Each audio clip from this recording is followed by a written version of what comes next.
Kindly be seated.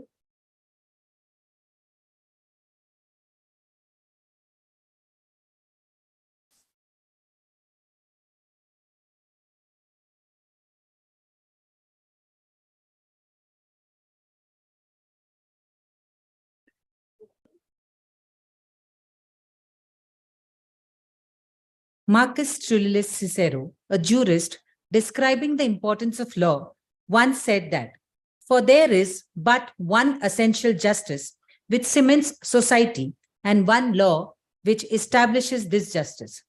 This law is the right reason, which is the true rule of all commandments and prohibitions.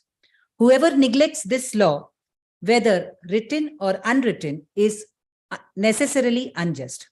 With this statement, showing how law plays a very important role in regulating every aspects of our lives, I, Assistant Professor Vidya Shetty, would like to set the tone of today's discussion. A very good morning to one and all present here for this one-day international conference on paving the way for comprehensive sports legislation in India, which will be conducted in a hybrid mode. Before beginning the inaugural session, I would request the technical department to play a short video depicting our Vidyapeeth campus and information regarding various courses and facilities that are offered to our students.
Thank you, Technical Department, for the wonderful video.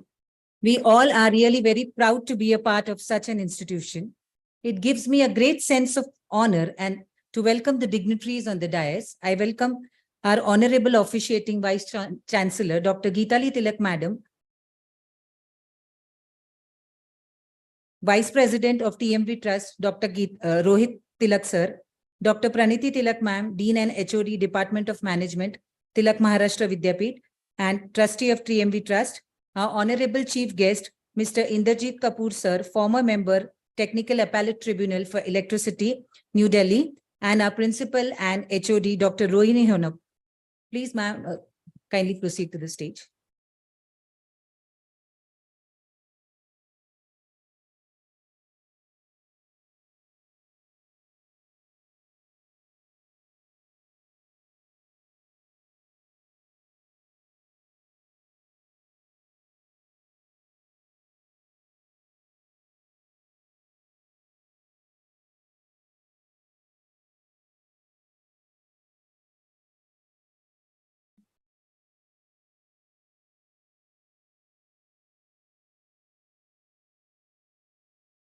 I would also like to welcome all our faculty members, research scholars, and my dear students to this one-day international conference. Now, I would like to call upon the dignitaries on the dais for the lighting of the lamp and paying tribute to the great Indian national leader, respected Lokamanya Bal Gangadhar Tilak, by garlanding his statue.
Without taking any more minute of your valuable time, I would like to call upon our principal and head of department, Dr. Rohini Honap, to deliver the welcome address for this conference. Over to you, madam.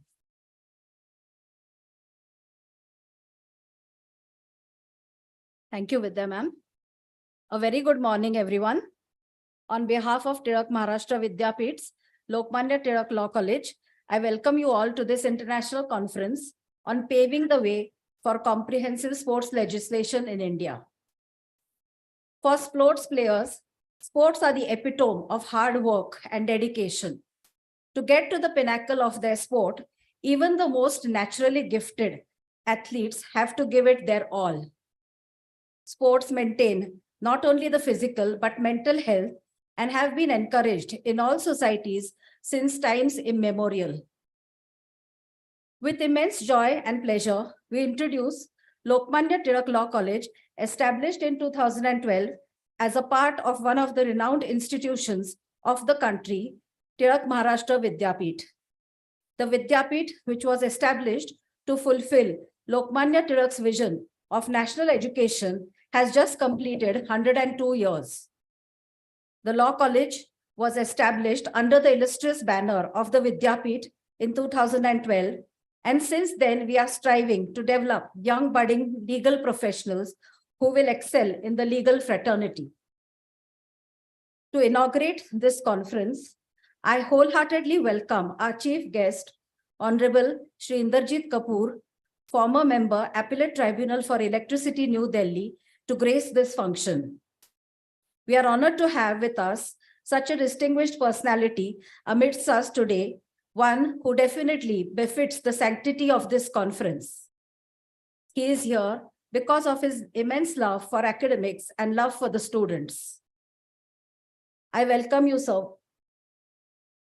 I express a deep sense of gratitude to Dr. Deepak Tilak, sir, the Honorable Chancellor, Tilak Maharashtra Vidyapit, for being the pillar of strength and leading us all to strive for excellence in all our activities.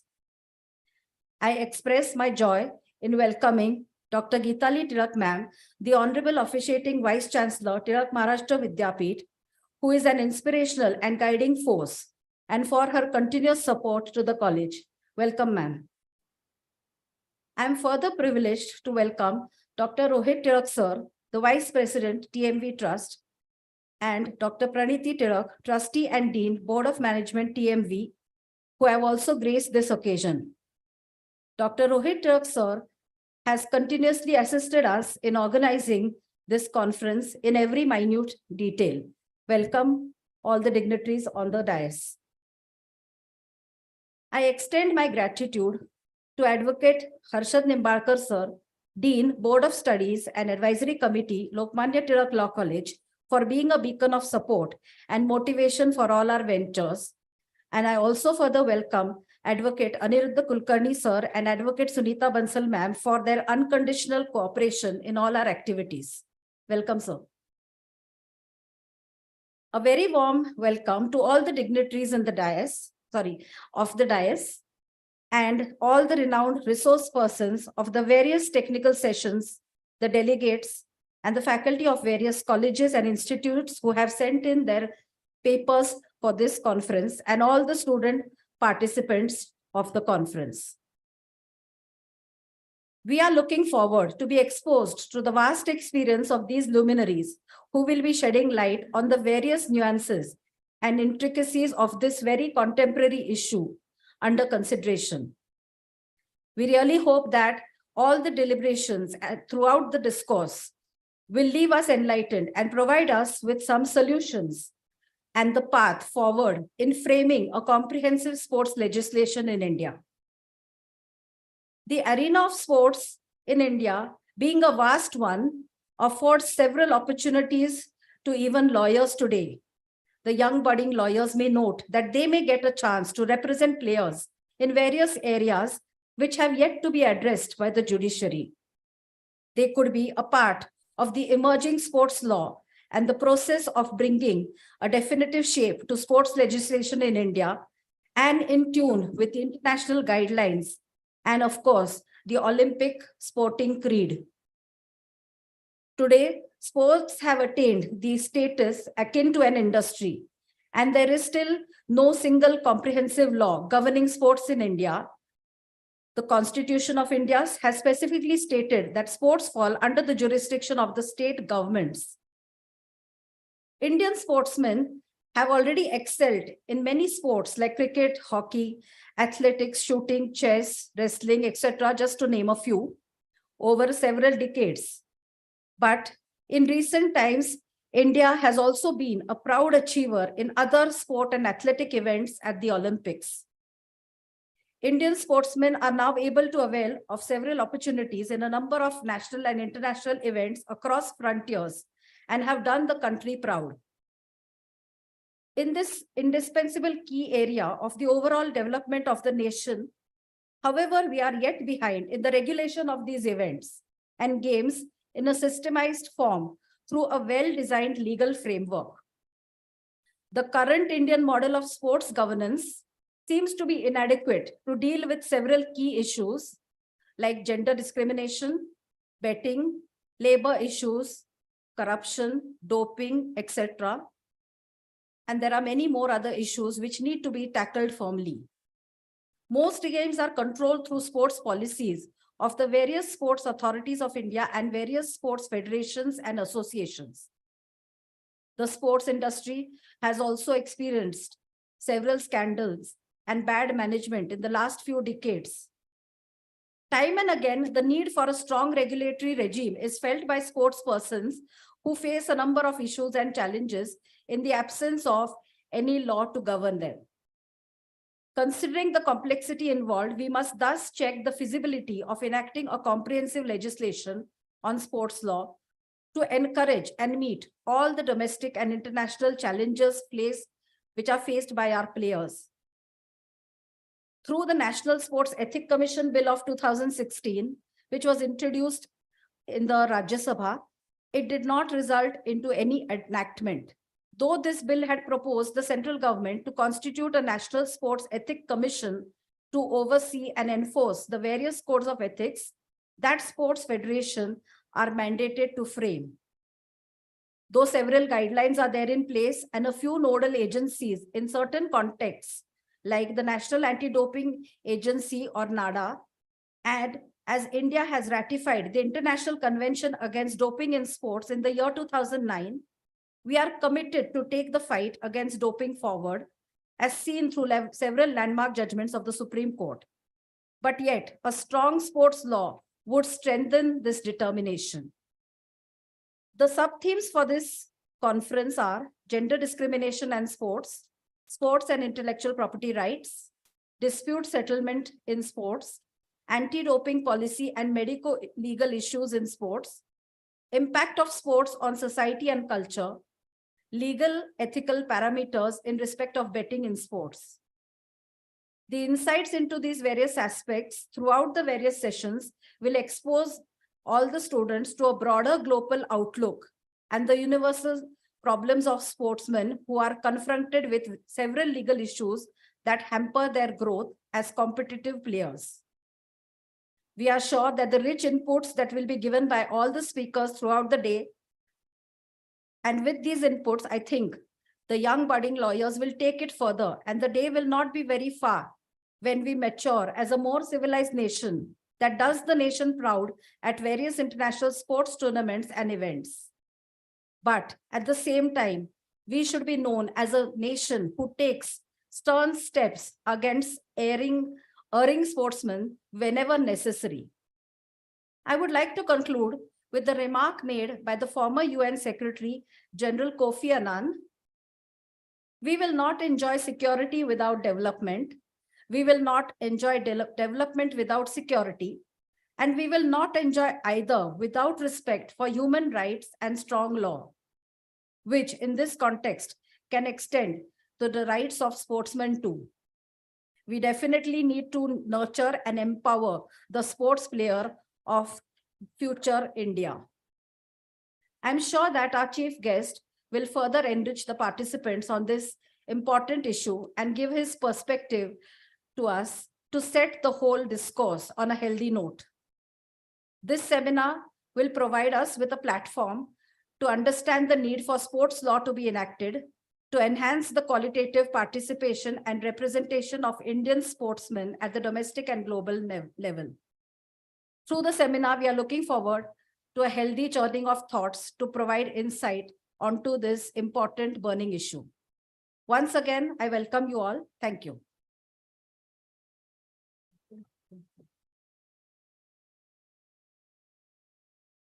Now we will proceed with the felicitation of our honorable chief guest, for which I would like to call upon Dr. Rohit Tilak sir, Vice President of TMV Trust, to felicitate our honorable chief guest, Indrajit Kapoor sir.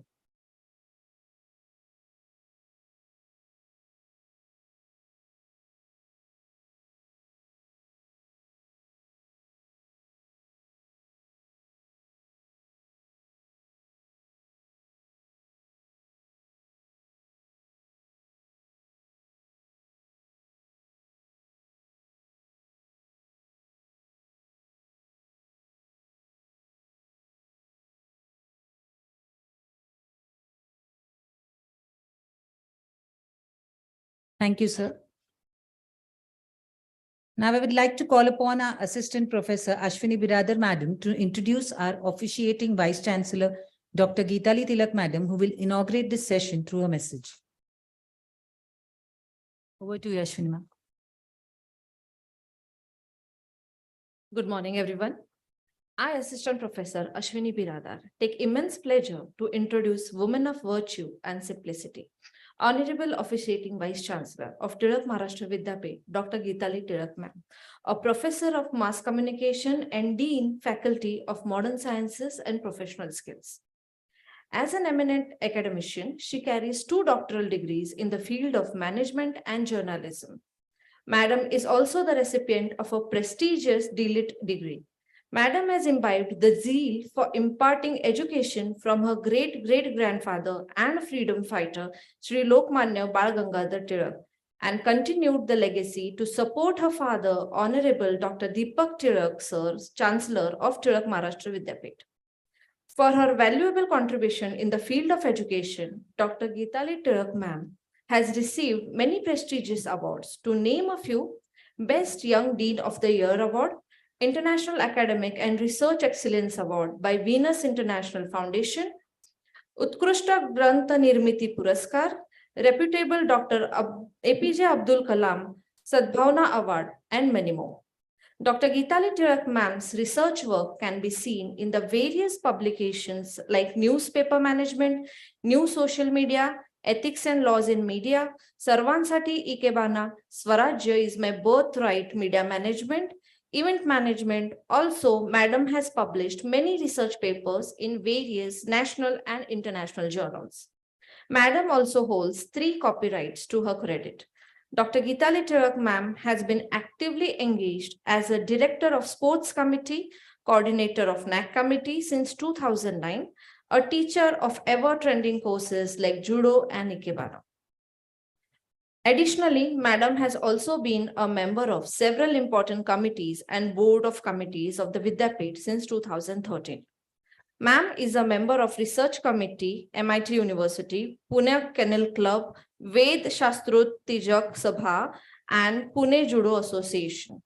Ma'am also holds the proprietorship of Indutai Tilak Kala Kendra under the name of her grandmother, Indutai Tilak, a renowned educationalist and a social worker.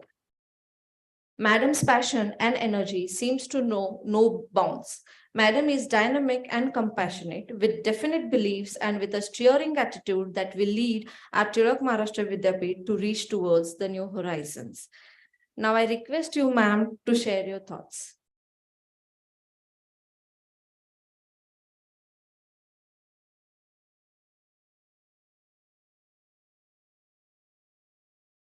Chief guest for today, Mr. Inderjeet Kapoor, Principal of Law College, Dr. Rohini Honap, my fellow trustees, Dr. Rohit Tilak and Pranati Tilak, dignitaries of the days, and students and participants.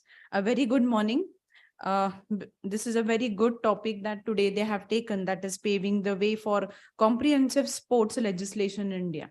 I need to know how many of you are playing sports. I mean, maybe not at the competitive level. Can you please raise your hands? Okay. Maybe you're not playing competitive now, but you are engaged in some or the other sports. So as you see that sports is an essential element of education. The advent of technology and the increase in access to the internet mean that sports have been to reach a wider audience. This had led to the stakeholders drawing more revenue from a wide array of sources: ticket sales, advertisement revenue, broadcasting rights, and jersey sales, to name a few. Sports constitutes a significant portion of the world trade. India is on course to become the most populous country in the world, with 65% of its population being below the age of 35. In addition, India has a strong sporting culture, with cricket being the most popular sport in the country. This automatically makes it an attractive market for the sports industry and the commercialization of sports. The Indian Premier League was one such effort towards commercialization, and one that has been very successful. The setting up of the Pro Kabaddi League, Premier Badminton League, Indian Super League, Pro Wrestling League, and Hockey Indian League followed the IPL. But unfortunately, other sports don't get that much of a weightage. Like as she mentioned in my biodata or my resume, that I've been playing judo. Even my father and my brother used to play. So we have seen that there is a lot of malpractices, or we can say that during our tournaments, we can say we always experience that there was some or the other cheating going on, which we call in our normal words. So basically, like giving wrong birth certificates. Even I think in this recent tournaments at MIT, one of the law student also faced it. I don't know if he's present here, but he has participated in the chess competitions, and after he started playing, and after completing his 1 or 2 moves, I think they stopped him from playing and saying that you're not an eligible candidate. But when no such rules were mentioned in their brochure, and still our student was not able to play at that time. So basically, as a law student, I think you should also think about your fellow students, or as a sportsman, what all things need to be at the part of the student side. Like, so they don't know, they know the rules and regulation, but maybe they don't know the laws and how to go about it. Winning or losing is differently, but how to put up your word, what is going wrong there, you should be able to put it up. So I think this conference will obviously put light through this and help you to understand it better. So sports law is an amalgam of laws such as labor law, competition law, tax law, antitrust law, contracts, intellectual property rights, tort or criminal law that applies to the athletes, agents, sporting bodies, or government regulators. Sports are listed under the entry 33, that is the state list, which means that only the state can legislate in the manner of sports, and the central government has no locus standi to pass laws related to sports. The National Sports Policy in 1984 aimed at the efficient and effective integration of sports and physical education with the education curriculum. The government tried to pass the National Sports Development Bill in 2011 and 2017. The draft includes provisions such as banning politicians from being office bearers in the NSF and National Olympic Committees, including athletes in the decision-making process, and setting a limit on the age of the elected officials in the NSF at 70-year-old, putting a limit to the periods of office holders to 2 terms, each lasting 4 years. In addition, setting a threshold that athletes hold 25% of the membership and voting rights in NSF. However, the draft has been shelved due to lack of consciousness among the shareholders. The Prevention of Sporting Fraud Bill 2013, which sought to deal with the issues of match fixing, spot fixing, and illegal betting, was also shelved. The aforementioned section reveals how badly we lack laws to regulate the governance of sports governing authorities such as NSF and IOA. The IOA claims autonomy on the pretext of an international Olympic charter that provides for no government interference. However, that autonomy hasn't put to a good use. Some aspects of sports need regulation. One is the sports betting. Sports betting is illegal in India. The Law Commission in 2018, in this report titled Legal Framework, Gambling and Sports Betting, including in Cricket in India, stated that the efforts of BCCI have been inefficient and ineffective to curb illegal betting, and has called for the legalization of betting and gambling activities in the sport so that it can be regulated. The Law Commission further states that failure in enforcing a complete ban on betting activity has led to a boom in black money generation, and hence effectively regulating it remains the only alternative. It must be noted that gambling industry in India is worth rupees 3 lakh crores, and it is going to increase day by day. The government must regulate gambling to earn revenue through taxes and at the same time curb black money. Second are the image rights or personality rights. Image rights have been defined as access to the services of the personality for filming, television, broadcasting, audio recording, motion pictures, video, and electronic pictures, not limited to the production of computer-generated images. Still photographs, personal appearances, product endorsements, and advertising in all media, as well as the right to use the personality's name, likeness, autograph, story, and accomplishments for promotional or commercial purposes including but without limitation, the personality's actual or simulated likeness, voice, photograph, performances, personal characteristics, and other personal identification. Image rights have been so far governed by judicial pronouncements. The provisions under the Article 21, that is right to privacy, govern them. Similarly, under the Copyright Act of 1957, moral rights provide the authors or the performers the right to be given credit or claim authorship of their work and have a negative right restraining others from causing any kind of damage to their work, which consequently disrupts their reputation. As the internet gets more powerful, litigation on image rights is only going to increase. There is no specific provision or legislation in India that deals specifically with image rights. Hence, the government must think in this direction and pass an amendment to the IP laws and introduce provisions that deal specifically with the image rights. At last, the sports industry is a powerful unit of India and it has talent. The dedication of its players, support from the government bodies, money and grants to cater to the needs of persons, a set agenda, goals that have to be achieved, and strategies that will be required to put up a good game. One of the most important elements to have it is a discipline that can only be gained by following the legislation and the rules made especially for the sports world. It is the laws that have been built such a strong foundation for us to see the sports industry still standing on its own. If you have gone through the new education policy, even now the sports player has special credits for their if they perform well at the national or state level. If you're playing any sport, you will get those additional credits in your mark sheets. So now in this new education policy, because generally what we have seen is due to their academic career or some other things, they have to leave their sport which they were playing. So now it is possible while studying also any kind of a course you take, you can have your credits and still continue with your sport. So I hope that this conference, there will be a great learning and sharing insights and views, which will help us to move in the right direction. I once again welcome you all and congratulate the Department of Law and wish best luck to all the participants for this conference. Thank you. Thank you, madam, for your valuable message by which you have rightly highlighted the need for comprehensive legislation in sports. Now, I would like to call upon Coordinator BLLB course Assistant Professor Rucha Shinde Madam to introduce to you all the Honorable Chief Guest for today's conference, Mr. Indrajit Kapoor Sir, former Technical Member, Appellate Tribunal for Electricity. Over to you, Rucha ma'am.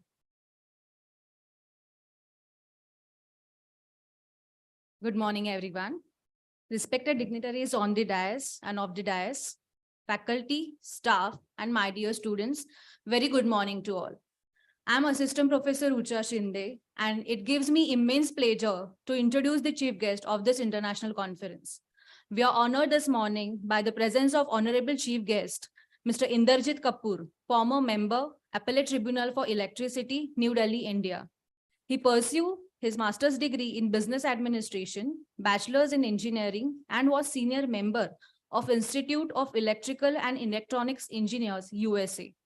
Sir has more than 45 years of vast experience in Indian power sector, which includes 3 years extensive experience in APTEL, Delhi as a member, exercising powers equivalent to Delhi High Court jurisdiction, dealing with various regulatory aspects in deciding appeals in generation, transmission, distribution, and trading of electricity and associated aspects, and more than 30 years of rich experience in dealing with commercial matters of power business.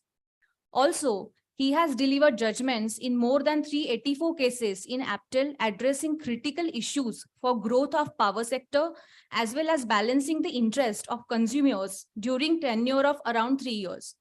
Most of the judgments of APTEL have been upheld by Honorable Supreme Court and achieved finality. Mr. Indrajit Kapoor has rich exposure to international power sector, including that of solar power sector, other renewable sources, arbitration, and dispute resolution.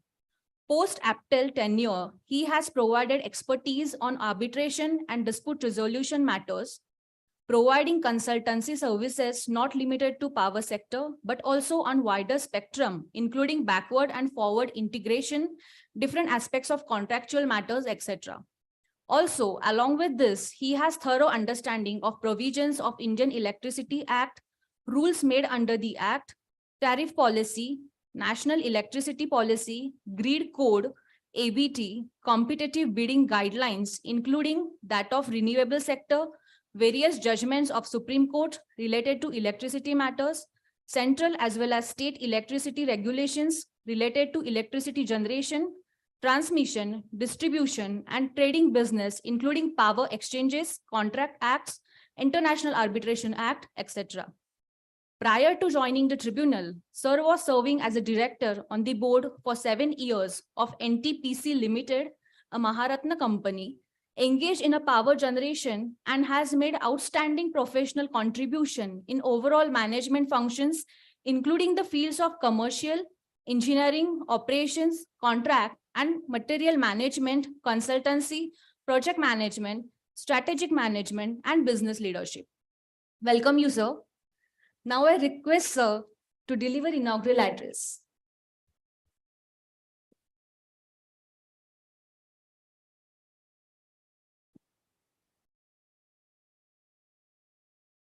Very good morning to all of you and distinguished dignitaries on the dais, Dr. Gitali, Dr. Rohit, Dr. Praniti, and Dr. Rohini, and more so on the resource people and the advocates sitting here. And besides all that, my very dear students. The most difficult part is you want to talk on the sports legislation, and Dr. Rohini set the tone, and then it was superheaded by Dr. Gitali, and then they say that he will further enrich the people on the, paving the way for this one. Definitely, I'll make an attempt, but much has already been said here. Now, I think probably this on the sports, I'll get to that topic little later.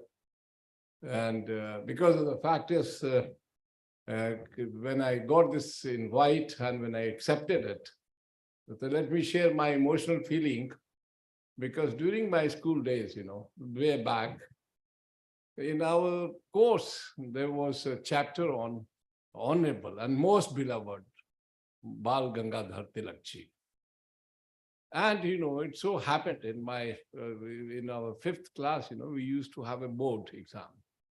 And there was a Nibandh was called, yes, essay, to be written on Bal Gangadhar Tilak ji. And I was just, when I was coming in the flight yesterday, I was just recollecting what were the things and all, and some of them I could gather here.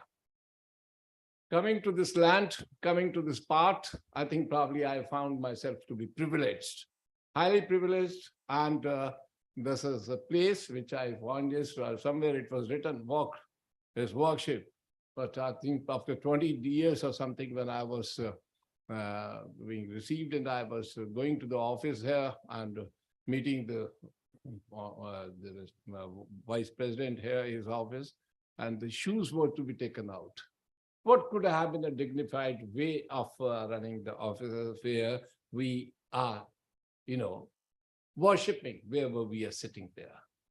Tomorrow you all would be buddy advocates, you will be practicing, you will be all the things, but I think probably the privileges to be graduated or to be doing your master's or whatever it is from the institute, which is this, Lokamanya, Maharashtra Vidyapeeth. Something which I said is about the course and all that is in any course, whether it is on the legal or it is on anything. Law definition has been given to you by Dr. Rohini. I'll not further put it there. But coming back here, in his span of 1856 to 1920, on this 64 years and all that is multiplied by 365 days, if you take it, what kind of a leadership he had it, inborn leader. a teacher by profession, led from the front. In advocate, when you will practice this, unless and until you lead from the front, you will not be a successful advocate. And what he did is single man army. He didn't have it anything. And what could have been a better leader than him? He had millions of followers. And in that followers list, Dr. Rabindranath Tagore. And then our father of the nation, most honorable Mahatma Gandhi ji. What could have been there? So this is, I think, probably I find is that what I am gaining here to be in this part of the world there, where I think probably many years back when I wrote about this, and what I saw now in 1921, no other than Mahatma Gandhi ji started this in the name of him. What could have been a befitting tribute to him? Education institutes, and my heartfelt appreciation to the entire family. The legacy has maintained, and not only that, so many courses have been added on. I have been told B pharmacy, masters in physiotherapy, wonderful, and paramedics. They are, I think, probably in the course of implementation, and journalism, commerce, arts. What could have been there? All facets of what we could do it. But all that is there. Good to be here. My profound privilege to be amongst all of you here. And now on this topic, I think probably this topic, which we have it, is some different thing. First and foremost is I'll just give you the background. And after that, there will be a disclaimer that whatever I talk about on the paving the way and all, that's my own way, my own thought process, which has gone into it. It is not. It is my personal views, nothing to talk about is not to condemn the government or to do anything. Dr. Gitali has talked about this, many such cases coming out to the light, many people who have been, what is justice? Justice has to be given to everyone. And very rightly talked about as human rights. At least is one of us, every one of us is entitled to that. And this is, I congratulate the organizations, the organizers who have definitely thought about a very valid and a very, the need of that kind of a topic today.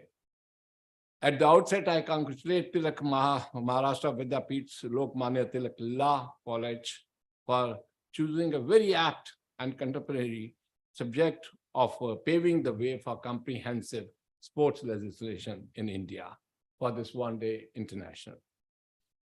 The history of sports in India dates back to the Vedic era. Yes, wrestling, all you would have seen about archery and hockey. It's true that the past sports was mainly a leisure activity, was primarily pursued for entertainment purpose. But not today's scenario is entirely different. Sports and games have always been seen as an integral component in all-round development of the human personality. Apart from being a means of entertainment, physical fitness, sports have also played a great role in generation of the spirit of healthy competition and bonding within the community. Achievements in sports at the international level have always been a source of national pride and privilege. Having said that, it is still observed that little importance is left for sports at grassroots level in India, with every school concentrating primarily on academics. The repercussions of the same are evident by looking at India's performance at international levels in the sports. Though there are various federations in India that provide sports facilities, but apart from cricket and to a greater extent, badminton and other things, majority of the sports are not able to match the performance level. With modern sports being highly competitive, The use of modern infrastructure, equipment, and advanced scientific sport has changed the scenario of sports at the international level. Keeping in view of the growing demands for advanced infrastructure, equipment, and scientific sport, Government of India has taken several initiatives and is providing the necessary assistance to the sports persons by way of training and exposure in international competitions backed up with the scientific and equipment support. In the modern age, the field of sports has become a viable vocation, profession for sportsperson and athletes. The shift has taken place because being a sports person today is a lucrative proposition owing to the large market audience for viewing sporting competitions. The money made, it was talked by the Madam Dr. Gitali, that money made from the industry makes up to 3% of the global trade and is becoming more significant in both the social and political reforms. Therefore, sports competitions, events today carry high stakes and big bucks. For this reason, a regulatory regime at the national and international level is essential for laying down the codes of conduct and resolving disputes relating to sports. Sports law today encompasses anti-doping violations, broadcasting and media rights, disputes between players and national international sports federations, offenses relating to match fixing, anti-competitive behavior by the national international sports federation, and much more. The Constitution of India specifically states that the sports fall under the jurisdiction of state governments. That is, she has already talked about it, an entry 33 state list. And if you get into that one, there's no single comprehensive law governing sports in India. As sports is listed under the category 33, that is in the state list, which means only the state can legislate in the matter of sports, and the central government has no local standing to pass laws related to the sports. Ministry of Youth Affairs and Sports is the authority that formulates policies regarding sports in India. In April 2008, two separate departments, namely Department of Youth Affairs and Department of Sports, were created under the ministry, each department under the charge of Secretary to the Government of India. You know about this, but once again, I'll just talk about the following autonomous organizations function under the administrative control of Department of Sports. Sports Authority of India, then Lakshmi Bhai National Institute of Physical Education, Gwalior, National Anti-Doping Agency, and National Dope Testing Laboratory. Parliament, in pursuance of India's obligations under the UNESCO Convention against doping in sports, has recently passed Anti-Doping Act 2022. In practice, rules formulated by Sports Authority of India and Sports Law and Welfare Association of India apply to administration of sports. After India hosted the 9th Asian Games in 1982, that subject as sports as a subject of the policy stated receiving attention. National Sports Policy 1984 was the first move towards developing an organized and systematic framework for the development and promotion of the sports. Sports Broadcasting Signals Mandatory Sharing with Prasar Bharati Act 2007, that was domination of sports television by private channels, made it necessary for the government to pass sports broadcasting signals mandatory sharing, that act and all. Individual sporting events are regulated by their respective national sporting federations. Union Ministry of Youth Affairs and Sports grants recognition to those federations for promoting and regulating the respective sport in India. If they fail to comply with the government directives, the ministry can withdraw the recognition granted. While such bodies are not considered as governmental bodies, Supreme Court held that they can be subjected to judicial review under Article 226 of the Constitution, since they discharge public functions, including selection of national teams representing India in the international sports events and forums. The Government of India has implemented National Sports Development Code of India 2011, which contains instructions on democratic and healthy management practices, age and tenure limits of the office bearers, holding of elections as per the model election guidelines devised by the government. And since 2010, the government has made an annual recognition procedure mandatory for such organizations. In Indian Olympic Association versus Malik and others, a single judge of the Honorable Delhi High Court held that Indian Olympic Association would fall within the definition of public authority under Section 2H of the Rights Information Act 2005. There are many live cases in this context where the influence has been used. There is a bias. There has been many, many live cases. I do not have to repeat. You would have many for that matter. And that is, I think, probably we're taking this one day international conference and all. That is what it should be.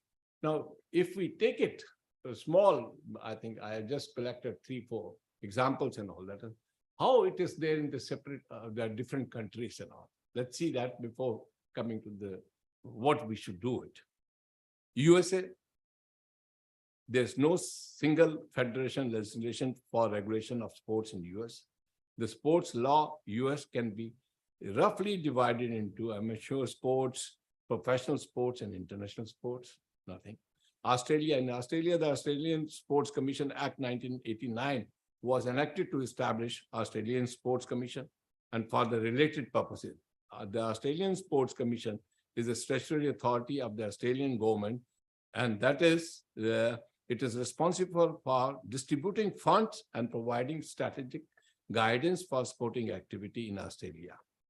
South Africa, the Sports Commission Act 1998 was enacted to provide the establishment of the South African Sports Commission with regard to the sports administration and development, as well as the enhancement of recreation and so, but nothing concrete and all. Now, United Kingdom, the same kind of a thing there, but the little bit which was done is that it is accountable to the Parliament through the Department for Culture, Media and all, so there is accountability angle there. China, there's a national legislation of sports known as the Law of People's Republic of China. Way forward. Now, this is where the disclaimer is. This is my views there. Sports have assumed a corporate form, and the number of commercial interests involved are enormous. With increasing market maturity and the need for clear and comprehensive legal documentation, sport issues are slowly becoming a major focus, as contracts must be able to clarify parties' expectations and commitments, must protect the athletes and the brand's big picture interests, and must factor in regulatory, legal, and other risks inherent in the industry. The country has reached a stage where India needs a legislation that deals with the sports law. In order to meet the increasing demands of the changing scenario, national as well as international, it is important that a uniform code for sports to be promoted. Enactment of national legislation on sports will have fruitful bearing equally for the sports persons as well as the country. Issue need redressal. Comprehensive law. This was talked about Dr. Rohini also, Dr. Gitali also. There has to be comprehensive sports legislation. Sports law is already talked about an amalgam of laws of labor and all. I will not repeat this one. India lacks comprehensive legislations which can regulate the governance of sports federations and authorities in India. A comprehensive legislation that deals with systematic issues of governance should be passed. Sports is a part of the state list. Sports should be made part of concurrent list so that central government can pass laws relating to the sport. Moreover, the legislation should introduce provision to deal with matters such as doping, age fraud, gender-based discrimination, and favoritism. Also, a structure should be out forth as how the different federations and authorities should be funded. Lastly, efforts should be made to include Panchayati Raj institutions and educational institutions in order to improve sports infrastructure at the grassroots level. Furthermore, India needs a comprehensive parliamentary enactment in order to address inter alia the following aspects. Grant recognition to the national sports federations, bodies like BCCI, IOA, etc., and authorize these bodies or federations alone to train and prepare athletes and sportspersons to represent India on the world stage. Regulate the dispersal of funds, grants by the state and the union governments to these national sports federations or bodies. Lay down the model bylaws, regulations, which each national federation body would need to observe for governing the conduct of elections to these bodies. Eligibility of persons to be part of these bodies, day-to-day functioning, etc. Governance issues. Issues such as lack of transparency, corruption, administrative failure, discrimination, favoritism, lack of funds are some of the issues that have plagued the sports governance system, rather choked completely. There are no checks and balances against these sporting bodies. Creating an adequate sports infrastructure involves scouting, grooming through adequate training facilities, and selecting the ones that are most capable and competitive. The sporting bodies in India have failed to do so as there are systematic issues in the governance structure. Sports betting, it was again talked about, as there are some aspects of sports that need regulation. One is the sports betting. Sports betting is illegal in India. The Law Commission in 2018, in its report titled Legal Framework, Gambling and Sports Betting, including in cricket in India, stated that the efforts of BCCI have been inefficient and ineffective to curb illegal betting and has called for legislation of betting and gambling activities in sport so that it can be regulated. The Law Commission further states that future in enforcing a complete ban on betting activity has led to a boom in the black money generation, and hence effectively regulating it remain the only money effectively regulating it remain the only alternative. It must be noted that the gambling industry in India is worth rupees 3 lakh crores, and it is only going to increase. The government must regulate gambling in order to earn revenue through taxes and at the same time curb the black money. The rights issue. Second are the image rights or personality rights.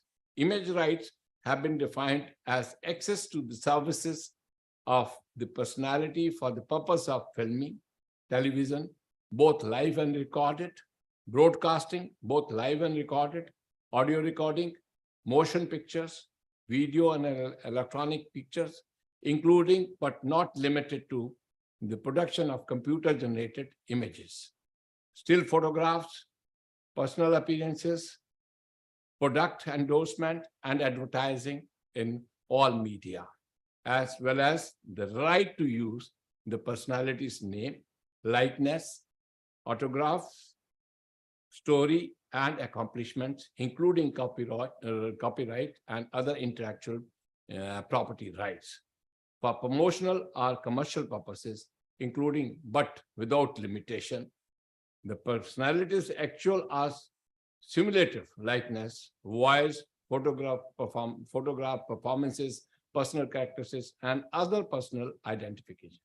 There is no specific provision or legislation in India that deals specifically with image rights. Hence, the government must think in this direction and pass an amendment to the laws and introduce provisions that deal specifically with image rights. Sports dispute, there are no designated venues for sports disputes. Adjudication currently is the only thing, though normal court mechanisms can be employed. They are inefficient and slow and do not have the expertise required in these kinds of disputes. The Court of Arbitration for Sports is the supreme international sports dispute resolution body set up in 1983. Following this, the Indian Court Arbitration for Sports was set up in 2011 for a specialized robust dispute resolution mechanism in sports and related matter. Recently, the Sports Arbitration Center of India was set up in 2021. The usefulness of the center is yet to be proven. Like Election Commission and Sports Tribunal. An election commission should be constituted specifically for sporting federations and authorities that ensure fair and consistent elections. Similarly, a sports tribunal should be set up to deal and dispute with the disputes arising in the field of sports, since it has attained a different kind of significance, and there has to be an expertise to deal with such issues there.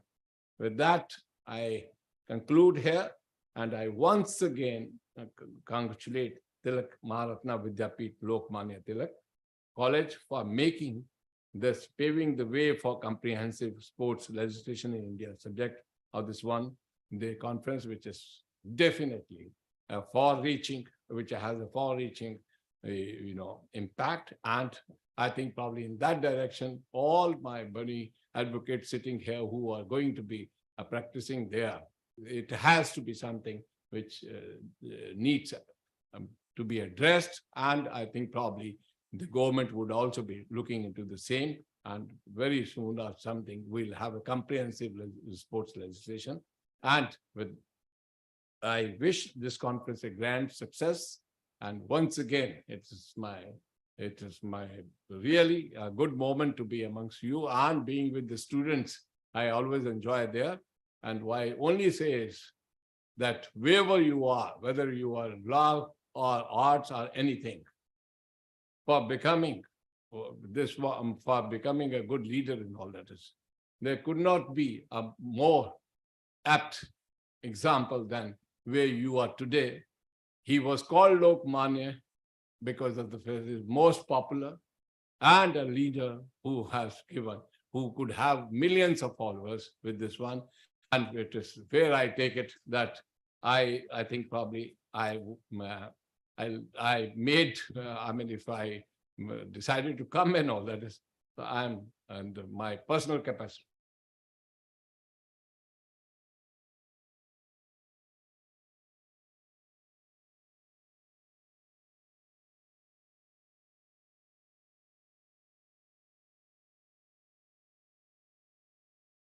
To be, to get yourselves educated here. Thank you very much.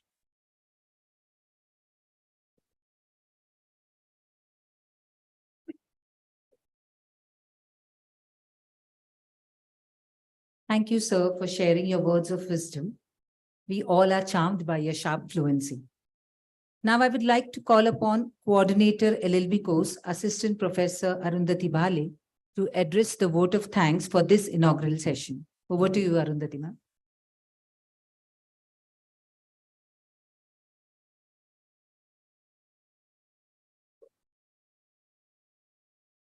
James Allen, a British philosophical writer, once said, "No duty is more urgent than that of returning thanks." Good morning to one and all present here. On behalf of TMV's Lokamanya Tilak Law College, I, Assistant Professor Arundhati Bhale, feel deeply honored and privileged to have been allowed to extend a vote of thanks in this prestigious international conference. A special thanks to Honorable Chief Guest, Mr. Indrajit Kapoor, sir, for accepting our invitation and for being here with us today. Your thoughts have truly inspired us. I thank you, sir, for sparing your valuable time from your busiest schedule to grace the occasion. We are grateful to our Honorable Chancellor, Dr. Deepak Tilak, sir, who has always encouraged us to organize such events. I extend my deepest gratitude to Honorable Officiating Vice Chancellor, Dr. Geetali Tilak, ma'am, for her continuous support and motivation. I offer our sincere thanks to Dr. Rohit Tilak, sir, Vice President TMV Trust, for being the guiding path for such an events. I would like to take this opportunity to thank Dr. Pranati Tilak, ma'am, Trustee and Dean, Board of Management, TMV, for her continuous inspiration. We are happy to mention our obligation to Honorable Advocate Harshad Nimbalkar, sir, Dean, Board of Studies and Advisory Committee, Lokamanya Tilak Law College, who have always been catalyst for organizing such thoughtful events. We express our gratefulness to Advocate Aniruddha Kulkarni, sir, Sunita Bansal, ma'am, who have been an unconditional support system for all our activities. I thank Mr. Ajit Khadilkar, sir, Secretary TMV, for permitting this auditorium for today's conference. I also thank Dr. Rohini Honap, ma'am, HOD Principal, who is always mentoring us, who is always mentoring all the faculties of Law Department. I also thank the comparer of the inaugural session, Assistant Professor Vidya Shetty, who have beautifully led us through this session. I hope we continue to work like this and organize such events in future for betterment and upliftment of our students. Last but not the least, this inaugural session of the conference would not have been successful if there was no participation of such students and faculties. We thank you all for your participation. Thank you very much. Have a great day ahead. Over to you, Vidya ma'am.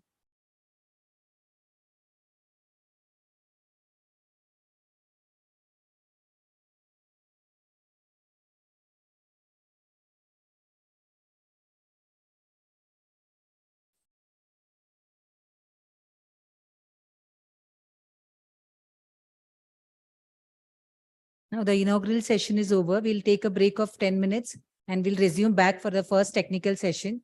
Our resource person is already arrived.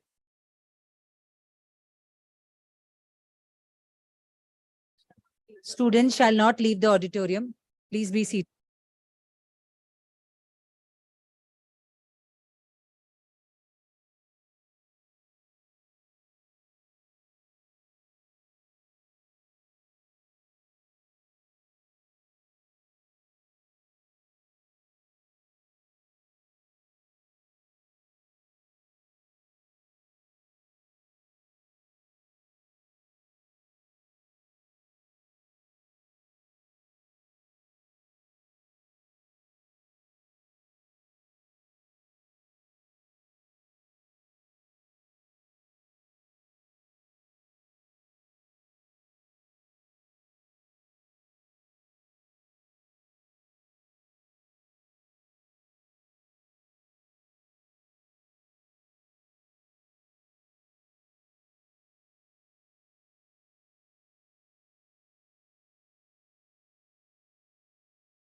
Now I would request Principal Ma'am to felicitate our first resource person, Advocate Abdesan. Can I request the students to maintain the decorum in the auditorium?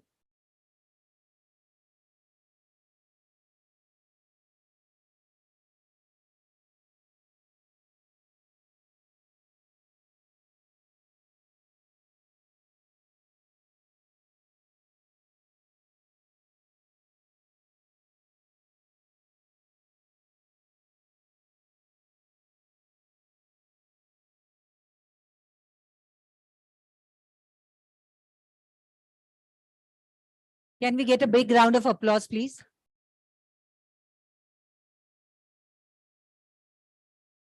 With this, we begin with our first technical session for the day.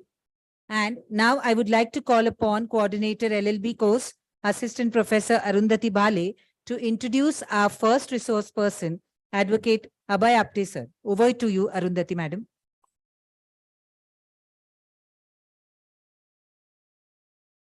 Thank you, Vidya ma'am. Good afternoon, one and all present here.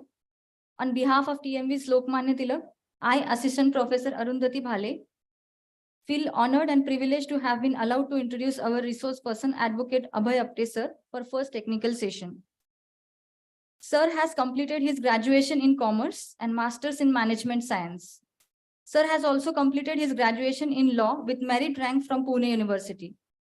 Advocate Abhay Apte sir is an eminent lawyer practicing in District Court, Family Court, High Court, and various forums, tribunals, and authorities. Sir belongs to a family of lawyers with 5 generations in the profession. Sir has appointed as a chairman of Fair Practices Committee by the Honorable High Court, Mumbai. Sir has represented clients in arbitration proceedings as well as served as an arbitrator for dispute involving complex commercial deals and contractually obligated responsibilities.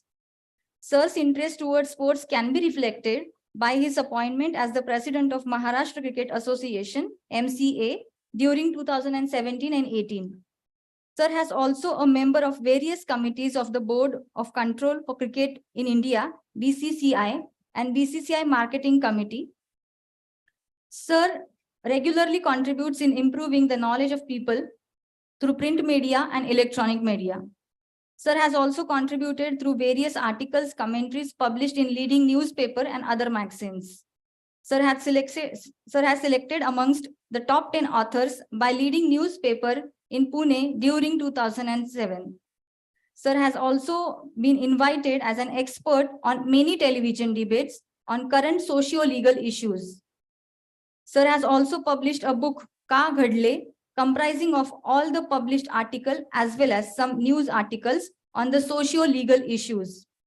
Advocate Apte sir will be addressing the issues regarding the need for sports legislation in India, dispute settlement machinery, and media legal issues. Sir, now I request you kindly enlighten us with your rich and vast experience in the legal and sports arena.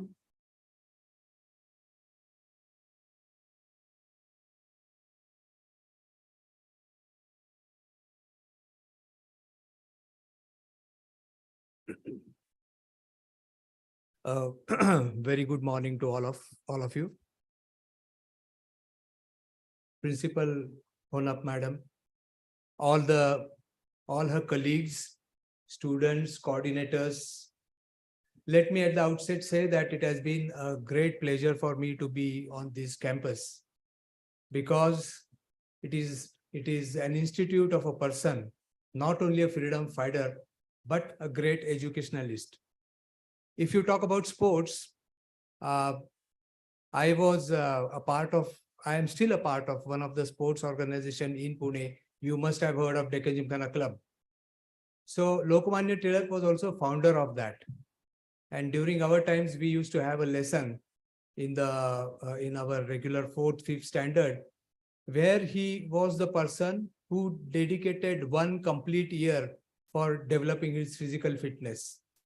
So any activity is impossible unless you are physically fit. These ages, you can perform, you can work, but if you want to last long, physical fitness is a basic thing. Actually, so many times I am also invited or some people ask me that as a lawyer, which is the most important virtue of a lawyer. And very strangely, I have to tell them that first is your fitness.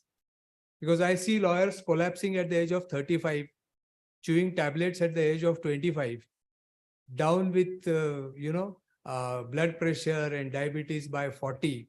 So if you're not physically fit, then nothing can go in your way. Then I also congratulate this institute as well as the staff for selecting this as a subject. Otherwise, all the subjects of conferences in law colleges are generally rotating around some new amendment and tax, jurisprudence, all those things are there. But sports law, which is an emerging field, very rarely the colleges will dare. I remember only one conference where again Dr. Honap was principal. And that was the time when we had discussed this subject. After so many years, this is happening again.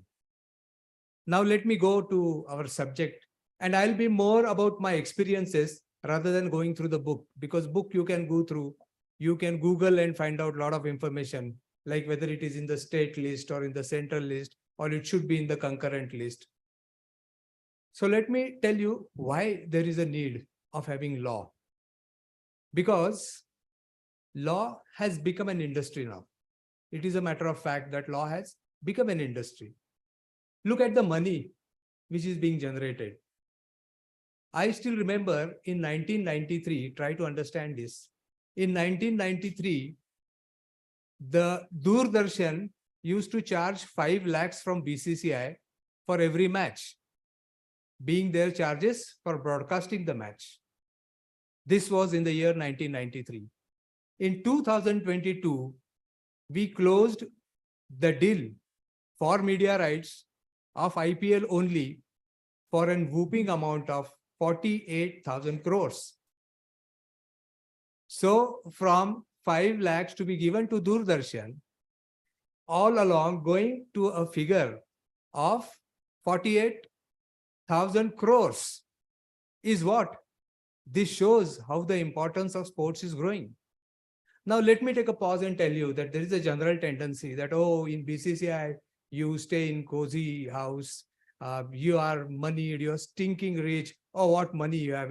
See, this is only one way of looking at it. Just before 92, 93, the balance sheet was deficit 10 lakhs. There was no plus point. There was nothing plus. Today, the net assets are more than 10,000 crores. So why this has happened? Why this has happened? This has happened because there were some people who were extremely enterprising, who were very successful in their own business, who understood how media rights are to be converted into money, how media rights are to be sold, how media rights are to be used, and how a brand is to be developed. So we cannot simply say that, oh, money has come and now let us try and regulate it. I'm extremely against it. Just because you see some money, just because you see an activity getting flourished, let us not jump on it and say that, oh, now we are going to regulate it. You should see what you have done to promote that activity. What was your contribution in promoting that activity? Perhaps nil. So now when they are making money, we should try and support them. We must have a legal frame. I'll come to that little later. But we cannot say that now you have got so much of money. Oh, yes, let's do it. Let's have our rules and we will control you. And let's have one representative from government. Let's have the sports minister as a part of it. No, that doesn't work. That should not be our mindset. Now, everywhere you see leagues have started. IPL, I think how many of you watch IPL? Many of you watch. It has become very interesting. IPL is a product which is one of the top 3 leagues in the world. Do you know other leagues in the world? Not IPL, not cricket, other leagues which are very famous? Soccer, European soccer. That is also something which is making huge money. So on the basis of that, we have started our league, and that league estimated profits, sheer profits, only profits are around 850 crores per year. That is the profit that the BCCI earns out of this league. So with this type of products, Kabaddi, do you know how Pro Kabaddi is doing? It's doing really well. Next to cricket is kabaddi. I still remember in Dharamshala we had a meeting and Anurag Thakur was then our president, because that's why we had a meeting in Dharamshala. And we were talking to Z people, Z Media, because they are the promoters, they were having the contract. And they were advising us that, like the main league of IPL, please start another IPL league, which will be in the second tier cities like Raipur, Bareilly, or Kochi, places like that. Because if you do not tap the sponsors now, they will go to kabaddi. So that is one sport which is really making an impact, though others are still trying hard. So so sports has become an industry. I'll give you one simple example. My elder son, who is a lawyer by training, he's LLM with a good marks and all, had chosen to take tennis as his career. And I must say that he's earning much more than a lawyer can earn. So you have to understand that sports is definitely an emerging area. And this is something where you have to be absolutely careful in, making laws and making rules. And it should not be just for the purpose of controlling it. Now, why you need law into this? Somebody, I think the chief guest also touched the point of betting. And so much of amount is given here. You all have, at least part of you must have heard of Loda committee. There was a Justice Loda committee which was appointed to regulate the constitution of BCCI. And I was fortunate enough that I was the part of BCCI dealing with these reforms. And the cases used to run in Supreme Court on day-to-day, week-to-week basis. And that was a very complex battle. So now what has happened? There are some outer limits, like nobody can stay in the organization for more than 9 years. And after every 6 years, you have to take a break that is called as cooling off. There is another provision where very strict conflict of interest has been administered. Like if you are earlier part of this organization, you cannot become. Now you see the selection committees. Earlier, the selection committees used to be like Kapil Dev, Vishwanath, Sandeep Patil. Today, they have to make 10 tests, whether he is getting into conflict, whether he was part of a club, whether he was running an association. And then that's why you get comparatively lesser known players as the team selectors, because this is the conflict interest has come. Now there is a complete transparency where you have to put everything on the website, any transaction above 25 lakhs. Of course, for that magnitude, 25 lakhs is the lower amount. Anything like that you have to put on the on your website. So a lot of things are happening. A lot of cleaning is also happening. So typically, what happens and why you need a comprehensive law? Loda committee decided that betting should be made official, because so much of money, our chief guest also said, 1 lakh crore is generally, nobody knows the exact estimation. How much money is involved in betting, nobody will, it is only an estimation. The general estimation is that for one cricket match, the general estimation, most conservative estimation is about 10 to 20,000 crore rupees. That is something which is the amount of betting which is completely in the second, it is something which is out of your economy, which is in the hands of underworld, which is in the hands of antisocial elements. This is the amount which is involved there. Now, if you do if you legalize it, that money will come to government. Government can earn some taxes, and then also there will be some regulatory bodies which will control betting. See, if you see the Supreme Court judgments, they are very interesting judgments. Now, people go to race course. They do betting officially. What they do? They do betting. That is official.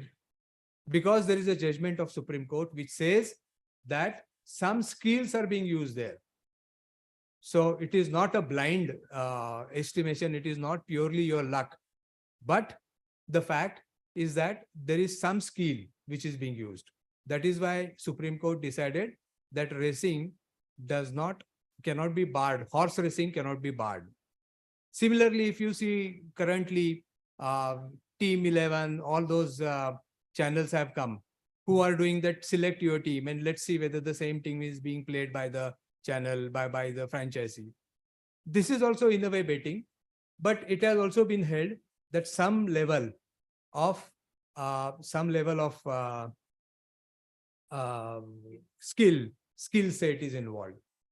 So if you see, if betting comes into the main forum of government, it will generate, even recently, a bill has been presented by a Congress MP saying, it's a private bill, saying that we must legalize betting in sports. It has been legalized in England.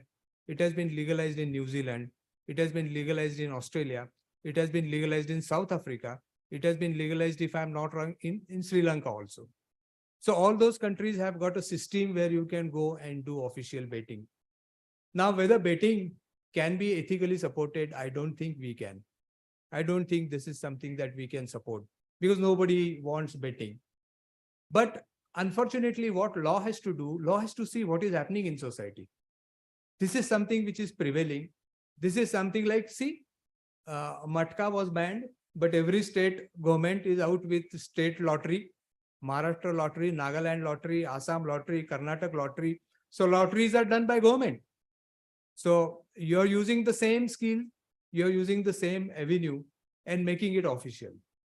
Like it is said that if you enter my party, you are very clean. If you are not in my party, you are unclean. So if it is done by government, it is completely legal. And same thing will happen when the betting, but it has to be done because otherwise lot of malpractices are happening.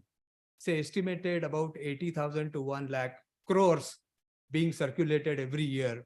They are going in the hands of wrong people. And the state, the government is also losing money. So for that purpose, it is very necessary that you must have some laws governing them. Let me tell you, the changing times, one who is clever, a person who is clever will understand which way things are going. I'll give you one simple example. While we were, I was part of the marketing committee of BCCI, Paytm came and we were surprised, which is this company and why this has come. So then we realized that, oh, this is a new company. That was in 2014-15. By then we were not making payments like Google Pay and all that. So we were surprised because they came out with an offer of 241 crores for the season. And then they were paying around 2.5 crores per match. And they got the tender. That was the only party legally proved. And today we have realized that so much of money is involved into them. Their business is doing so well. So that is something which you will have to understand when you deal with sports industry, when you deal with sports. Now, why there has to be a law? Because there are huge sponsorships involved. If you go to American players like basketballers or golfers, you will see enormous amount of money being paid to them by sponsors. Today, BCCI has got one match sponsor, then they have team sponsor, then they have clothing sponsor, then they will have tour sponsor. So accordingly, those sponsors come and the contracts become very important. All of you who have seen IPL, you know there is a commercial break. They call it strategic break. They call it as strategic break. Why that strategic break is there? Because they have taken so many sponsors that for 2.5 minutes, they have to show their advertisements. So no strategy is being done during those 2.5, but it is a model which has to survive. If you have taken money from them, they must go on air, and they must go on air when many people are watching it. So this is how the commercial contracts will have to be drawn. And that is where it becomes extremely difficult. If you want to make one blanket law covering everything, that I don't think is possible. Now, see, media, you need to deal with media. You need to deal with media rights. I told you in the beginning itself that initially BCCI used to pay 5 lakhs to Doordarshan.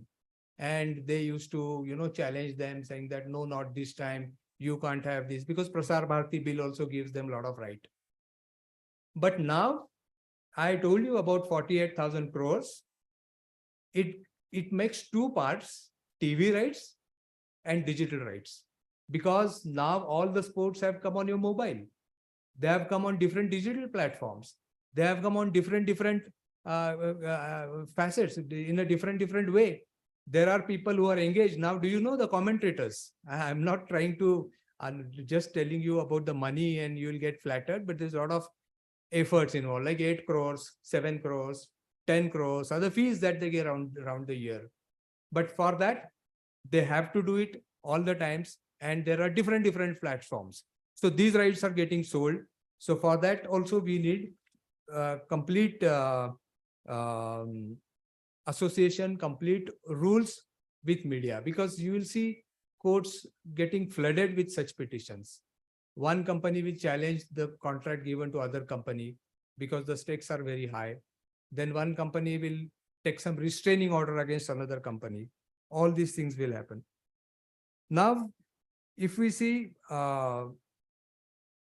the level at which the disputes are happening, currently what is happening, you know that infamous scandal of IPL, where Mr. Srinivasan's son-in-law Ayyappan and Rajasthan Royals Kundra, all of them were caught in betting and their teams were suspended. Their teams were suspended for 2 years. This was run in a normal court where they appointed a judge and the judge found it out and recommended, and accordingly the teams were banned for 2 years and fine was also imposed on them. So this was being done by normal courts. It was filed in the court, it was filed in the Supreme Court, and then Supreme Court decided that there will be a committee of Justice Mudgal, and then he found it out and accordingly the punishment given. The brighter side of it is that when Chennai Super Kings and Rajasthan Royals were banned, we got an opportunity having Pune team. And fortunately, I was the president then. Mr. Goenka, Sanjeev Goenka was the owner. And we could play for 2 years. And second year, we went up to the finals at Hyderabad. We lost it to Mumbai. So these things are currently happening through the court. Now, what is needed is to see whether we need a comprehensive law to deal with it. You know, there were 2 players who were also caught in match fixing. Match fixing and betting are 2 different issues. Betting is just putting a money as to who will win. Now from match fixing, it also comes to spot fixing. Like how many runs will be scored in an over. That becomes a spot fixing, not for the entire match. And that also runs into so many thousands of crores because people are crazy, people are mad. They bet on that also. But match fixing is completely different, where you compromise the interest of your team for getting some money, and that can never be supported. And for that, a strict law has to be there. There were cases filed against few players from Mumbai, few players from other Chennai. But what happened? They were tried under the normal code, 420, cheating. And that is not a very easy trial, and which will take care into this, like check bouncing. We got completely new law, Negotiable Instruments Act, Section 138. Because earlier the cases used to be conducted as cheating cases. And cheating, as you know, is a regular trial. There will be before charge and after charge, and nothing will happen. So for such purposes, we need a law which will take care of some typical offenses of match fixing and some illegal things which are happening. For that, you need a separate law which should take care of these particular instances. Now, much is also being talked as to what should be the, who can arbitrate. A sports arbitration council has also come into place. Look, when the new constitution came for cricket, there is a provision of ombudsman, and who is also called as an ethics officer. So anything which is irregular about the association or the organization can go to that organization, can go to that person, that ombudsman, who will give a decision which will be binding.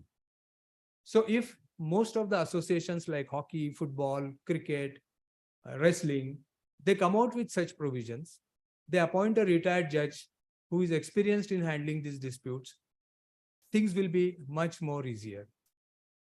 Now, I would like to give a word of caution when we talk about making a comprehensive law about the sports.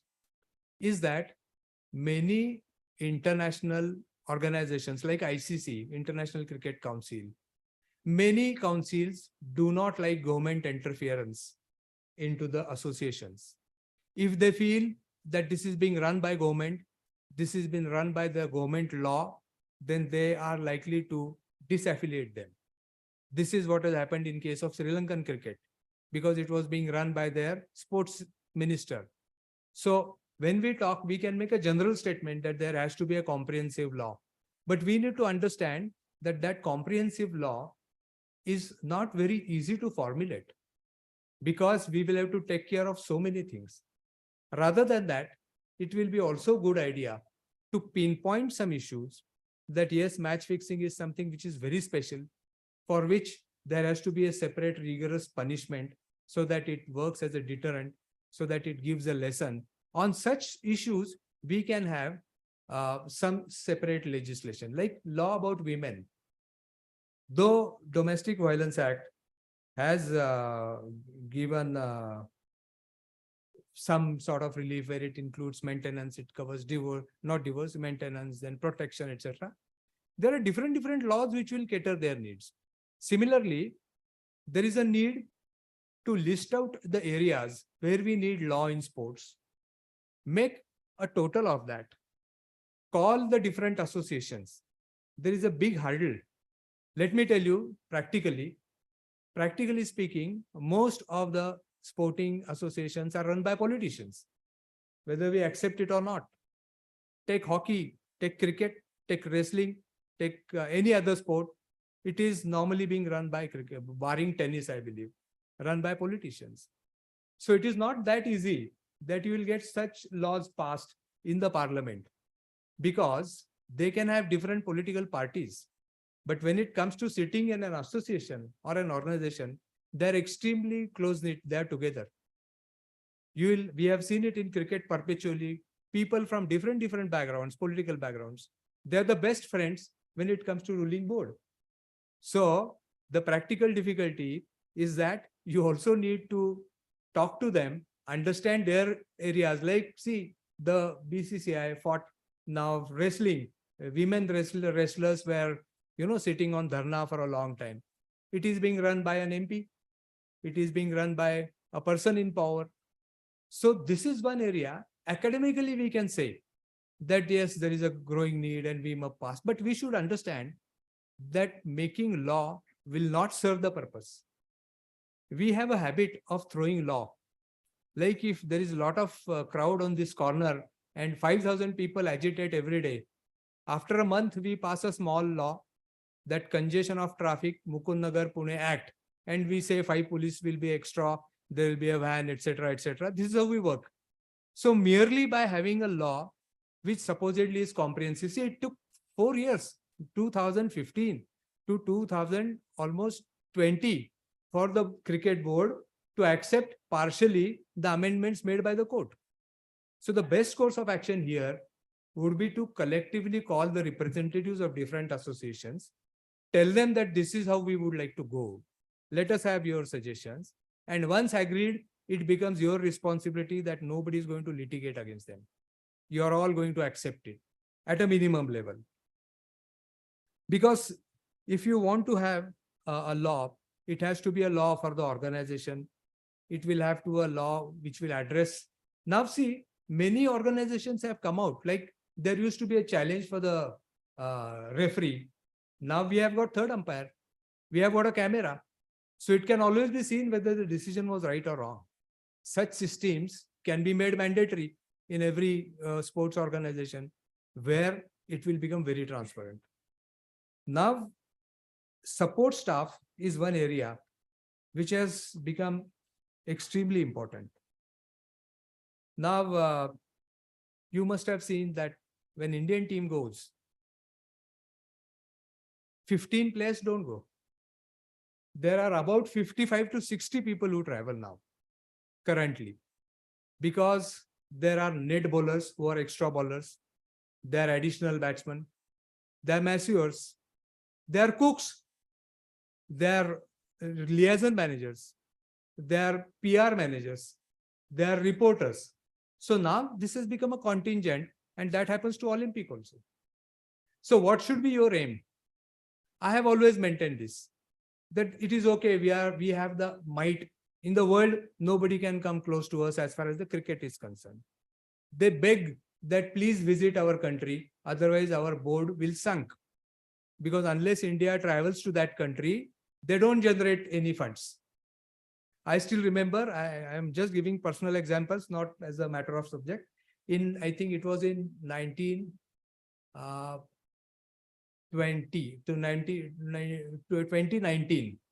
was in Sydney watching a match, and I was sitting in CA, Cricket Australia's box. And their CEO was very angry, saying that you always play 5 matches in UK and only 4 matches in Australia. I said, why? They said, our money impact is very huge, because only when your team comes, we earn money. Before last tour of India, which we made during pandemic, the Australian board had removed 70% of the employees because they had no money. So this is the way in which people have flourished with their enterprising skills.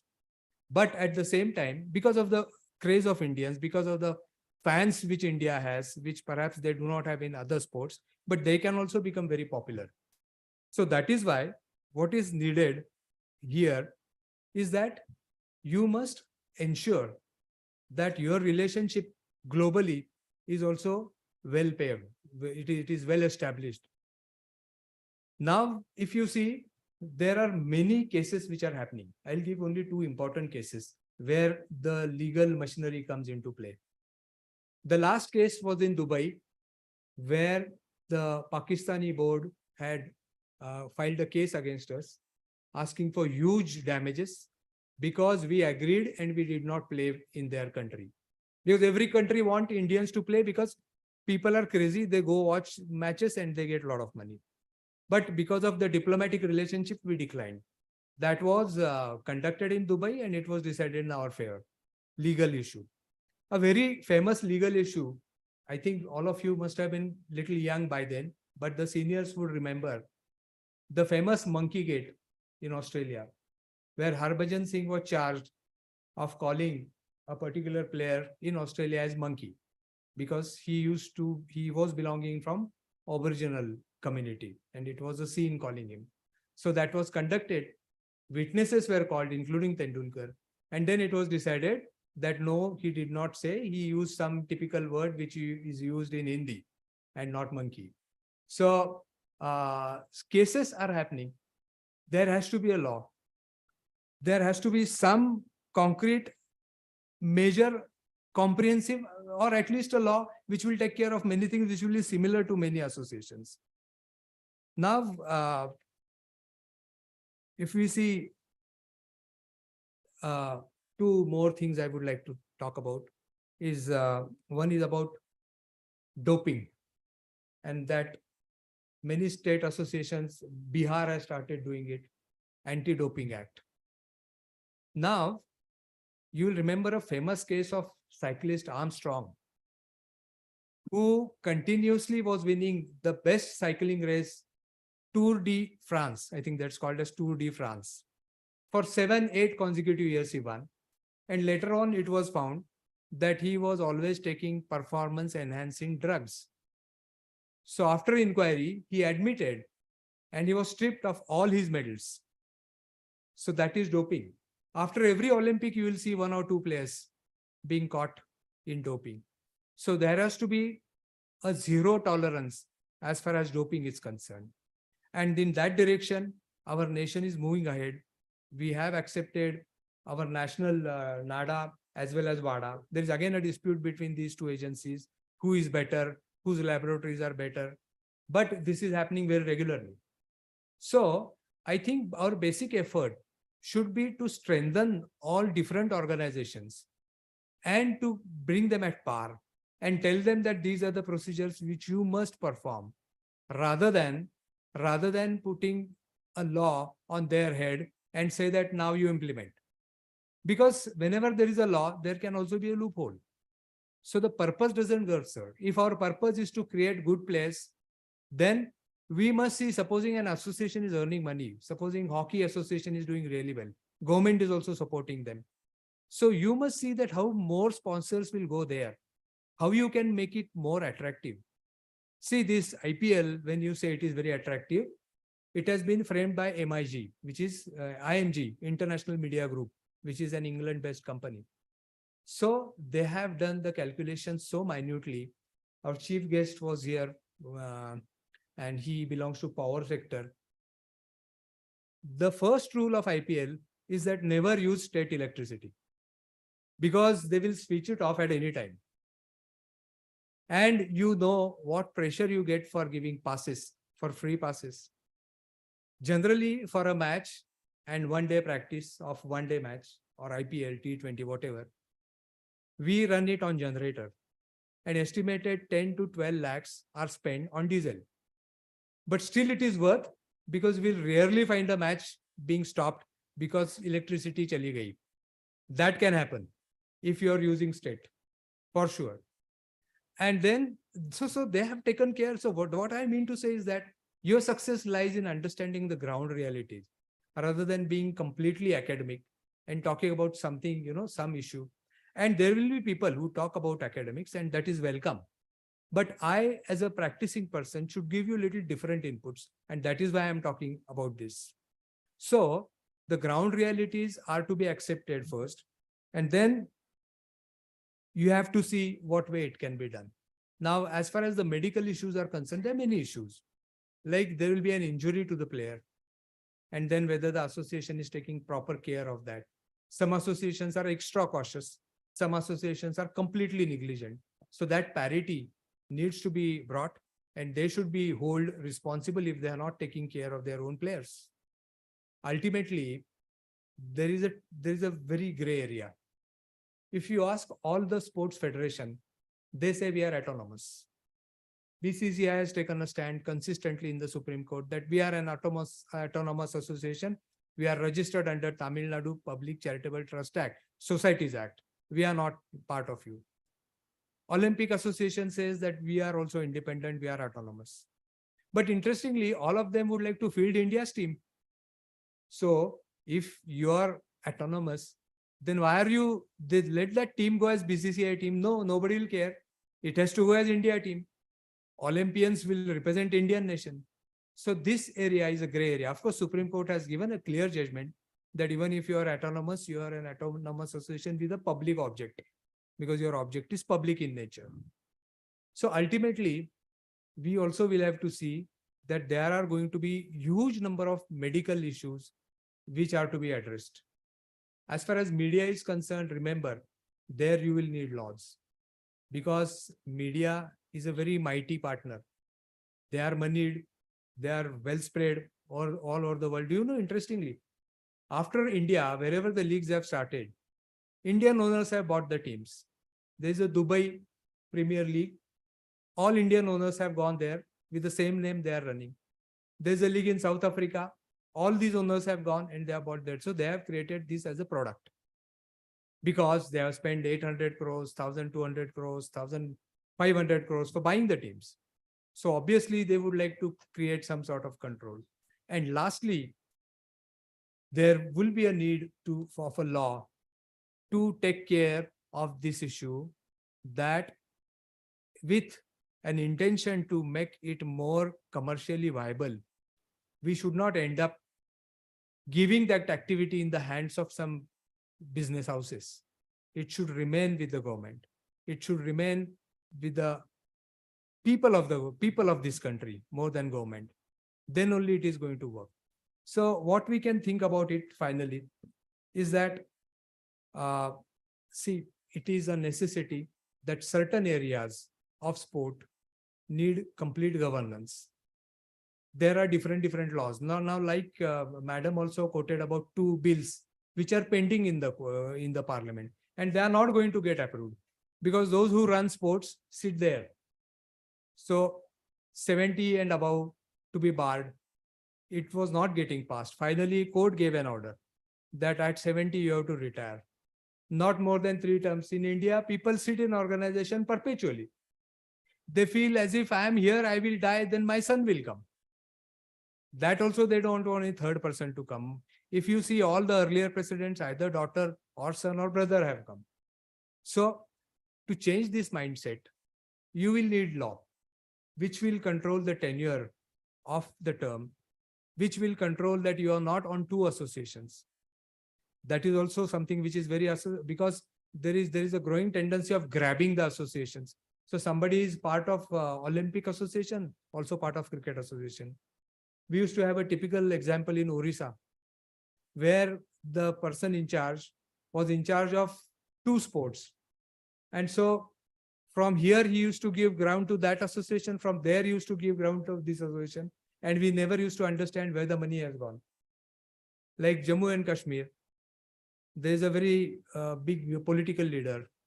So it is a case in public domain. That's why I'm saying without quoting name.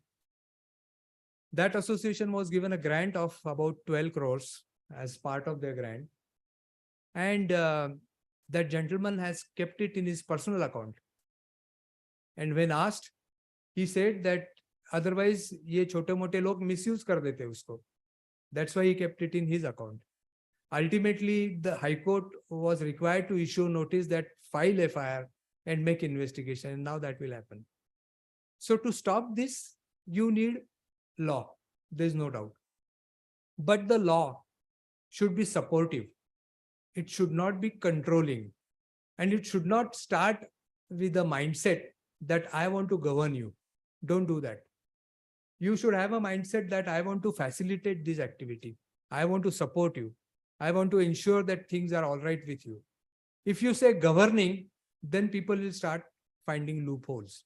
So it is not that easy. That comprehensive law, of course, on all major issues, there has to be a law. But it will be very difficult to find or to finalize a law which will work as one comprehensive law. Yeah, our chief guest also narrated that majority countries do not have comprehensive law. Majority of the countries have different law, different set of laws, which will control them, which will control different aspects. So I think this is how we should look at it. So my final, in conclusion, what I would say is that need for sports legislation in India is obviously there. There are many topics which should be controlled through law, which should be monitored through law. And dispute settlement machinery, every association will have different type of disputes. Sporting disputes will be different. Payment related disputes will be different. Indisciplined disputes will be different. Now, I was just talking to a match referee, and he said that during the women's cricket matches, one lady abused for giving her out in a very filthy language. He made a charge, but he said nothing happened. I was told that nahi, charge mat karo isko. So this is how it has gone. So such issues should be handled by an independent committee, perhaps. And that will help. Ombudsman is there, who is an independent person. Or the tribunal which has been established can take care of disciplinary issues. Conflict issues are completely different. Now, Ombudsman is flooded with conflict complaints. Everyone is alleging other that there is a conflict. This conflict, I will just touch 1 minute. Conflict of interest is that if I am a president, I am not supposed to get involved into any, I should not provide any material. I should not provide any support. I should not be otherwise involved into it because I am holding a position, which is a correct attitude. But then there is also some good conflict. Supposing I am in charge of this stadium, there is an injury to a player, a serious injury. He needs to be immediately attended. And my real brother happens to be the best surgeon, best doctor in this town. So I should not say that he is my brother, but unfortunately there will be a conflict. So let him travel 12 kilometers, go to the city hospital and get it. No, that's not a bad conflict. In conflict, you should not get benefited. That is the idea. And secondly, you must disclose your conflict. You must at the first place say that, look, I am related. I am engaged. I am involved into this. Are you okay? If this is fine, then I can, because you have to help someone. So even those I had given a letter also, such issues are also to be clarified. But then it is good that we have started talking like this, because for years and years now, this bill for betting is also pending. It will not be touched. Because see, there are some sentiments which are political in nature. They say that no, if we pass this bill, general impression about us will be that ye to betting ko support karte hai. They are the people who encourage. So they will not go into the material or the realistic part of it. Fortunately, the current sports minister has made a statement that there is a time when we will have to legalize it. But there has to be a very strong controlling machinery for this. So this is first example where we'll come to know whether they are really interested in doing something. But twofold, comprehensive bill can be prepared. It will be very tough job to prepare it. But at the same time, all these different areas, now agent associations, every player has an agent. Those agents deal with people and there are certain limitations about it. And those agents are supposed to represent the person. Many players are running organizations which will deal with the media rights of the players. Their sponsorship they will do. There are many players. There was a big issue and then a committee was formulated. It has been informed to the Supreme Court, a 3-member committee that was in 2018 or 17. But till today, there is no meeting of that committee held. And I can say this because I was one of them. So this is how it works. So let us be more practical and say that let us call together all the organizers and tell them that this is going to create a problem. Why do you want perpetual sit? Make it up to 70, 72, make 9 years, 12 years, take a cooling off time. And then I think we can definitely head towards it. So with this, I thank Madam for giving me this as an opportunity to express my views. I'm sure there'll be many others who will talk about it. Thank you for patiently listening to me.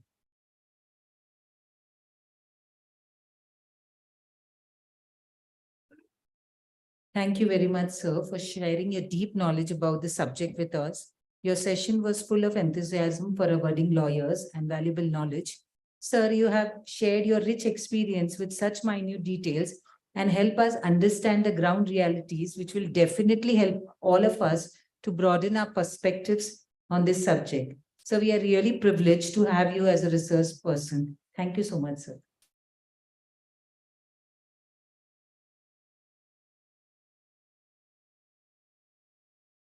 Now, I would like to call upon Assistant Professor Siddha Kulkarni to introduce our next resource person, Dr. Rakesh Tomar from Dubai, who will be present for this conference through the online mode. I would request the technical department to do the needful.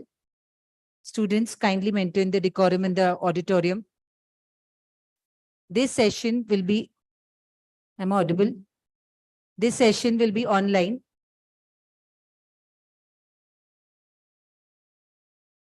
Now I would like to call upon Siddha ma'am to introduce our second resource person. Over to you, Siddha ma'am.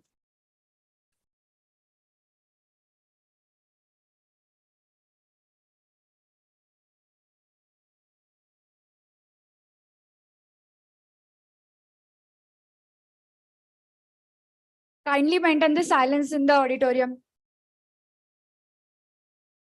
Everyone, please be seated and please maintain the decorum.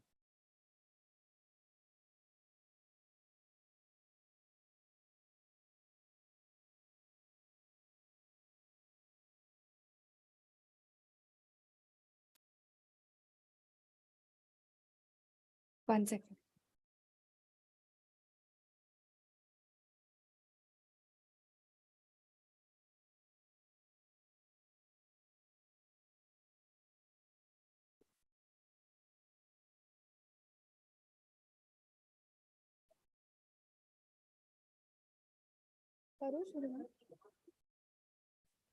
Everyone be silent.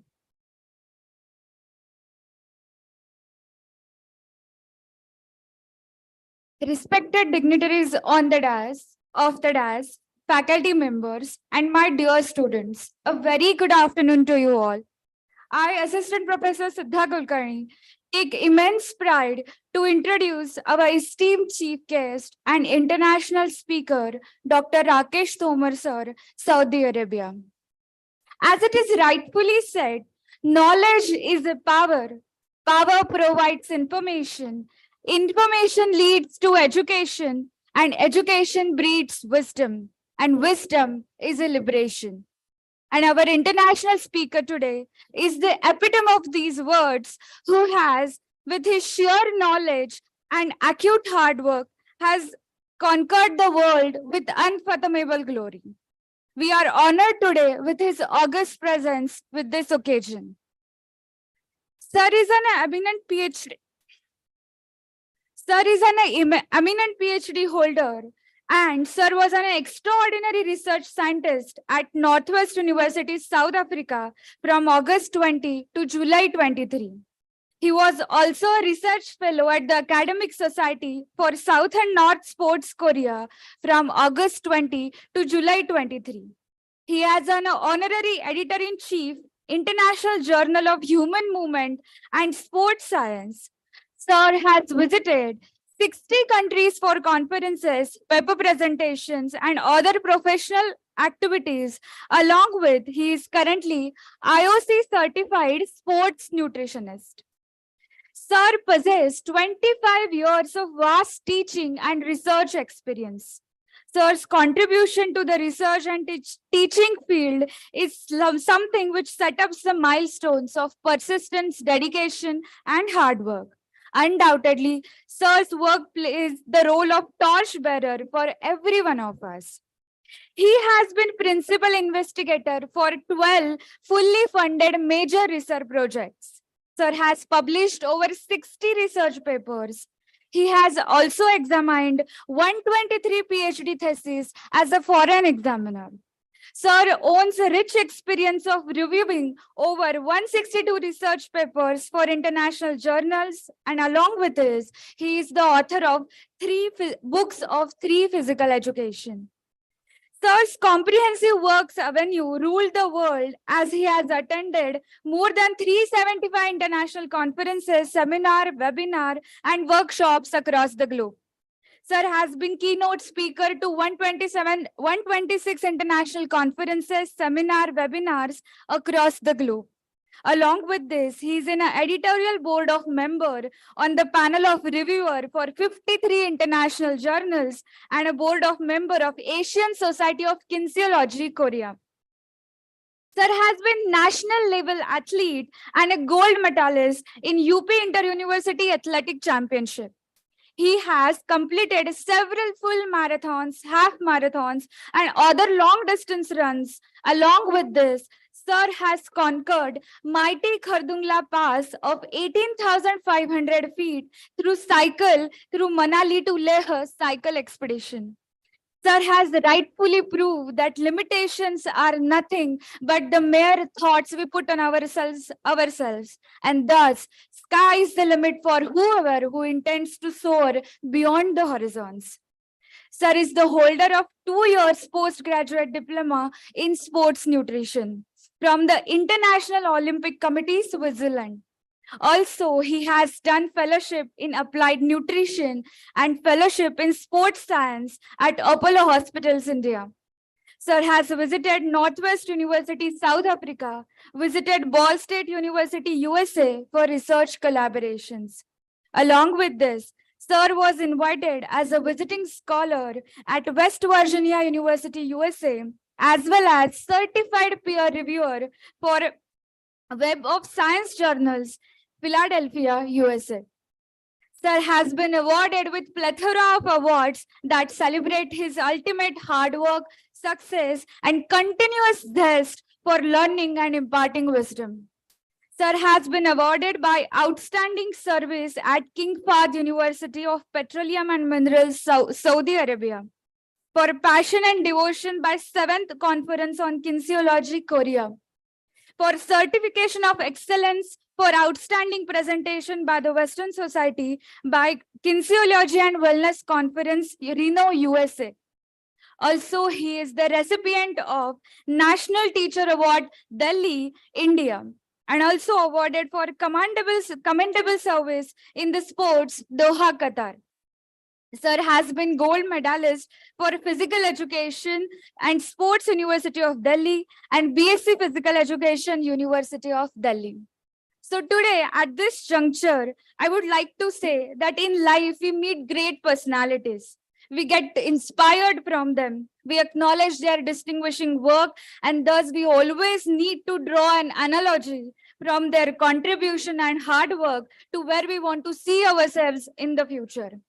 Today, we are already driven with the meticulous force with the sir's remarkable contribution and achievement to work up to the mark, or rather beyond to the mark. We are honored to have Dr. Rakesh Tomar sir as our international speaker for today's conference. Sir's insights and expertise will provide us invaluable guidance, which will be beneficial to all of us here.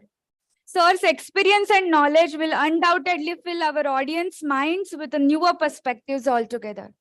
I would request now Dr. Rakesh Tomar sir to take over. Let us welcome him with a warm round of applause. Over to you, sir.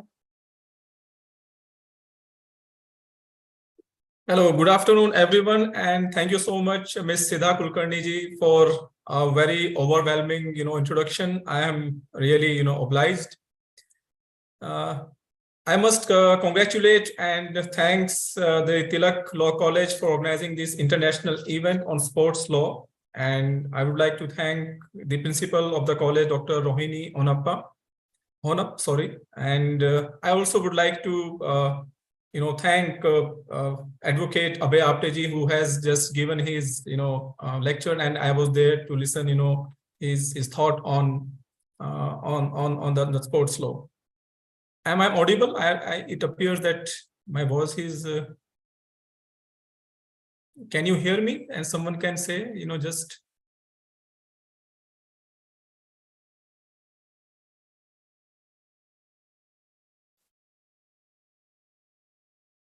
Can you hear me? Can someone confirm if?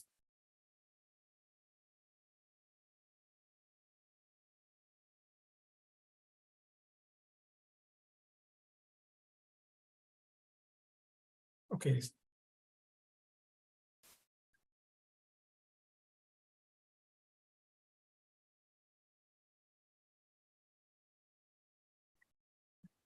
Sir, you can start. Okay, now you can hear me? Yes, sir. Okay. Thank you so much. And so let me start once again with the greetings from my side. A very warm good afternoon to all of you who are present here. And my thanks to Dr. Rohini Hona, principal of Tilak Law College, who has been, I guess, instrumental in organizing this one-day international conference. And I would like to also, welcome and thank the previous speaker, Advocate Abhay Apteji. And it was a very enlightening talk as I was hearing, on the sports law. And my presentation today will be on it's not on a sports law, as I have already conveyed when it was discussed with me, but it is on the impact of sports and society, sports on society and culture, which is again a very important aspect.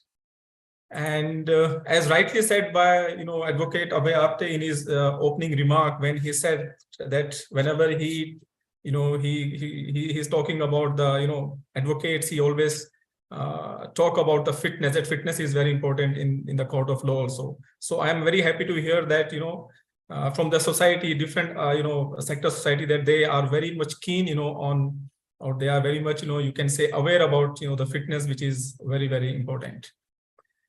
So my topic for today's presentation is sports culture in universities. Time to act now. This is a very famous quote which you can see on the screen, and which usually I quote at many of my presentations. So at the end of the day, your health is your responsibility. So nobody is going to help you out for that. It is your responsibility how you stay healthy, and for that, sports and exercise is something very important. And it's not only important for your health, but also at the same time, the sports can have a huge impact on society and the culture. And that's why I want to emphasize in my today's talk, the sports culture in universities. How can we develop the sports culture? Why should we develop the sports culture? What are the advantages? What are the loopholes? What are the obstacles, which we are facing, to develop it? And how how we can promote, how we can, you can say, make students, universities, aware about exercise and sports. So sports is not just sports, right? The many people who are involved and, in sports education, that it is a science, it is an art, it's a philosophy, it's understanding of human psychology, it is the understanding of mechanics, how the movements takes place, that is a biomechanics, right? It is a business, it's management. So sports is just not just playing a sport, right? It involved most of the allied sciences, and subjects.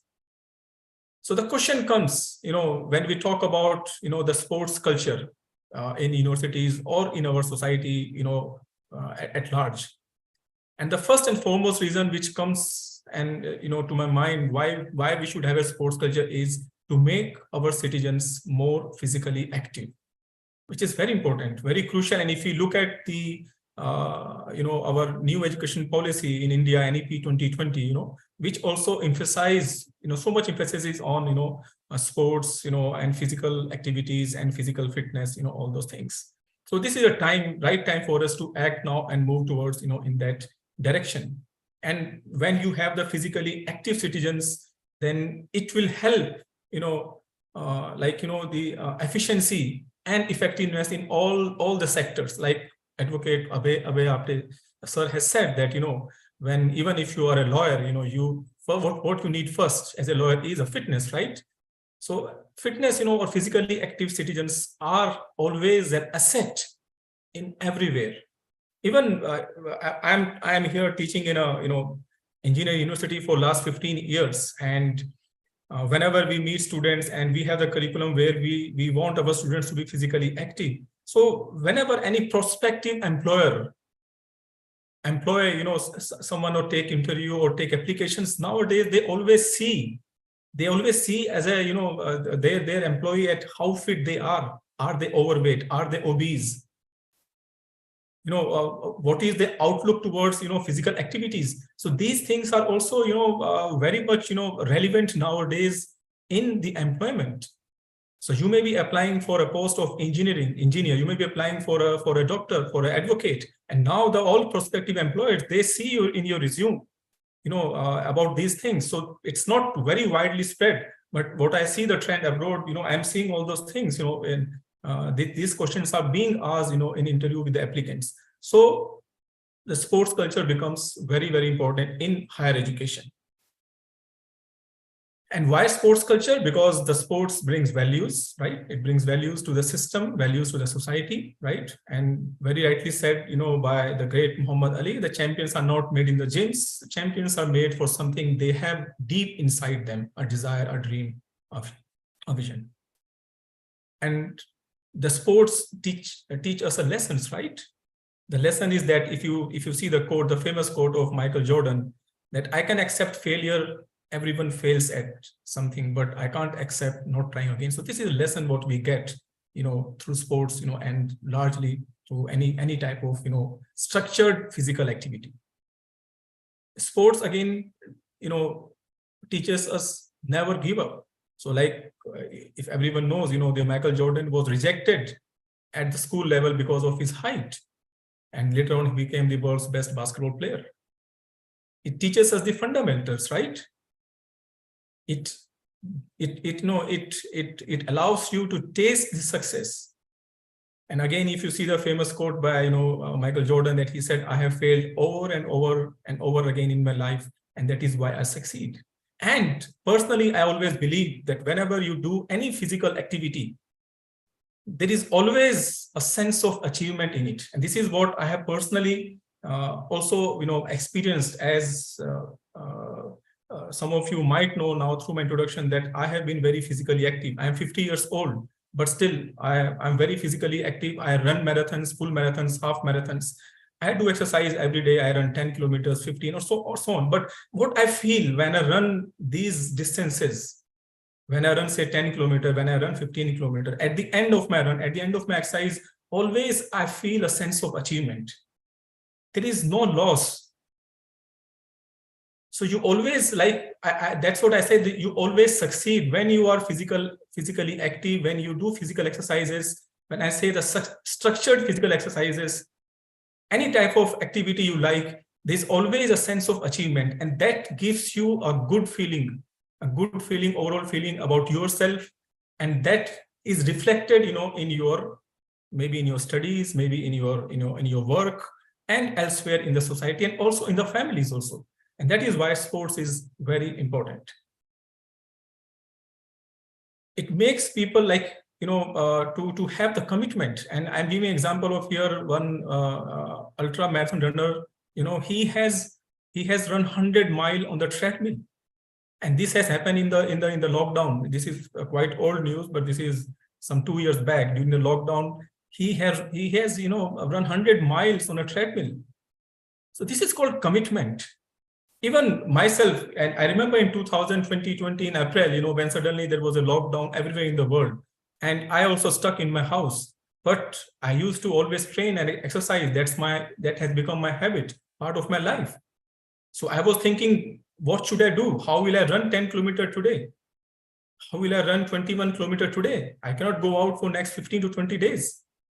So what I did, I ran in my living room. I just ran around my dining table. 21 kilometers I ran around my dining table. I did it. I ran for 2 hours. My family was watching, like that time there used to be some, some programs used to come on television and all. So they were watching it, and I'm running and I'm also watching. So this is what called commitment. That if you are committed to exercise, you will do it without fail. Then dedication. I remember, this is again, this thing, I'm giving examples from the COVID lockdown. This is one of the child, she is in grade 5, in US. What she did again, because she could not go out, so she has, she run, around her house, 8 times to complete her target. So this is called a dedication. And this is all these things, what I said, are learned, when you have the sports, when you develop a sports culture in universities or in your higher education institutions. So before we go further, there are a few questions we must ask ourselves. First is, what is sports? And why sports? We'll be talking about all those things, in my coming, in coming slides. What are the benefits of sports? Of course, many of you have different answers to this, but we'll deal it in a different way, in coming slides. Is sports a distractor? Some of us may say that sports is a distractor, especially when you are studying or you are in education, but certainly this is not. Sports as a career, of course. And I always say, that sports is not just for elite. Sports is for all. I'm not here, when I'm talking about a sports culture, I'm not talking about the elite. I'm not talking about 15 players who play cricket for the national team, or 11 players who play, 15 players who are in the football soccer team. I'm here talking about sports for all, each and every one. So we'll be talking about that approach, reach to each later on. To utilize your leisure time more in a more constructive manner, right? How can you utilize it? That is through the sports, right? So it's not that we don't have a free time. Many of us have, most of us have a free time in our daily routine. How we utilize that free time, leisure time, in a more constructive manner? Are we giving that free time to the screen on your mobile, screen on your laptops, or screen, or the big screens, say the multiplexes or the TV screens? So it depends upon you how you utilize your leisure time. I utilize by going out for 2 hours and doing exercise. So by doing that, I'm staying away from my phone for at least 2 hours. I'm not on the screen. So this is one of the reasons why I do exercise. Of course, this is not the only reason, but this is one of the reasons, why I do exercise, just to stay away from the screen. Then to channelize the extra energy in the right direction. In universities and youth, they are full of energy. How you channelize the energy, extra energy they have. So the sports is the best medium to reduce the symptoms of anxiety and stress, right? So, and this is again, I have so many examples. Of course, this is not the right forum today, but maybe some other time I'll give, but there are a lot of examples. Even I've experienced that personally, that when you exercise, your stress level comes down. Even if you have some bad day, you have a bad time in your exam, you have some unpleasant interaction with someone, just go for exercise for 1 hour. Release your anger on the ball, release your anger on when you run or exercise, lift weights, and you will see your stress level comes down. And that's what I advocate, and I always tell even my students and to whom I counsel. So if you have such problems, if you are feeling low, don't sit. Don't even, I say, don't talk to someone else, because when you're talking to a human, there will be his opinion will come to you in some other way. It may be right, it may be wrong, depends upon the person whom you're talking. So I always say, come down, come to the squash court, come to the badminton court, come to the volleyball court, come to football field, release your anger there on the ball, play the sports for 1 hour, and you will see your feelings, you will be feeling better because of the different hormones which release at that time. And then sports for health and enjoyment.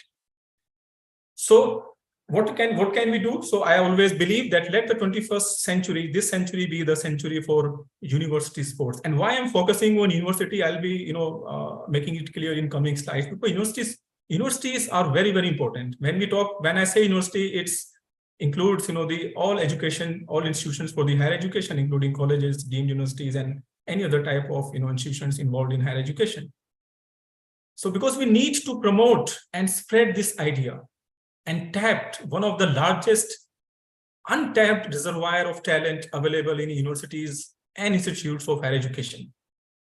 So of course, our focus is for sports for all. At the same time, we would like to untap this talent which is available for our to make better sports person and better teams in our nations. And that's what I see when anyway, I'll talk about the examples later on, what happens in Europe and what happens in America, especially when it comes to the university sports. So why sports? Because if you organize sports, if you play sports, you need playground sites, and playgrounds are the lungs of the city. I always say the playgrounds are the lungs of the city. So more playgrounds you have less sick people in your society. And less number of sick people leads to less burden on health facilities. And when you have less burden on health facilities or health sector, it will lead to a healthy economy and development of a nation. So sports, indirectly, you can say, but nowadays there are, as Advocate Abhayji also have said, that it's a big industry. Sports is a very big industry. It drives economy of many countries and almost all the countries, right? So it's a major player, in the economy of country nowadays, because it's not only just sports. There are so many elite, sectors which are associated with the sports, right? Anyway, I will not talk about, those in detail here. So I just want to hear one more. I just want to give you the example, about what International Olympic Committee thinks. And this is an example why I'm giving here, because still it is relevant. This was said by the president of the IOC, almost like 2 years back in the pandemic when the COVID has started. So at that time, he has said, and that he urged the governments to include sports in their plans for once restrictions that are in place to fight the COVID-19 are lifted. So you see how much importance the sports has been given even during the COVID-19. So he made the comments after the IOC and the WHO signed an agreement to work together to promote health through sports and physical activity. And this is happening during the COVID-19. They were thinking at that time that after the post-COVID, the sports will play a major role, in bringing people back to the normal. And he said, like this was, 2 years back, that over the last few months, like in somewhere in August, September 2020, over the last few months in the current crisis, we have all seen how important sports and physical activity are for physical and mental health. And he said, you see, this is very important statement.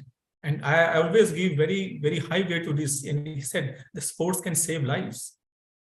That's a very big statement. Sports can save lives. So then why we should not promote, why we should not encourage or develop the sports culture in our institutions? It is very important. So the IOC calls on the governments of the world to include sports in their post-crisis support programs because of the important role of sport in the prevention of non-communicable diseases, but also communicable diseases like COVID-19. Now, even there is a statement, on World Health Organization on sports. And as I said in the previous slide, that these two organizations, IOC and WHO, they intend to work together to promote grassroots and community sports programs that have a further reach within the general public, particularly among girls, older people, people living with disability who may find it harder to keep active and healthy. So that's what I said, the sports for all. When we say sports, there are two areas. One is, just when you play sports for the glory, it includes the elite, and other is sports for all, right? For every person. And that's why the grassroots programs, the community programs are very important. How we can link this community and grassroots and how they are linked with the university sports. We'll discuss that also in coming slides. So if you look at the estimates, world estimates given by the WHO, they said that 1 in 4 adults, and this is quite alarming, and this is a worldwide figure, 1 in 4 adults is not active enough. And more than 80% of the world's adolescent population is insufficiently physically active. Remember, 80% of adolescent population is insufficiently physically active. That's a huge number. And this population will eventually transfer to the universities. So universities will get 80% inactive, insufficiently inactive, physically active population. And that's why we have to focus on sports culture in universities, because at the end, this will affect the society, this will affect our overall culture, right? So the new partnership will bring together the sports and health sectors at international, regional, and national levels to reach the global goal of increasing physical activity by 15%. This is what has been, set up, in the Global Action Plan of WHO, to increase the physical activity at least by 15%. So this is a mammoth task ahead, in front of the world. So what next? So what should we do? So we have seen the background now. So what is ahead for us? How we can develop the sports culture? How we can establish a sports culture? How we can promote it? So there are a few things which I would like to mention here, and we'll discuss these things. And this will help us to develop the sports culture in our universities. The first is a sports culture, okay, overall. Then you need to think about and talk about the regional culture. It's very important. Where you are situated, you have to see the region where you are. So we'll talk about that later on. Belongingness is very important. Unless you belong, you don't belong to that program, you will not continue it. So you should have a sense of belong. Okay, this is my program. This is for me. You should have a belongingness. Then only, you will be involved, and that is important. Then reach to each. I don't have to just make a football team or soccer team in my university. I don't have to just make a cricket team. So you choose 15 best players from the thousands you have, and you are just, your focus is on those 15. That's not the right approach. You will have the focus on that, but at the end, there should be reach to each approach. We have to target each and every student in universities, each and every student. The sports heritage, sports legacy, sports museums. I haven't heard, because this I always feel at many forums, I believe that we should have the sports museums in educational institutions. Why can't we have? Of course, we have, in a sense, like, but we should have a name. The nomenclature is very important. So when you have a place, in your university, maybe it is in the stadium, or maybe it is in some other place, or maybe in the your main reception area, or in the office of the sports director, someone else. So you should dedicate that place as a sports museum where you keep all legacies there, So this attracts, the people, attracts students. Sports exhibitions. I don't know how many sports exhibitions, I don't know whether each and every university and college organize sports exhibitions with these names. As I said, the nomenclature is important again. Maybe we are doing many activities which are fulfilling, these points, but not in the same name. And that's why we are not able to attract many people, many students in our universities to such events if they have been organized. So just by giving a representation of sport in the media may not be enough, right? That may cater to a very particular, very small segment, or a small category of, people there, and it may not lead to the favorable contribution also. So the sports culture, when I say it, not necessarily mean playing sports, like playing a proper sports, right?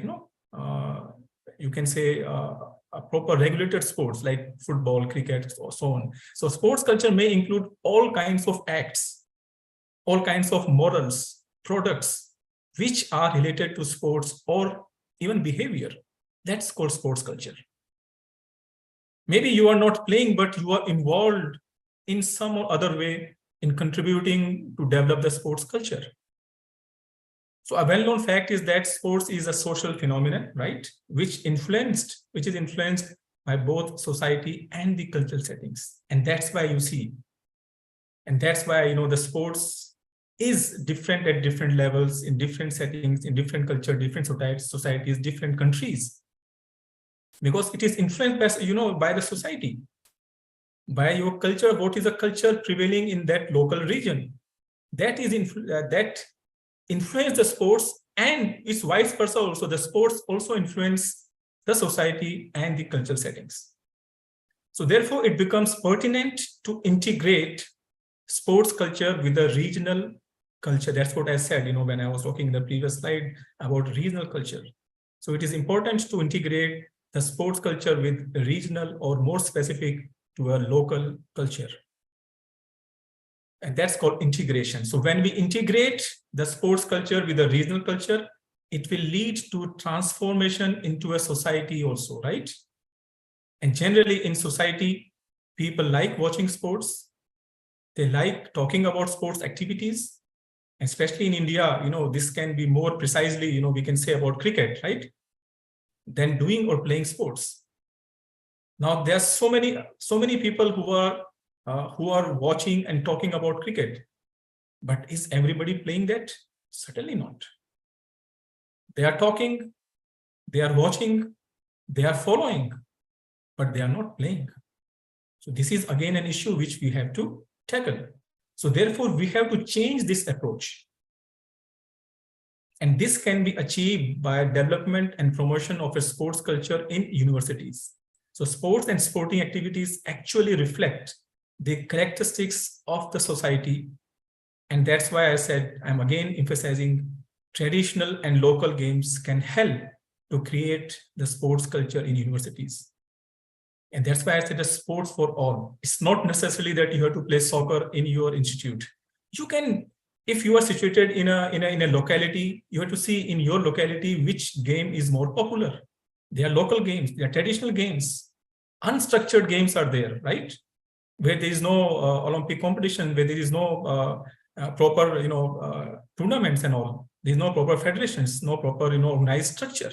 But still, you should incorporate those traditional and local games in your, university settings. So this will help to attract more people to the sports, right? So when I'm saying sports culture, our target is not to, build a team which can win, medal at the international level. So of course that will be there. But again, that is one aspect. So our main, that's only maybe 10%.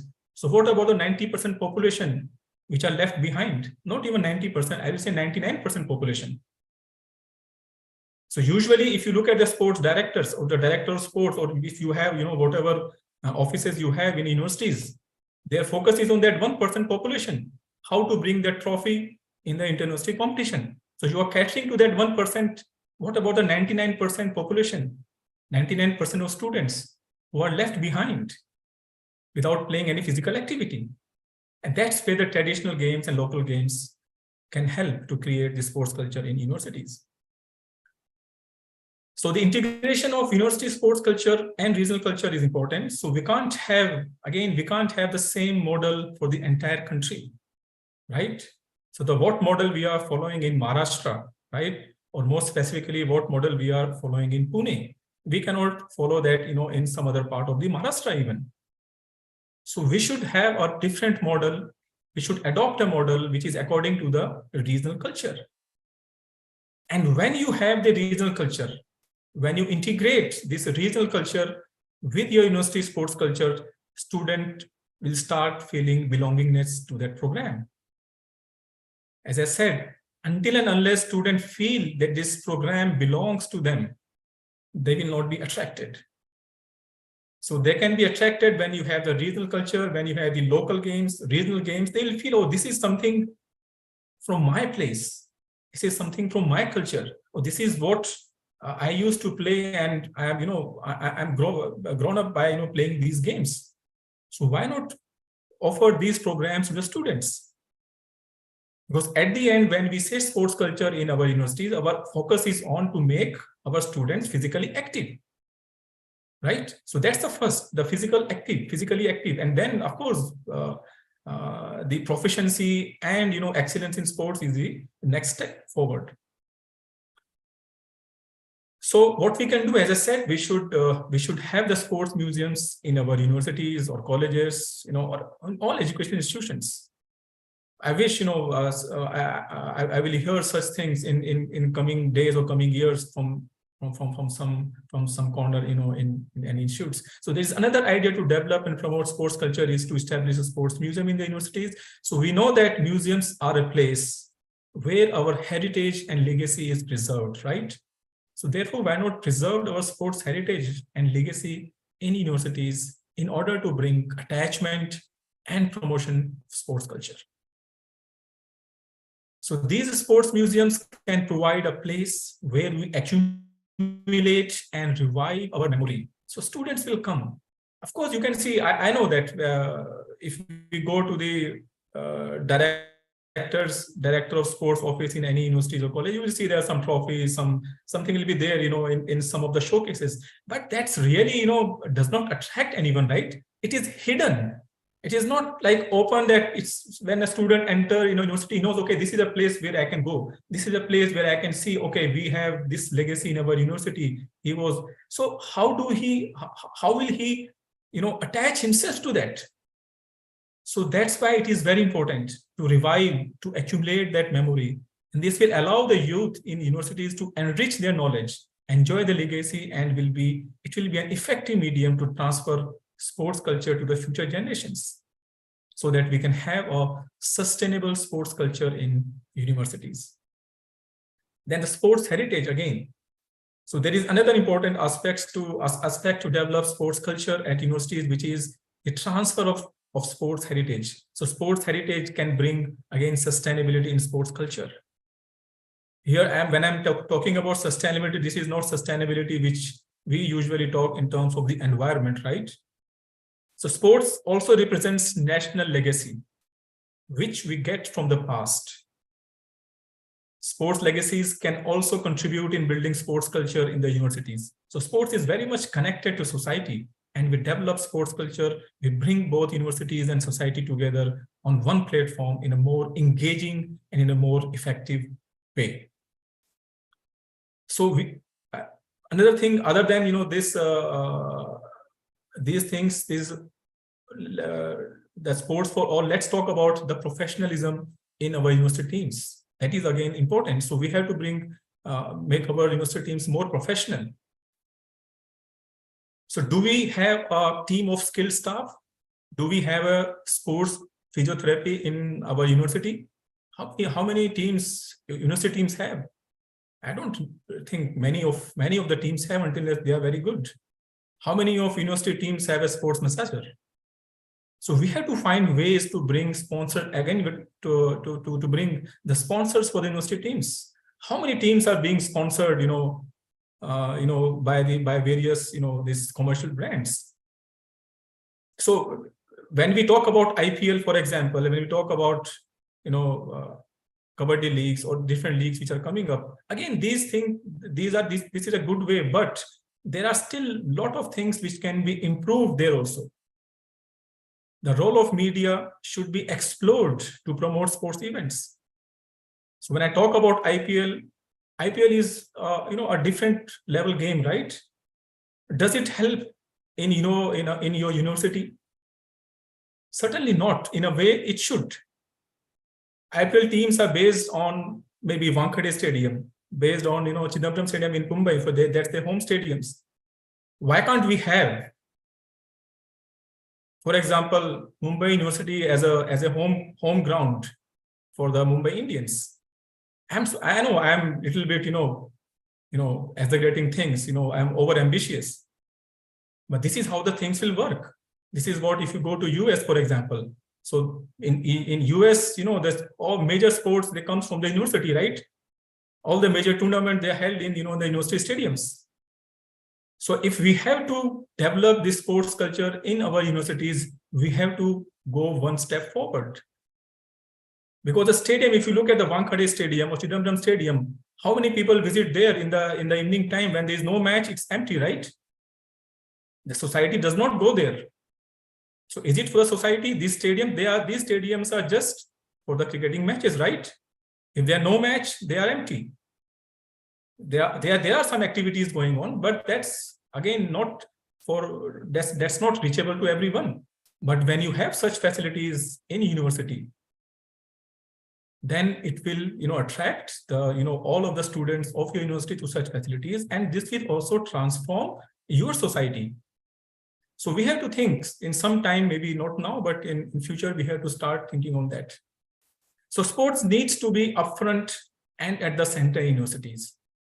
So until unless sports is at upfront. So nowadays in India, for example, the sports is not, in universities, we have inter-university competitions, but how many players are directly taken from inter-university competitions to the national teams? Not that much. Let's talk about cricket. How many players are selected from after having an All India International Cricket team match? From there, they select, okay, this is a player, and they have taken it directly to the Indian cricket team, except some few exceptions in the past. Because still, the university sports is not upfront and not at that level, So the sustainable development of sports culture is only possible if sports is prioritized and emphasized at universities and colleges. And healthy youth, as I said, healthy youth means healthy economies. So when you have the sports culture in universities, when you have such things happening in center, right up front, so you will have the healthy youth, and healthy youth means healthy economies. So government should think in that direction. So if you want to target, that 90% population, not that just 10% population. And let's not forget, sports is one of the effective medium for health of youth. So this not only leads to healthy economies, but also to healthy societies. So if the youth in universities are healthy, your society will be healthy. So if you check the health of a youth, you check the health of the society. And when the youth move forward, the world moves forward with them, right? So I think we may have to shift our approach a little bit. Of course, this will require a lot of spending, a lot of infrastructure upgradation, and it looks like complete overhauling of a system. But at some point, we have to, move towards this direction. So sports programs should be sustainable. So we have to work towards sustainability of sports in universities. And when I say sustainable, I mean that students and youth, irrespective of gender and age, should be able to incorporate sports into their lifestyle. Sports is not for a day or for two. It is not for 3 months, not for 4 months, not for a year or two. It should be incorporated. And when I say sports, does not necessarily means you have to play an organized cricket game or any volleyball game. It can be anything, any sports activities. So it can be a recreational activity also, right? So, but it should be incorporated into their lifestyle. It should be part of their lifestyle. Then only we'll be successful. And how it is possible? It is possible only if the program, any program you make for example, for your youth, for the students, if it is not enjoyable, it cannot be incorporated into daily life, right? So the program has to be such which can be enjoyable, then only it can be, fit into your life, and it will not be easy to be followed. If it is not enjoyable, you can't follow it for a long time. You will skip it, right, after a few months. So the sports program should be able to generate enthusiasm and necessary interest among youth. And programs should be accessible to the students so that they can embed it into their lifestyle. It's not okay, you make program which is difficult for maybe 80% students, they can't access it because of the nature of the program. So these programs must add value to their lives. Then only they will be able to carry it forward for life. So if a student feel, oh, this program does not add any value in my life, how will he continue with that? So you have to make a program in such way that students has to realize, or they will realize, okay, yeah, this is important for me. Yes, I can do it, and it does not disturb, it does not distract me from my routine, from my studies. Rather, it should complement in their studies. So I know this requires a lot of a lot of brainstorming, before we make the program. A lot of things are required, but this is how we have to go forward. And this interest in the sports for the student, it should not be casual. If you make a program casual, they will also be casual. So and it should not be of a least priority. So rather, it should assume some sense of priority in their life. Then only it will be successful. And for this, we need some structured programs in universities. And it is the quality that matters over quantity, although we also need quantity, but with desired quality. So sports culture in the universities has the power to translate the same to the entire country. It has, and how many universities you have, how many, it's the majority of population, they spend, majority of their time, between, this 20 years to, 30 years in the universities, right? So youth at universities are full of energy and new ideas. So if they understand the value of sports and their concepts are clear, they can act as a great ambassador to spread awareness in the society also. They will force their parents, they will force their brothers and sisters to pursue that, to do activity and exercise. But the question here is, how will you do that? Again, for that, a lot of brainstorming sessions are required.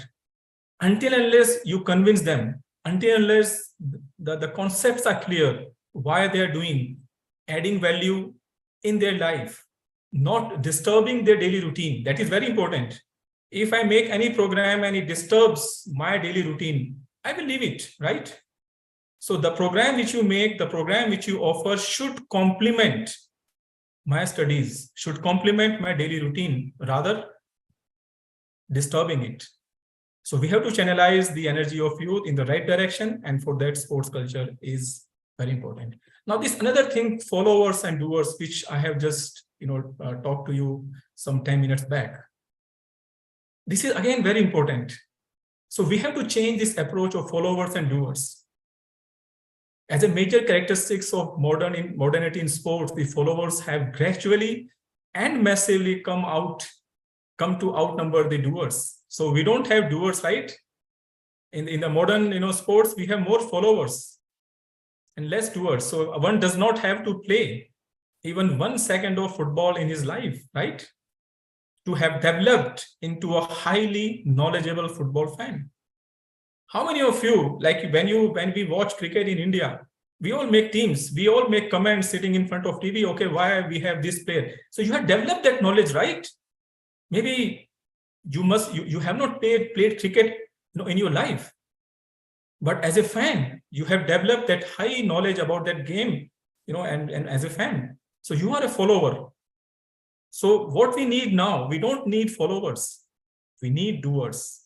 So we need more doers than followers in our sports universities also. So this again approach we have to change, right? So although we have, if you look at in India especially, we have a robust board of university sports in India, but we have to look beyond that, as I said before. And this is what I said, like for instance, how many players pick directly from inter-university sports competitions and why we are not able to do that. If you look at why, we can list down a number of factors. So let's remove those obstacles. So there are few examples, as I said, but not too many. And it is quite similar in all the sports. So we have to change it. So what are the major obstacles? The major obstacles are that we need to host major international tournaments at our universities. Are we doing that? No, because we don't have the infrastructure. So for that, we have to build infrastructure. So we have to take steps. So our university, should become, the venues, for these tournaments. I'm looking forward to like someday India will play against Australia in Mumbai University playgrounds, or in Delhi University or some other university, not in those big stadiums. But of course, then you have to develop the stadiums in the universities. Why can't we can do that? Why can't we have, more stadiums? You can always have, you can have even smaller stadiums, no problems. You can invite a smaller teams. So you have to start from somewhere, right? If you go to, go to South Africa, I have been to Northwest University, some 4 years back. And their university, I see, they are organizing, they have the playgrounds, where they can host, even, good international matches. So we should do that. So we have to develop universities as a hub of international events, better sports infrastructure facilities, both in terms of quality and quantity. And as I said, now we have so many professional leagues. So why can't these leagues, have universities as a home ground, for their teams? And this is how we start. And why the question is, why we cannot. Sometimes maybe thinking, it is not commercially viable. There are brand value, there are other things, administrative problems, but you have to start somewhere. Once you start, you will see that how much dividend it will repay you in coming time. Maybe initially it is difficult. You have to, these teams or sport, they have to invest a lot, but later on, you see the university is home to thousands and thousands of students, right? And it can translate to, in a big thing, in coming years. Then reach to each. So mass participation and reach to each is very important. So sports is not necessarily means playing a specific sport. Sports may refer to exercise and a means for exercise for promotion of health in masses. So we should not aim to reach only specific section of the students in universities, but we should reach to each and everyone through mass promotional exercises. This is another way to create a sports culture in our universities. And coming close to the end, I don't know whether, but as far as I know, there is no such day there should be some like National University Sports Day. So this is, of course, this will be a symbolic in nature, but these things, translate, these things attract people, and these things have that, can engage the community. So it can be a good idea to have something like that, or maybe some other nomenclature or something else, but something like that we should celebrate. Let the community engage with the university sports. We should invite the community at large. So university should become a major center for sports programs, and such events not only will help universities to generate funds, but can also sustain the cost of running sports programs. So let's talk. If we don't talk, we cannot change. So let's talk, let's change, and make university sports embedded deep inside our life. Our life means our students' life. And with this, I would like to rest my talk here. And thank you so much for giving me this opportunity, for sharing my views on the sports, how the sports can impact the society and our culture, and can help make our citizens and youth more healthy. Thank you so much. Over to you. Thank you, sir. So your talk and your CV has been a reflection of your rich expertise. I'm deeply honored to get this opportunity to express our gratitude for sharing your words of wisdom with all of us. Sir, your deep knowledge have created a great amount of awareness, which is the need of the hour. It will be a great pleasure for us to listen to you again in our future events too, and we would request the honor of your presence in our future events, sir. Thank you so much. Thank you. So far, we have finished 2 technical sessions, and both the research persons have given us enlightenment in the particular subject. Thank you all. After feeding our brains with so much knowledge by such great and learned speakers, it's time to feed our tummies with good food. And for this, we will take a break And 2 o'clock, we will resume back.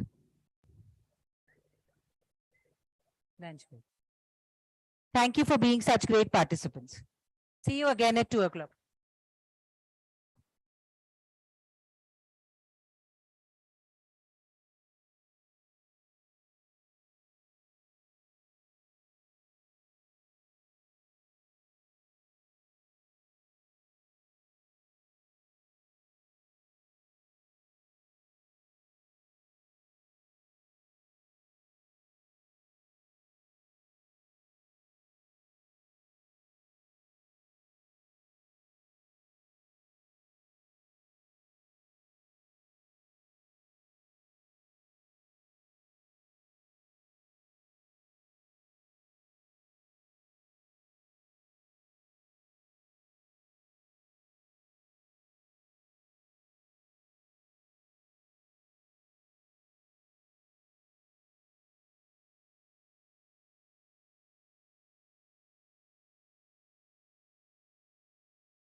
Student, please be seated.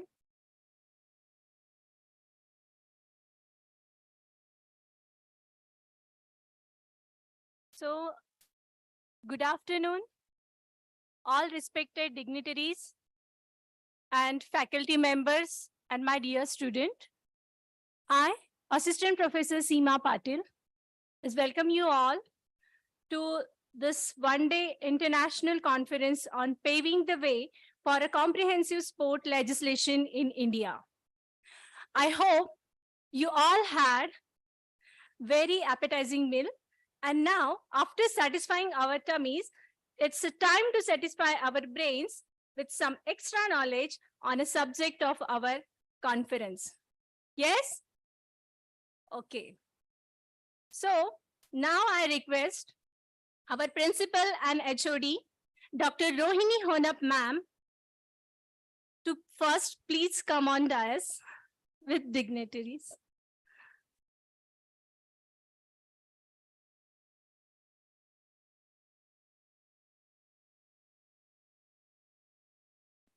Thank you.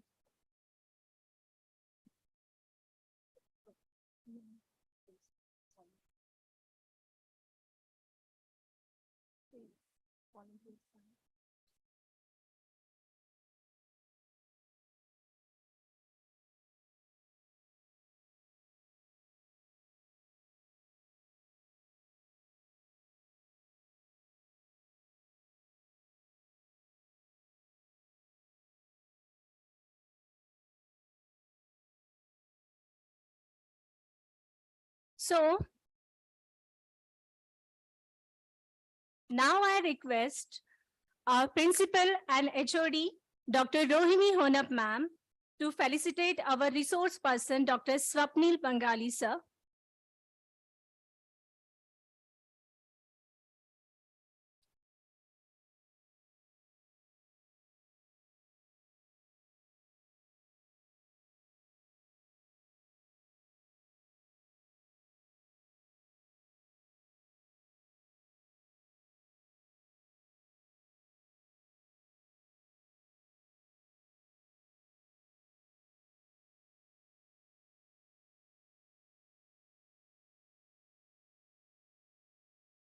Thank you, madam. So without much delay, I would like to call upon Assistant Professor Ramneet Arora madam to introduce our first resource person, Dr. Swapnil Bangali sir. Over to you, Ramneet madam.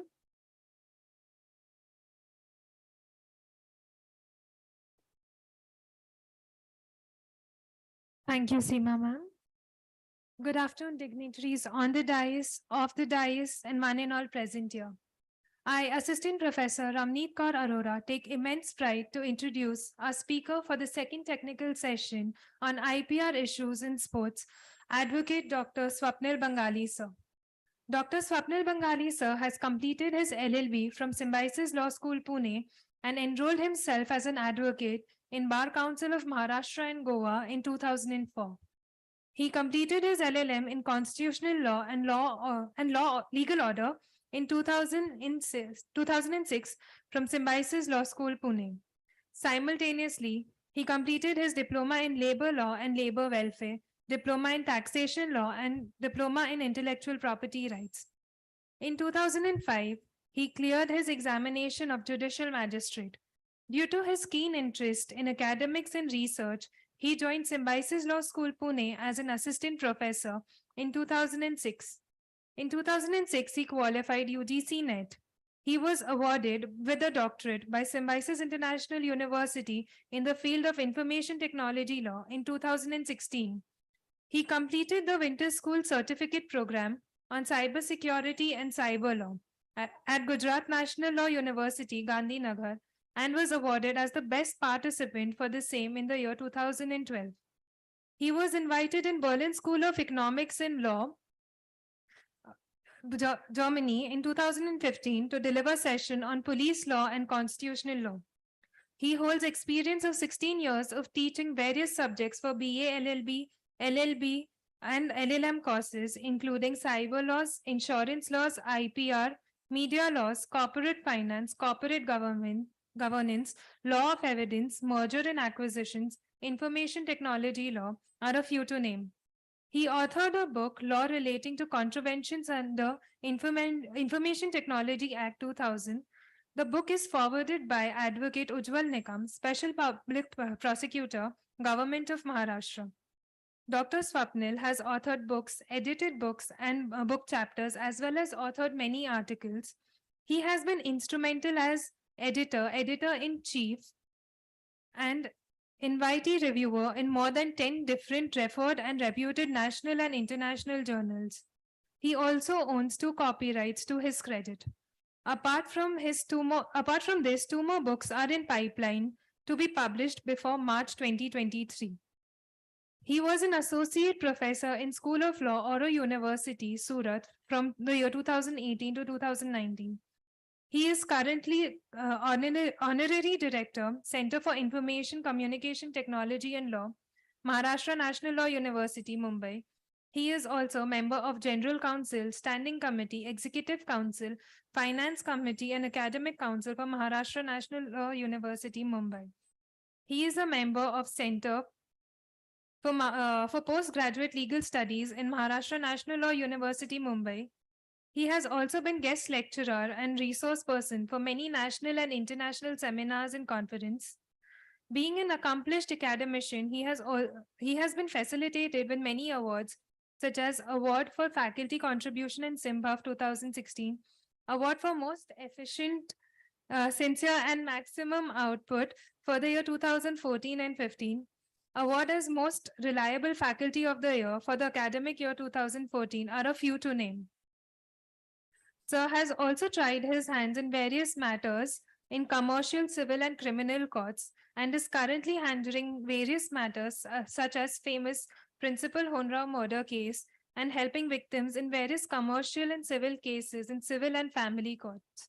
It is indeed a pleasure to have such a versatile personality with us today. We welcome you, sir. I now would request sir to commence with the session.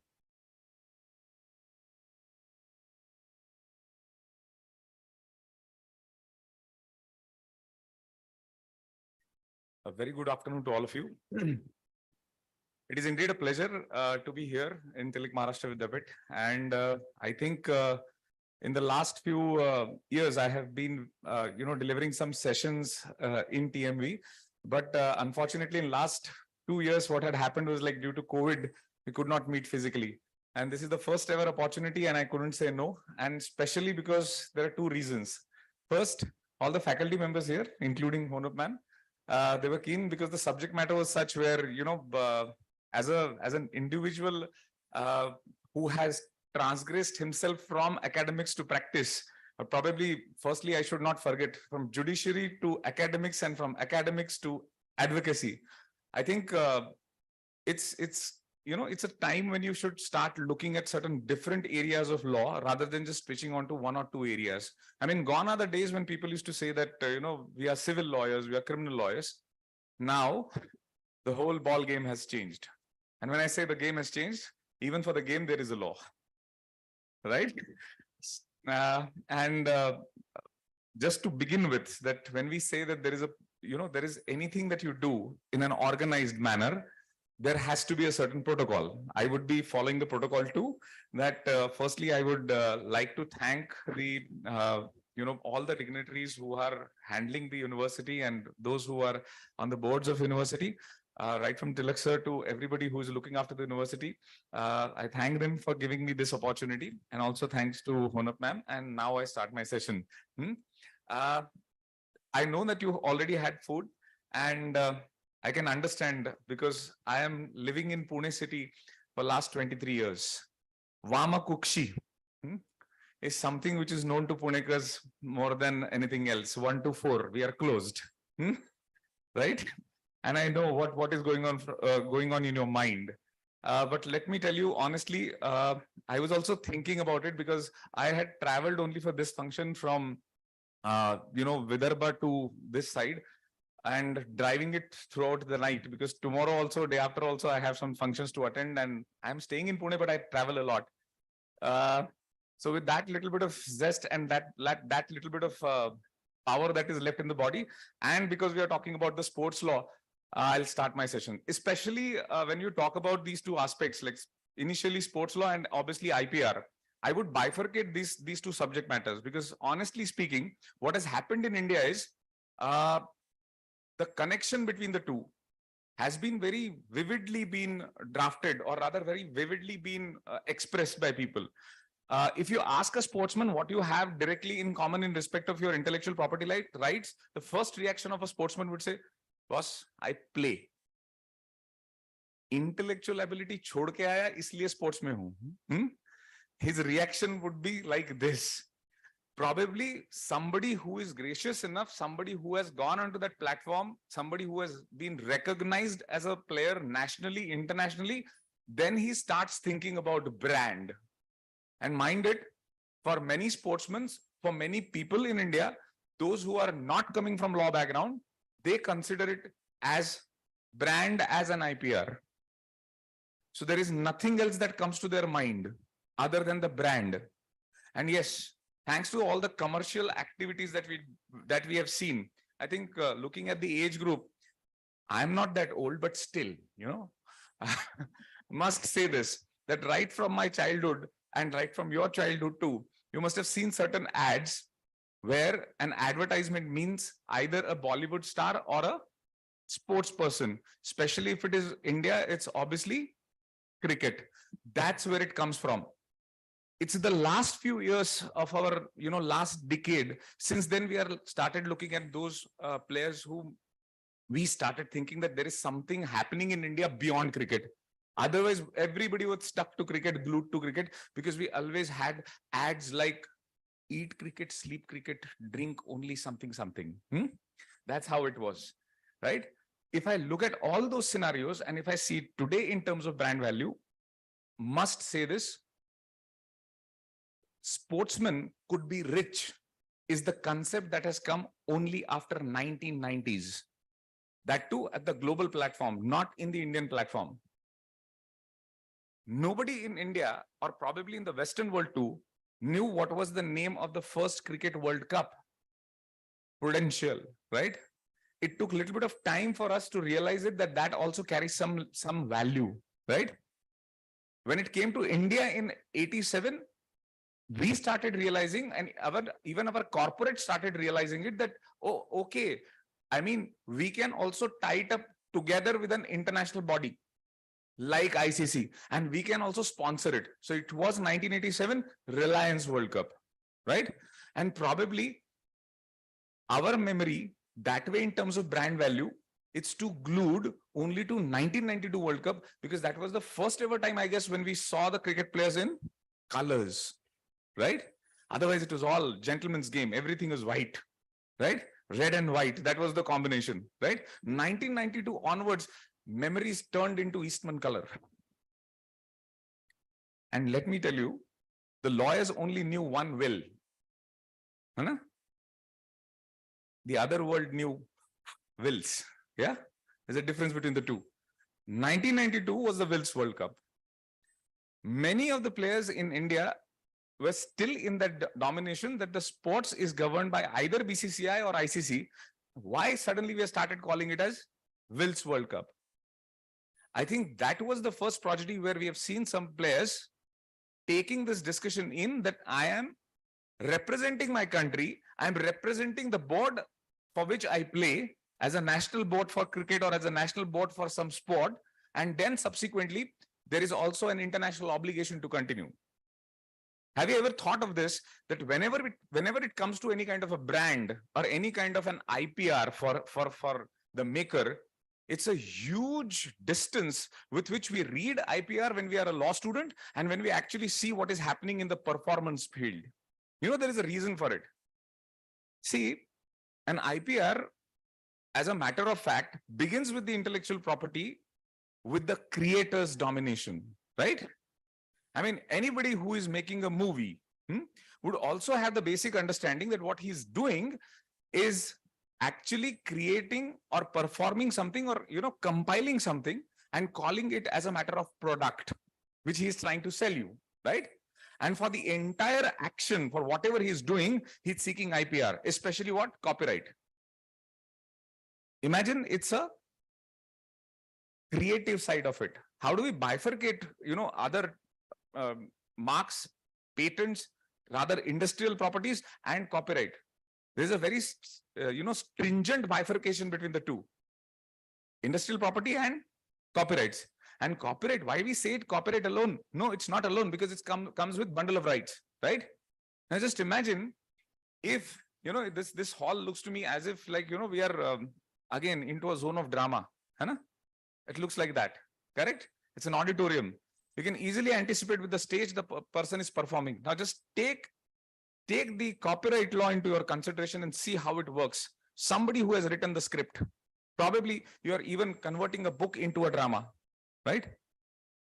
For book, there is a different copyright. For drama, there is a different copyright. Probably we will make a movie out of it. Again, there would be a different copyright. When it is dramatized version, we say for the dramatic work, we give copyright. This is where it comes. Performers' rights are also recognized under copyright law, right? All the players perform, right? On ground, on some mat, in some sports event. Are they being made aware by somebody that, see, what you do is also your skill. It's also your, performance right. We don't have that as a matter of concept. There is a divergence from that understanding under copyright law and the sports activity. It's very, very difficult to connect it to that level and say that this is a copyright understanding. See how loosely commentators also say this. Those who are cricket freaks probably would know it. First ever time, South African batsman A.B. de Villiers had a switch hit, reverse sweep. He tried it twice, did it again. People started saying, typical copyright ABD. Yeah? Uska copyright de diya tumne, bolte bolte. We are not registering copyright. We know. I mean, there is a registration of copyright too. There is a non-registration of copyright too. But for skills, there is just a recognition which merely dilutes in words, in just air, It doesn't exist physically. It's intangible and it is not so recognized. We cannot stop any other batsman to play the switch hit. That's an apathy again, reverse way. Has anybody written it in that manner that, see, at one side we are recognizing your rights, on the other side we cannot.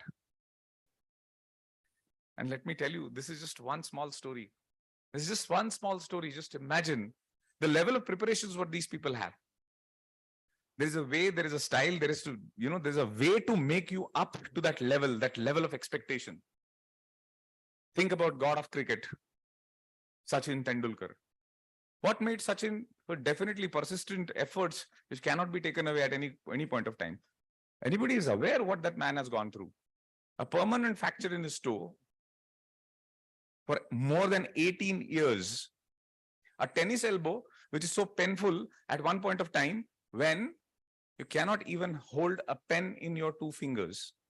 That's the level of dedication we're talking about. And mind it, still, those who are cricketers or those who play cricket might know, they say in entire India, the largest and the heaviest bat was used by Sachin Tendulkar. Hats off. That's why he's God of cricket. There is one more instance which I would like to share here. Probably the story is very much, known to you. This is called as, there is that spirit of gentleman's game, but still it changes sometimes, especially when it is Australia or Pakistan. Brad Hogg, a typical Chinaman bowler, took Sachin's wicket. Because of that, as in Sachin's days, it used to happen. When Sachin is gone, the match is gone. It was that kind of an era. And definitely that had happened, and Australia was pretty much loud, cheering, and they jeet gaye. Braddock took the ball from the umpire after the match and said, I want to keep this as a souvenir. Umpire also gave it to him.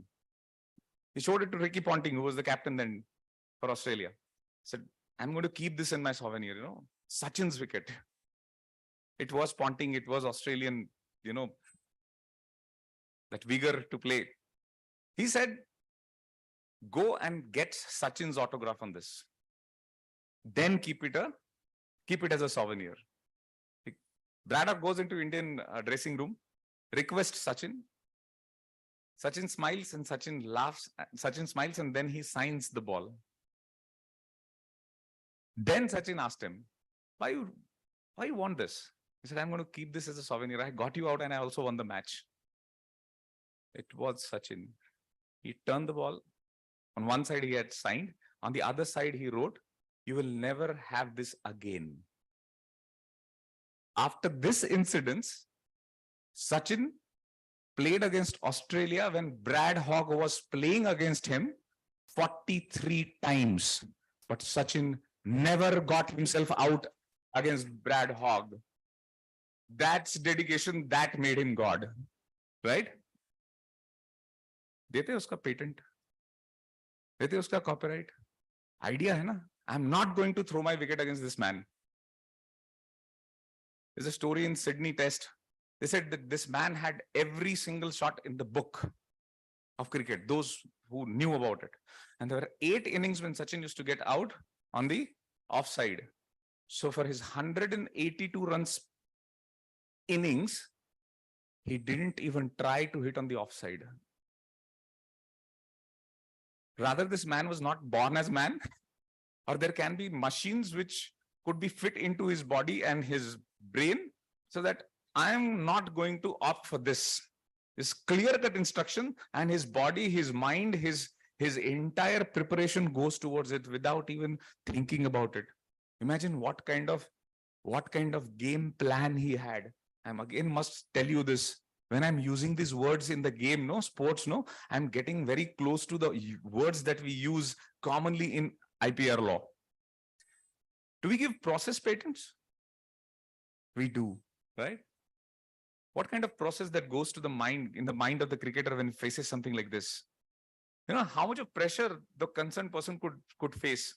He's getting out at a particular shot to a particular bowler in a similar fashion. Once, twice, thrice, 8 times. And now he's opting it out. Chal chhodna, ye nahi khelta, dusra khelta hu, chal. Process. And this is not happening just for few deliveries. It is happening in tests also. So it's like 200, 300 deliveries. The person is processing himself into it. I'll do this. Simply great, isn't it? Kya chahiye iske liye? In modern times, people are getting coveted with some of the ideas of yoga, psychology, therapy, therapeutic understanding. By the way, we all are from the generation where there was only one correctional therapy. Patak. Ek jhapad, sab सीधा हो जाता था, right? हमारा ध्यान ठिकाने पे आ जाता था. ध्यान से याद आया, Dhyanchand. Another legend, another process, another impeccable understanding of game, and different level of process that was happening with the body, mind, and actually on the field. It was involved with process as well as actual performance. One small story, he's playing, feel really bad about that person, Dhyanchan. You know why? Hockey, even though national game, didn't even have television broadcast at that point of time when he played. Rather, Indians never knew what TV is at that point of time. Itna purane time mein banda khelta tha. What he had? One day, Dhyanchan could not score in an international match. In 20 minutes, when he was given the quarters break, substitute, he was called up. Everybody was asking the question, Dhyanchan, kya ho gaya? Goal nahi ho raha. Exhausted fully because he had tried 7 times in those 20 minutes to reach to the opponent's goal. He was not able to do it. He just sat down, threw the stick and said, the goal on the other side is 2.5 inches short. वो जो goal post है ना, 2.5 inch छोटा है उस side में. 2.5 inch छोटा है. If anybody else would have said it, they wouldn't have minded it. चलता है थोड़ा सा. But it was Dhyanchan. The Indian coach then ran to the international referee, said, sir, Dhyanchan कह रहा है 2.5 इंच छोटा है उधर का गोल, इसलिए गोल नहीं हो रहा. Sir, during the break, we should just take one chance, sir. Please, let's calculate it again. Now, because it was Dhyanchan, even the international referee was terrified. Chal ek baar calculate karte. It was exactly damn 2.5 inches short. Every single player ran to Dhyanchan and said, "Ye kaise hota hai tera process yaar? Gadbad hai sab. How is this possible? How do you train yourself? What's the process from which you have your game?" He said, "Come morning 4 o'clock, my place. Dikhata hu kaise karta hu." So everybody ran, including some of the journalists ran over there. This was just trying to look at it, how Dhyanchan prepares himself. 4 baje subah.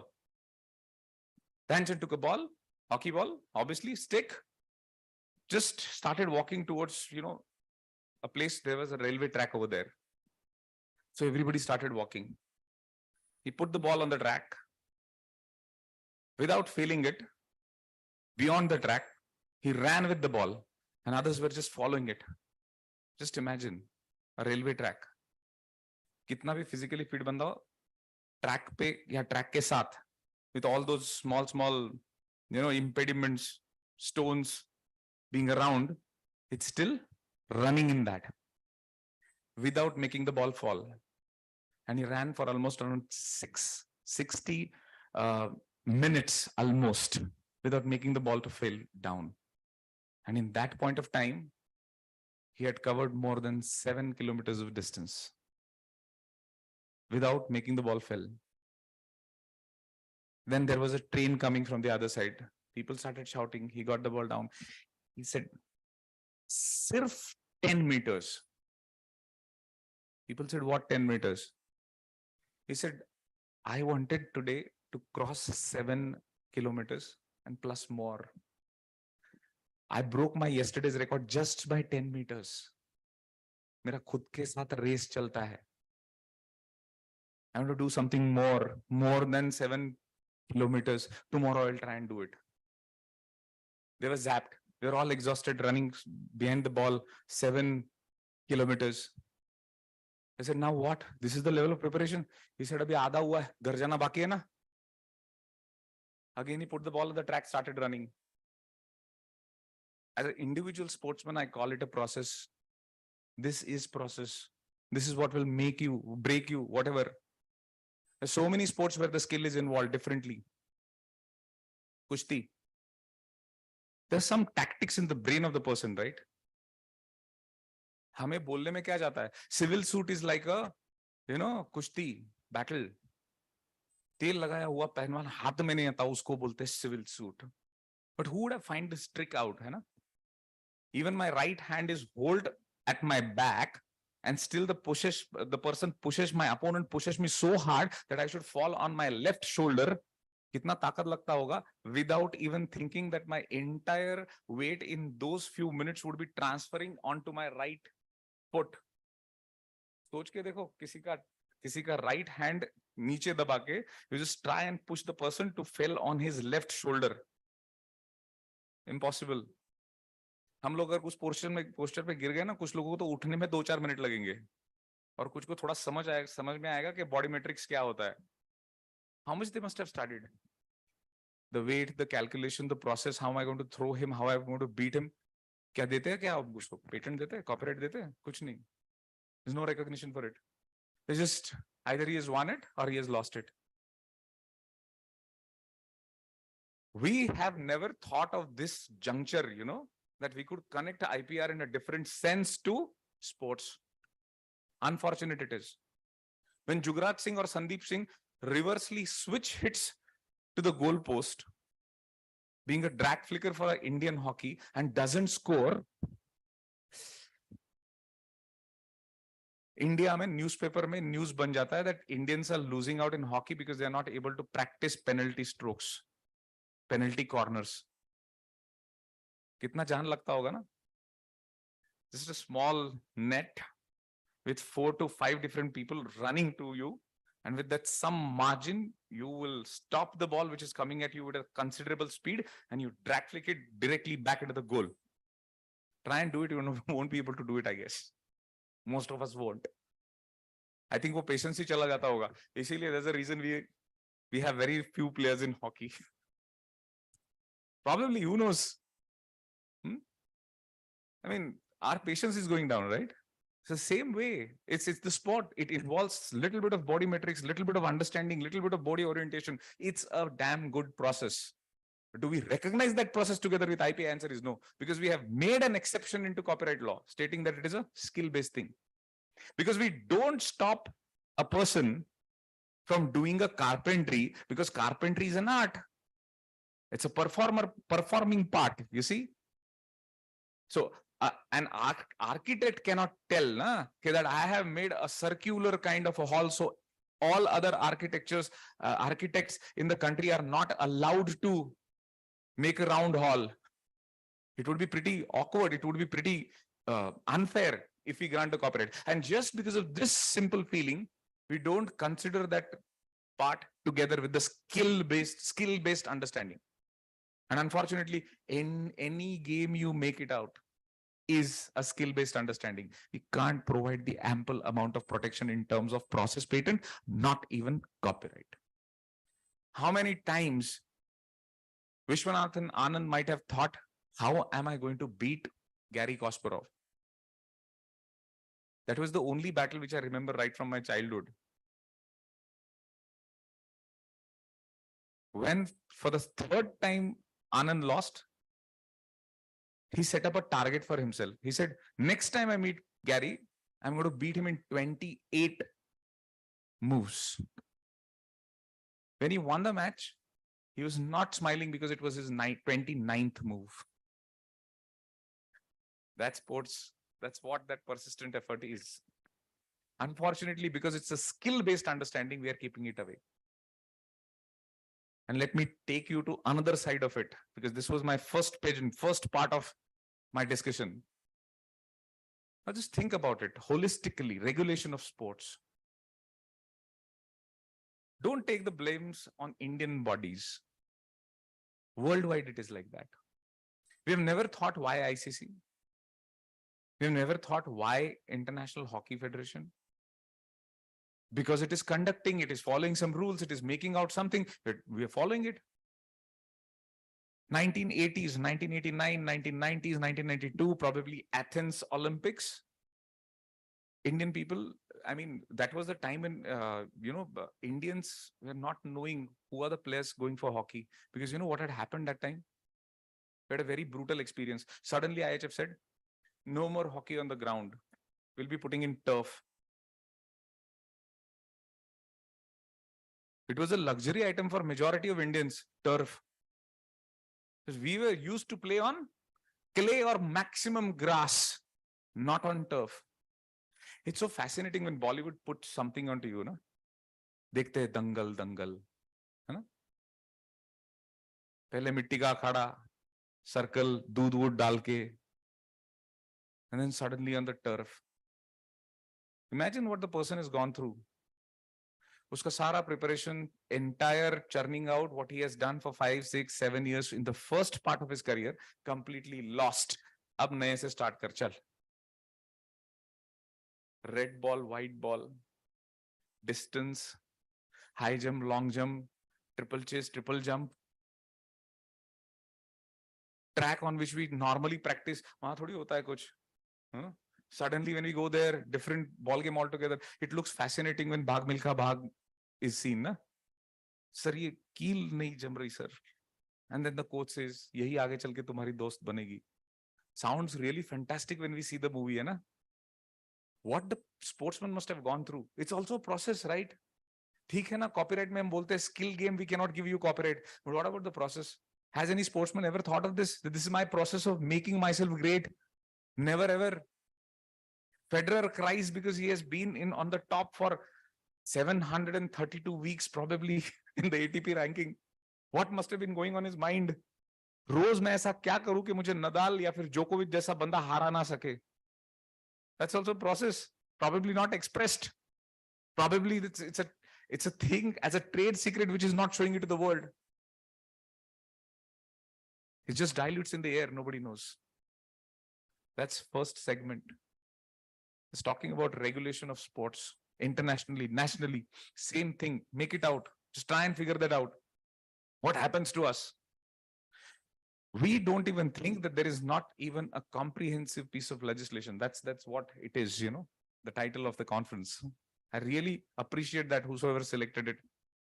Comprehensive legislation, there is need. But unfortunately, we are transgressing into multiple sports and we cannot bring it into one umbrella. Think about it. How many types of biases may exist in sports? The most common feature in Indian sports is gender bias. Thanks to the movie makers like Rashmi Rocket, first ever time somebody has thought over it. कैसा लगता होगा उस लड़की को when she has been called that she is not completely a woman. Why? Some testosterone levels are different. होता होगा sports से, you give them protein shakes, you give them some extra added advantageous food to maintain yourself, and suddenly you are not a woman.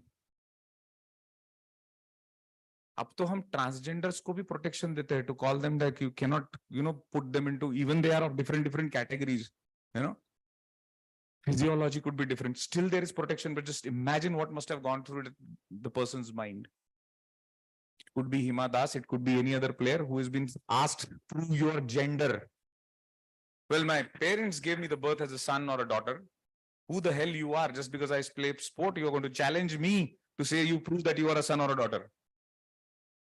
What's an irony in the law?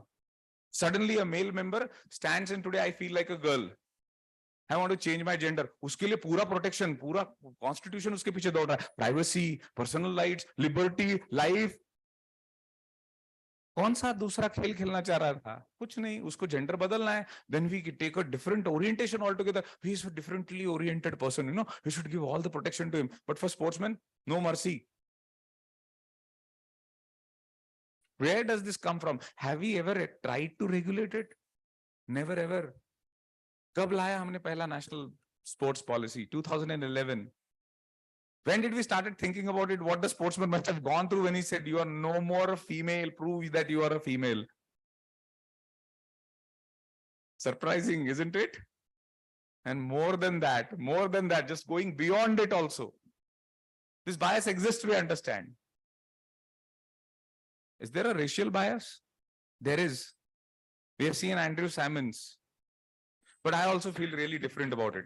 Law plays a very different ballgame altogether. You know, in India, there are some parts of our country and some portions of our languages where some bad words are also part and parcel of our accepted language. By all probable means, what probably Harbhajan Singh would have said to Andrew Simon, but probably एक मात्रा का फर्क है बस. He called him monkey, I guess. It was not intended to be monkey. I know that. Every single Indian knows that. But he read it as monkey. He heard it as monkey. It became a racial slur. Internationally, there was a huge outbreak. कैसा एक आदमी दूसरे को monkey बुला सकता है? It's a racial substantiation. What did our bodies do? Making me explain what it was. The god of cricket had to come forward because he was also witness to it. Then he, in his most docile fashion, tried to explain them what probably Harbhajan would have said. It has nothing to do with monkey. Probably in ordinary sense, I cannot even say this in the crowd, taking the decency into consideration. He must have said something else. In Hindi, I would have explained it differently. That's what Tendulkar had said it to the body. And then the situation was slightly, you know, differently accepted. Till then, till that time also, people didn't think of any sports arbitration. Apathy, hai na? There is an international body, international, you know, sports resolution body, arbitration body that was established since 2011. India mein aate aate waqt lag gaya. But let me tell you one more thing. We know how to pick up something which has come from the Western world, and we also know how to ruin it. We ruined it in Sushil Kumar versus Union of India. Know that? Arbitration ke liye aa jao. How come you be in, you know, you live in Sai, you live in Sports Authority of India's premises, you live in Ludhiana, and still you have been charged with murder, torture, and so many other things. when you are also been charged with grade 2 levels of doping and anti-doping, because you don't know as a sportsman what you are eating might cause you something to change in your hormones in your body and your persistence. Physicality. Sportsman doesn't know, he's not aware. Usko kya aata hai? Kushti khelna aata hai. खाने में क्या डाला ये नहीं आता. अच्छा लगता है, बुरा लगता है, खाना चाहिए, नहीं खाना चाहिए. The fifth thing he doesn't understand. या ज्यादा से ज्यादा उसको क्या पता होगा? Disciplinary action. My coach, my dietitian has told me to eat this, I'll eat this. कभी सोचा है? The person who is making the plan for the particular sports and a particular athlete, can he say it is my trade secret? I will just keep it as in my IPR. I'm not going to disclose this. You don't even think. पता ही नहीं है लोगों को ऐसा भी हो सकता है. पता होगा भी तो उसको IPR के साथ नहीं देखते. Difficulty. So many biases. Just imagine. So many biases. Racial bias था. Professional bias भी तो हो सकता है. Certain tricks being used by women sportsmen, let men also follow that. Probably there will be a good result, bad result, whatsoever. Reverse way also. Oh, male members are doing it. Let female also follow the same thing. Probably it will give you good results. Who knows? Again, it's a process. Nobody is aware of it. Nobody is regulating it at least. So many things. Fascinates me a lot. Regulation wise, another thing. Just imagine, we in India have NADA, National Anti-Doping Authority. Why? Because at the world level, we have WADA. WADA and NADA. Both belong to Maharashtrian words, you know. पुण्यात असल्यावर काय होतं? WADA, NADA. Just because the Western world did it, we did it. है ना? Is that body working? How far is the facility? How can we prove it? What if the national players who are fitting for a particular game, we are making them follow a particular regime? 7 दिन तक रुक यहाँ पे. Your blood test, your urine test, your intake, everything will be observed, and we'll figure it out whether you have been found for anti-doping or not. The word anti-doping, honestly, for me, came in my mind in 1989 because I still remember Ben Johnson, the fastest runner, sprinter, had it, and he was pulled off with his medal. And I said, "Ha, gold medal tumhara nahi, ab chodo." The body said this. Lawyer hai na, to hum ulta soch sakte hain. Just think about it. I always believe this. A sports lawyer should also tell this to the man who came second. Unfortunately, tab hum sab viru sastra buddhe ho jate hain. We don't remember who was second. Ben Johnson is we all know what Ben Johnson did. We all know what Lance Armstrong did. Cyclist who won, I think, 3-4 bar Tour de France, right? 7 times Tour de France. फिर उसका निकाल के दूसरे को दिया ना, तो दूसरा कौन था? Don't you think that it is a matter of legal, factor to figure it out? Compensation देना चाहिए दूसरे को. तू है ना, तू, तेरी वजह से मैं लाइमलाइट से बाहर हो गया. I need compensation. Why there is not a single legislation either at an international level or a national level to recompensate or compensate a party like this? सारा लाइमलाइट सब कुछ वो लेके गया. Later on it is figured out. Crook had something because of his performance was better. Mine was like still better, but still he could beat me because of substances. I'm not aware. मुझे दुनिया पहचानती नहीं because I was second.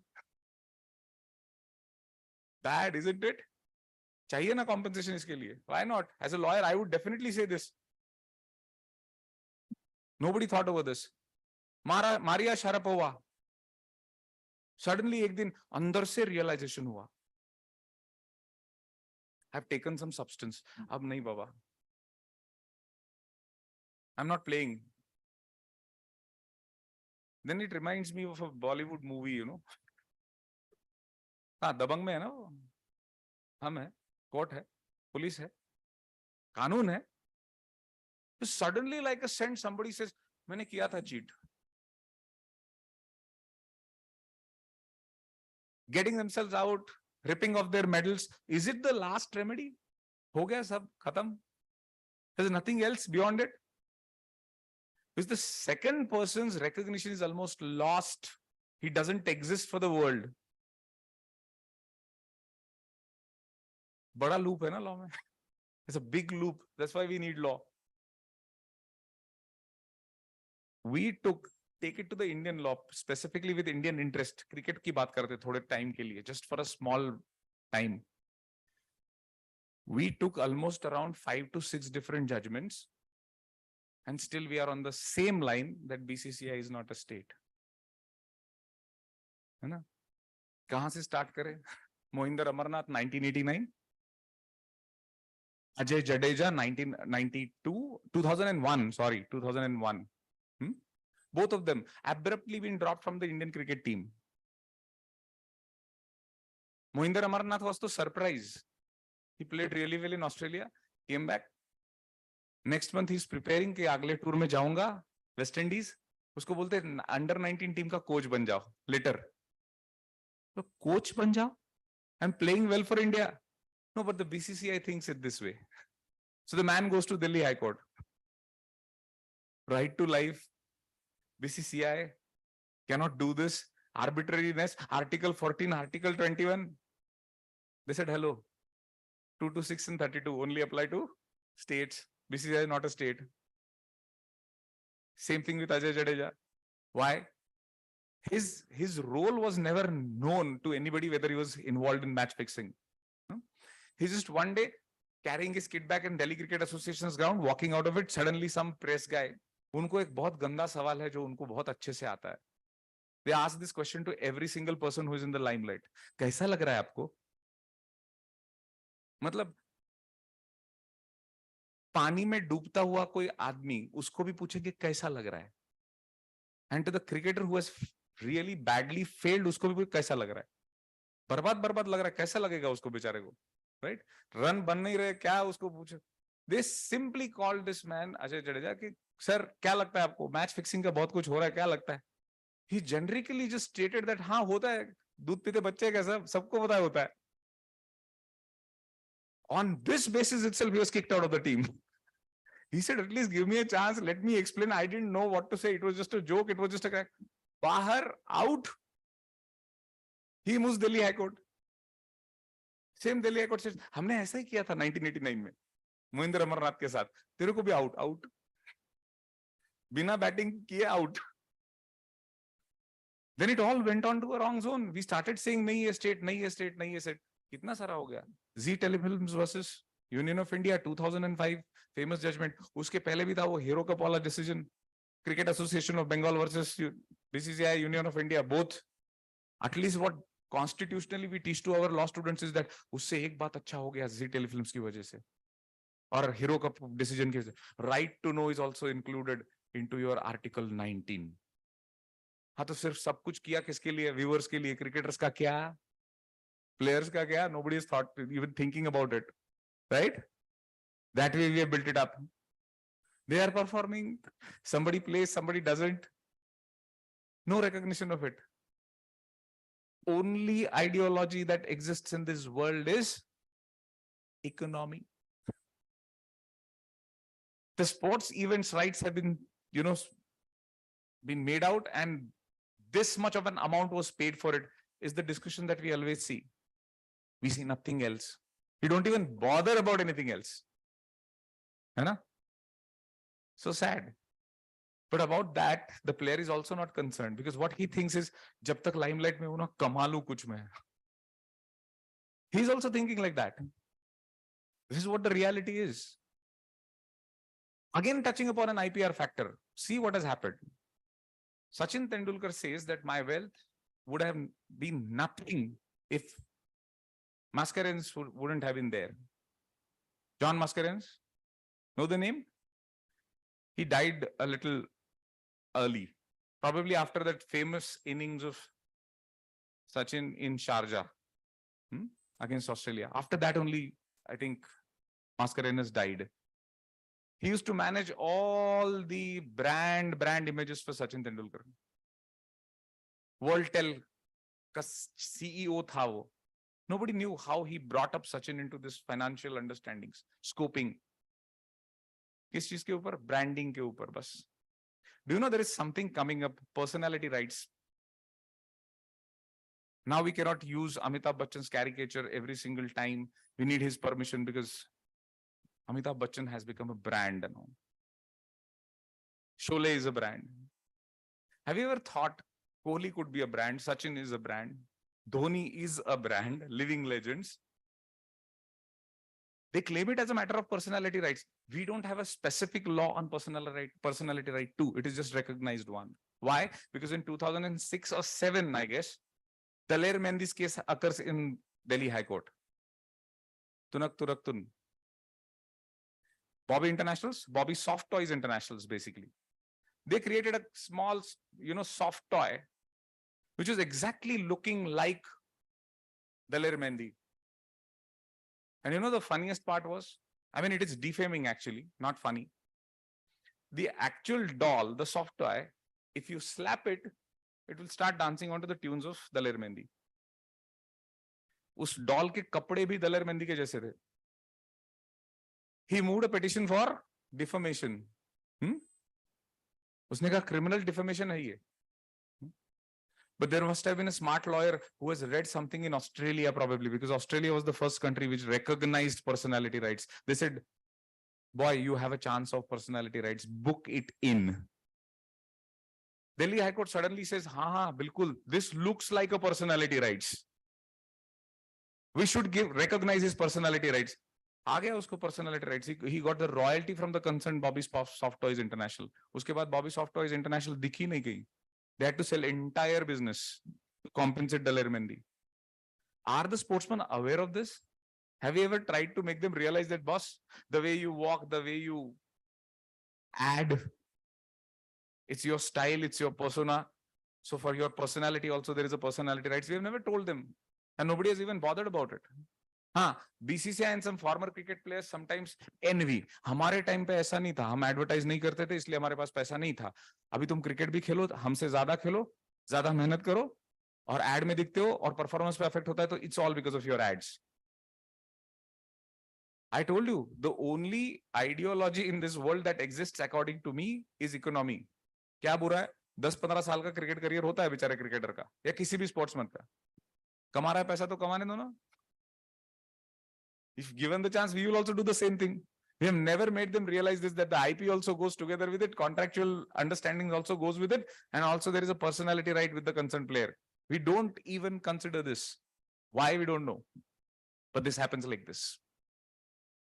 Coming to the last leg of my understanding regarding the sports law, just think about it. Cricket ka to ho gaya. Cricket ka, I told you that, BCCI not a state, BCCI not a state. 10-15 decisions आए उसके ऊपर. जी telefilms के बाद भी आया. The latest one was that कौन सा? Cricket Association of Bihar versus Union of India, and then obviously joint defendants were BCCI. 2016. But the remarkable part about that decision was something else. They said that yes, BCCI is not a state. What was the whole issue? Issue came from Bihar Cricket Association because they said in IPL there should be a team from Bihar also. They demanded this against BCCI. BCCI refuted. BCCI said our plan was very different, 9 teams, 10 teams only. They said we have a ready franchise. Tejasvi Yadav will own a team. He will be captain in the team. He will also play for the team. हो जाने तो क्या फर्क पड़ता है? He's ready. He's president of Bihar Cricket Association too. Somebody from his family also is a member of Bihar Cricket Association. Problem क्या है? Let that happen. BCCI refuted. These people went against BCCI under Article 14, saying that it is arbitrary action by BCCI. What did Supreme Court said in that? I think, if I'm not wrong, 2016, it was T.S. Thakur, Chief Justice T.S. Thakur, that time had given this decision. Wonderful decision that was. What they said? They said, we beg to differ. BCCI can't be state. Ho gaya. That issue is settled. But they gave a very good analogy. What that decision gave is a different viewpoint on the judicial corner. You know what that decision did? They said, even though bodies like BCCI are not states, still their actions could be judicially reviewed. It opened the Pandora's box for judicial review. It's directly written over there. Some of the disciplinary actions could be taken into consideration under judicial review. And see what happened after that decision. Suddenly, for whatever locha that had happened in IPL. It was money metrics. They said, now we take into judicial strains. Suddenly, Justice Lodha was appointed, RM Lodha was appointed with the Lodha committee to look after the regulatory affairs of BCCI. How BCCI should be run as an organization, we will tell you. It was probably a good move, bad news, news, God knows. But what had happened because of it, that thinking for an Indian came that yes, we need some regulation for the sports from different angles. I don't know how one sees it.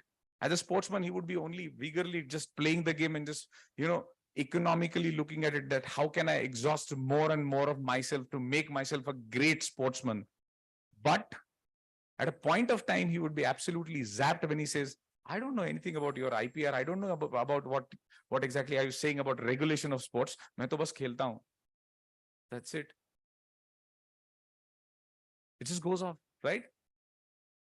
Lastly, international attempt was done with the International Court of Arbitration when it came into existence. We simply stepped into the same shoes in 2020. We said we are also having Center for Arbitration for Sports in India. But honestly speaking, it is proving out to be failure, in my opinion. Why? Just because of one small lag that we have. One same single instance, Sushil Kumar versus Union of India. Uski wajah se doubt aata hai, kya sports resolutions could be dealt with only arbitration? Was it only disciplinary? Was it something else? Was it totally different? Because now that discipline and indiscipline factor is coming more because of BCCI providing it with that kind of a structure that if you play for IPL, fine. If you are list A player, fine. If you are not list A, you play with the IPL, still fine. But if you are required for national duty, you must move to national duty first. तो अगर उसने contract पहले से कर लिया हो तो there are still exceptional scenarios. I don't know why. Not many people have written about it, but it comes in the sports law. It should come in the sports law. Remember the man from South Africa who had troubled us a lot? Hashim Amla.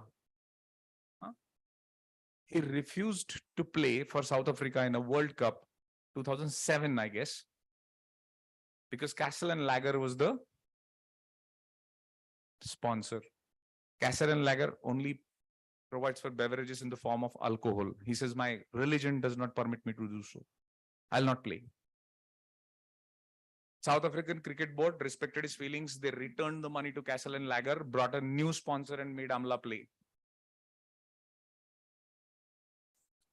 Whatever Castle Lager had initially advertised, forget about that, fact that it was an alcohol-based company. कोई किसी का game में धर्म लेके आए तो वो sponsorer क्या करे, पैसा दे रहा था ना वो. I am neither standing for Castle and Lager, I am not standing for Amla, because I liked the gesture of South African Cricket Board. कि चल एक का धर्म डिस्टर्ब हो रहा है ना, चल चेंज कर देते sponsor. They must have gone through hell, boss. That's for sure. They're thinking from all angles. Who says sports is only associated with the sports regulation?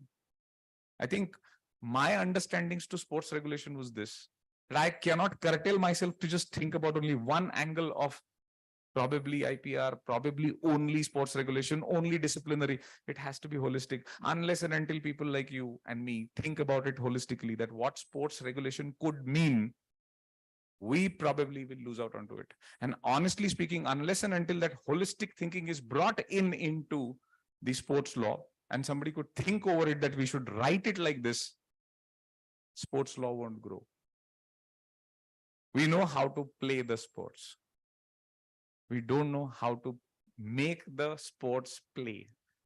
That's an unfortunate sign, right? With this, I thank everybody. Thanks a lot. This is where I rest. Thank you. Again, thanks to the organizers. Thank you.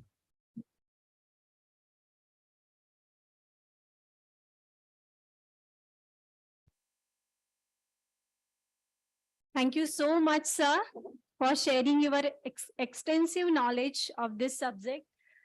At the same time, I'm observing here smiley faces, right? That means all the audience deeply connected with this topic, right? Yes. So your session was full of enthusiasm and was very valuable for us. Sir, in very short period, you covered number of a dimension of a sport, like different issues of sport person, lack of legislation on sport laws, sports and IPR. So you handled all this session very beautifully and in simple way and enlighten us. Thank you so much, sir. Thank you.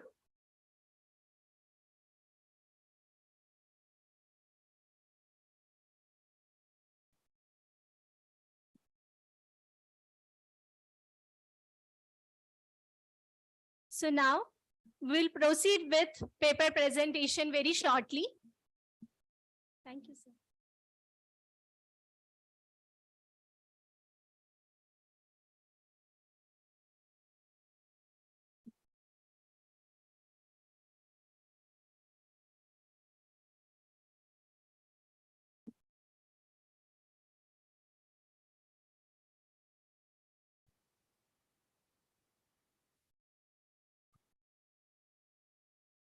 Please maintain silence.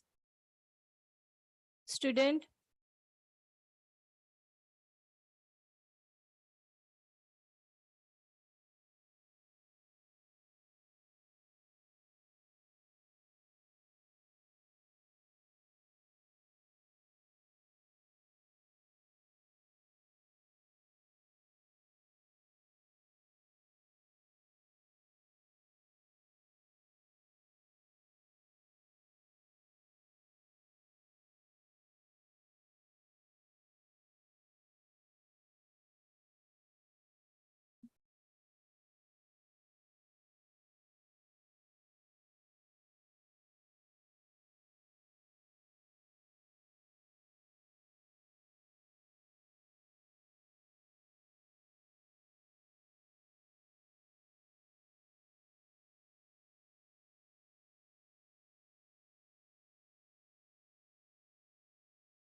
student, we will proceed with paper presentation very shortly.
Please meet Arundhati ma'am.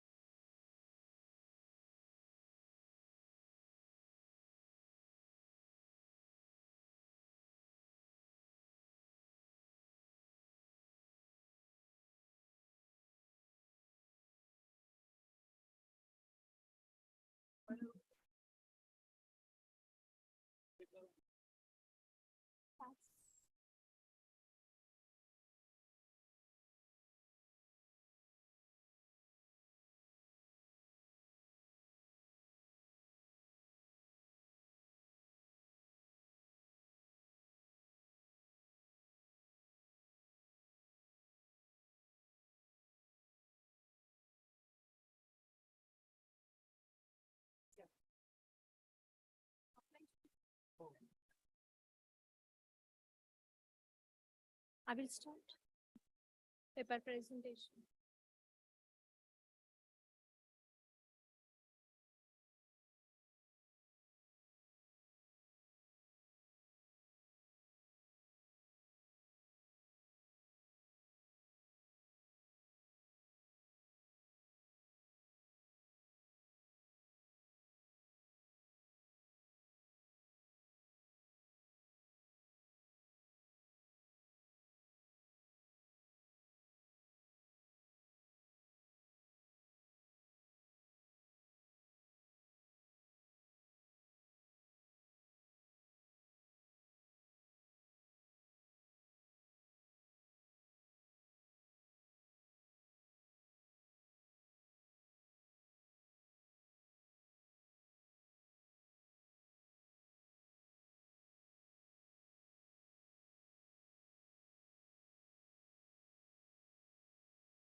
The research paper will be presented through offline and online mode. And I request participant, as we are running out of time, each paper presenter will get 5 plus additional 2 minutes for their paper presentation. And first of all, I just convey the sequence of offline and online paper presenters. So the first offline paper presenter is Miss Sheetal Navandar, madam. Then Miss Kashish Chadda and Miss Shivangi Desai. Then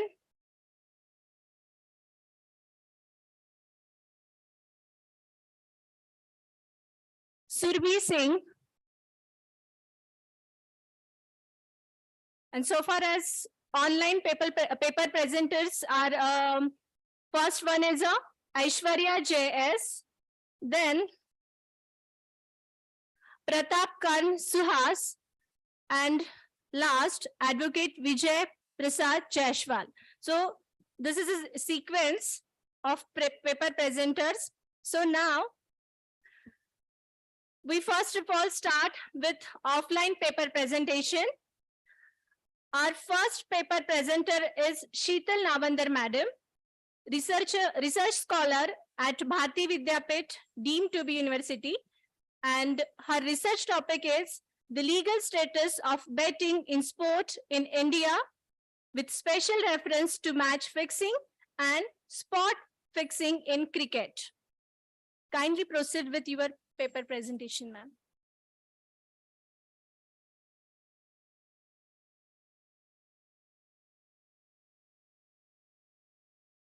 Hello, everyone, and thank you, TMV University, for giving me the opportunity to present my paper. You know, the feeling that I'm having right now is like after Tendulkar is out, after giving a fantastic century, the player who comes next. So with a wonderful session by Swapnil sir, though I'm giving a paper presentation, but it does create a lot of impact on me.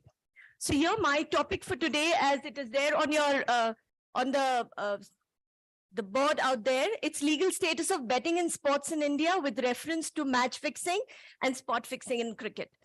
So if we have to talk about sports, I think there's nobody who doesn't know what sports is. Sports is always an integral part of everybody. Let it be any person. It transgresses boundaries, it transgresses genders. So everybody understands what sports is. And sports, I feel it is like a ticket to be a civilized citizen of this country, because it imbibes so many values, especially the value of sportsmanship. Sportsmanship inculcates in you a quality of fairness, ethical behavior towards your opponent, and integrity towards sports. And integrity towards anything can be better understood by the game or sports. Sports from the grassroots level has always been inculcating the value of integrity. Now, the elements of thrill and suspense, which is associated with sport, has led the way to betting. So betting has been an activity which has come out through the suspense that is created by sports. Ki ab kya hoga? Kaun jeetega? Meri team jeetegi ki nahi? So all these things, all that curiosity has led to the activity of betting. Now, sports betting is a form of gambling that entails placing a wager, also known as a bet, on the outcome of sporting events. Now, here I've specifically dealt with what is sports betting, and I've tried to get the word wager out here, because betting is a form of wager. And where under Indian law do you find this word wager? It's the Indian Contract Act. Section 30 of the Indian Contract Act says that wagers are void. Besides that, it is nothing that is given in the Indian Contract Act. So it is like a hurried judgment passed by the legislators, where they are saying that wagers are void, means unenforceable in the court of law. But what constitutes a wager is not given. Now, I would like to tell you the history behind it is that the Indian Contract Act was made in 1872 when the Britishers were ruling. And at that time, the ideology that was there was that public should be kept away from gambling. So therefore, Section 30 just passes a judgment saying that wagers are void. And very slyly, if I'm sure most of you all have seen the Indian Contract Act Section 30, there's an exception. The exception is in the form of horse racing. So horse racing will not be coming as a wager, but others are going to be wagers. Now here horse racing was left out because the Britishers wanted this time pass of the elite, the sport of the elite, to be kept away from the ambit of wagering agreements. Then there is another legislation which I've spoken about in my article, that is the Public Gambling Act 1867. Now that is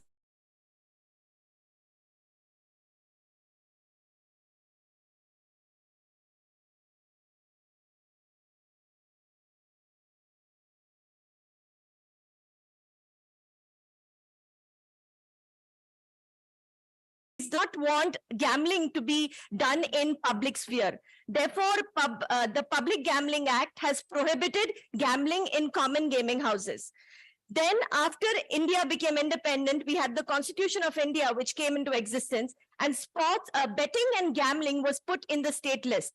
The Constituent Assembly, there were a lot of debates as to what to do with this, because gambling is something which Indians never liked. We have stories from the Mahabharata, or every mother teaches her child in India that keep away from betting, keep away from gambling. So public morality does not hold this to be something very acceptable. So that was the dilemma, even with the Constituent Assembly members. And then there was a midway solution where it was thought that we put it in the state list. So that if a state ideology permits it, they will allow betting or they will not. So here, this has created a very big diverse picture in the Indian scenario relating to status of sports betting, because we have states like Assam, Kerala, and Andhra Pradesh, which are very, very stringent, which are very, very conservative. And on the other side, we have states like Goa, we have states like Sikkim and Nagaland, which are allowing, sports betting, of course, under a licensed regime. So another factor that I have highlighted in my paper is that in India, if there is any game which needs to be out of the ambit of gambling, then it has to pass the dominant factor test. Now, the dominant factor test divides a game into a game of skill and game of chance. If your game or your sport fits into the category of game of skill, then yes, it is not gambling and hence it is not prohibited. So the scenario in India, if you see relating to sports betting, it is based on sports betting is void per se. But later on, if you have to categorize it or what are the things that dominate it, it's going to be the ideology of the state. And second, it's going to be the dominant factor test, which we have borrowed from the American legal system. Now, gambling, as I told you, India has always not liked the word gambling or betting. So to ward off that tag, that stigma associated with gambling, we have the new word, which is, can I have the next slide, please? We have the next, the word, it is called as betting. Okay. Now, here, when I'm talking about betting, I'm going to emphasize on sports betting. Sports betting and betting are different. Sports betting is different from betting because it has something which is dealt with emotions of fans, faith of fans. So therefore, sports betting has integrity as a very important aspect in it. So it's the sine qua non. And in fact, when we talk about sports, as I had started my paper presentation, I told you there's a lot of unpredictableness, there's a lot of thrill, lot of suspense. So all these things have, landed up criminal elements relating to gambling coming into the arena of sports and manufacturing matches for economic gains in the form of match fixing and spot fixing through various conspiracies like that. And unfortunately, the people who give effect to these match fixing and spot fixing are the main pillars, the main supporters of sport, that is the players. It could be the referees. It could be the governing bodies who are there. So just for the clarity, spot fixing and match fixing are different. Match fixing is when the end result of the match is fixed, whether a team is going to lose or a team is going to win. And spot fixing is when a part of the match is fixed. For example, after the toss, which team is going to ball or which team is going to bat? Or if there's a new ball, who's going to ball the first over? So all these things are spot fixing. Now, spot fixing and match fixing are the most, devils which are ruining the spirit of sports today. Now, next slide, please. Now, cricket has been, as even Swapnil sir told you all, but he mentioned that cricket is called as a gentleman's sport. Now, my topic is dealing with cricket. So I have linked the topic to it. So gentleman's sport, why is it called as a gentleman's sport is because of the true spirit and the dignity which a cricket match or a game of cricket carries. So you might have seen many times that a batsman is out. They are waiting for the third umpire to give him out, but he'll walk off. That is the nobility that a cricketer is supposed to be having. And I think this is the only sport where we have idioms like this isn't cricket. So when something is unfair, when something is not right, you can use the phrase, this is in cricket. So this is the nobility, the dignity with which this game is to be played. Now, unfortunately, this game has been tainted with many infamous examples due to match fixing and spot fixing. I would just quickly go into those examples. It is first one is Hansi Cronje. Everybody knows what happened to him. I've given a paragraph where he has described the dark days through which he was going through when he was held liable, or he was held guilty of match fixing. Now, the money that is got from match fixing, it has a Midas touch. It takes away your it takes away your pride, it takes away your fame, it disturbs your peace. And in this incidence of Hansi Cronje, he had also spoken about Mohammad Azharuddin, that he was the one who had introduced the bookies to him. This led to tremors in India also. Next slide, please. And where on one hand, we had players like Manoj Prabhakar, who had come into the arena and had accused Kapil Dev of introducing him to bookies. And all these turbulent situations made the Indian Sports Ministry ask the CBI. Now, here I would like to tell you that match fixing and spot fixing are nowhere defined. It is only the CBI report that was made has the definition of match fixing. We don't have any penal codes or any kind of a legislation which talks about what constitutes a match fixing. Now, here I have also in the slide given you what CBI had to say about match fixing and spot fixing, where they had acknowledged that this is something which is present in Indian cricket. Another turbulent example, I will skip that. Go to the next slide, please. The latest example of something which really hindered. The next slide. It was in May 2013 where players, Srishant was accused, along with two other players, was accused of fixing the matches. Now here I just want to I want to tell you, I want to corroborate what I told you earlier. I told you that the protectors have become the people who are ripping off the sport. So here we had players, we had match officials. There was also an umpire who was named. There was also the governing body. We had Srinivasan's son-in-law who was also trapped in this scandal that was there. So here the protectors have become the perpetrators. Now, please go to the last slide, please. To the second last slide. Now here, as you all know, that there was the Muddal committee, and then we had the Lodha committee, and then the Supreme Court asked the Law Commission of India to see whether it is possible to have, something relating to legalization. Is that feasible in India? Now here, there was, after the Law Commission of India published its report in 2018, there was a big hue and cry because the media had reported that the Law Commission of India is saying that sports betting should be legalized. But the Law Commission had to give, and they were answerable, they had to give a media answerability. They had to come in front of the media and announce that they did not mean that in the report. So here I would like to draw your attention to para 9.7 and 9.8 of the report, where the Law Commission had said in the first para, that is 9.7, that legalizing betting and gambling in India is not ideal in present situation. Okay, that is what they had said. And in the next para, they said that, and they had proposed that it should be completely banned. But later on in the next para, they said that it is not possible to do that. So the only solution, we are helpless. So the only solution that we have is regulated. So here you can see two things, the moral element. And as Swapnil sir had also mentioned, that no politician wants to go into the field of, legalizing sports betting, because India has always held away from betting and gambling. So with this, there are just 2 minutes, just 1 minute. Okay. So here the conclusions, please.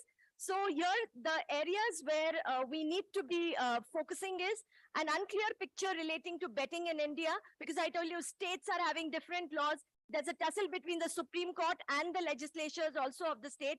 We need a central uniform legislation which will govern everything.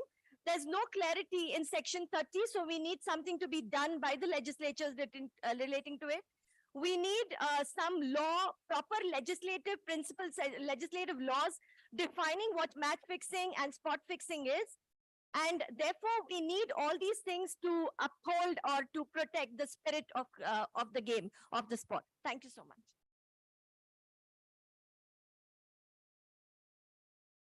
Thank you so much, ma'am.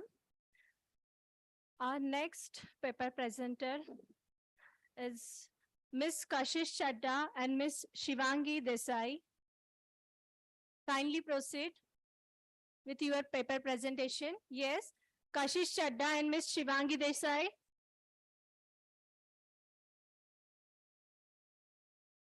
No? So now we will proceed for online paper presentation. So first, I will request Ms. Aishwarya J.S.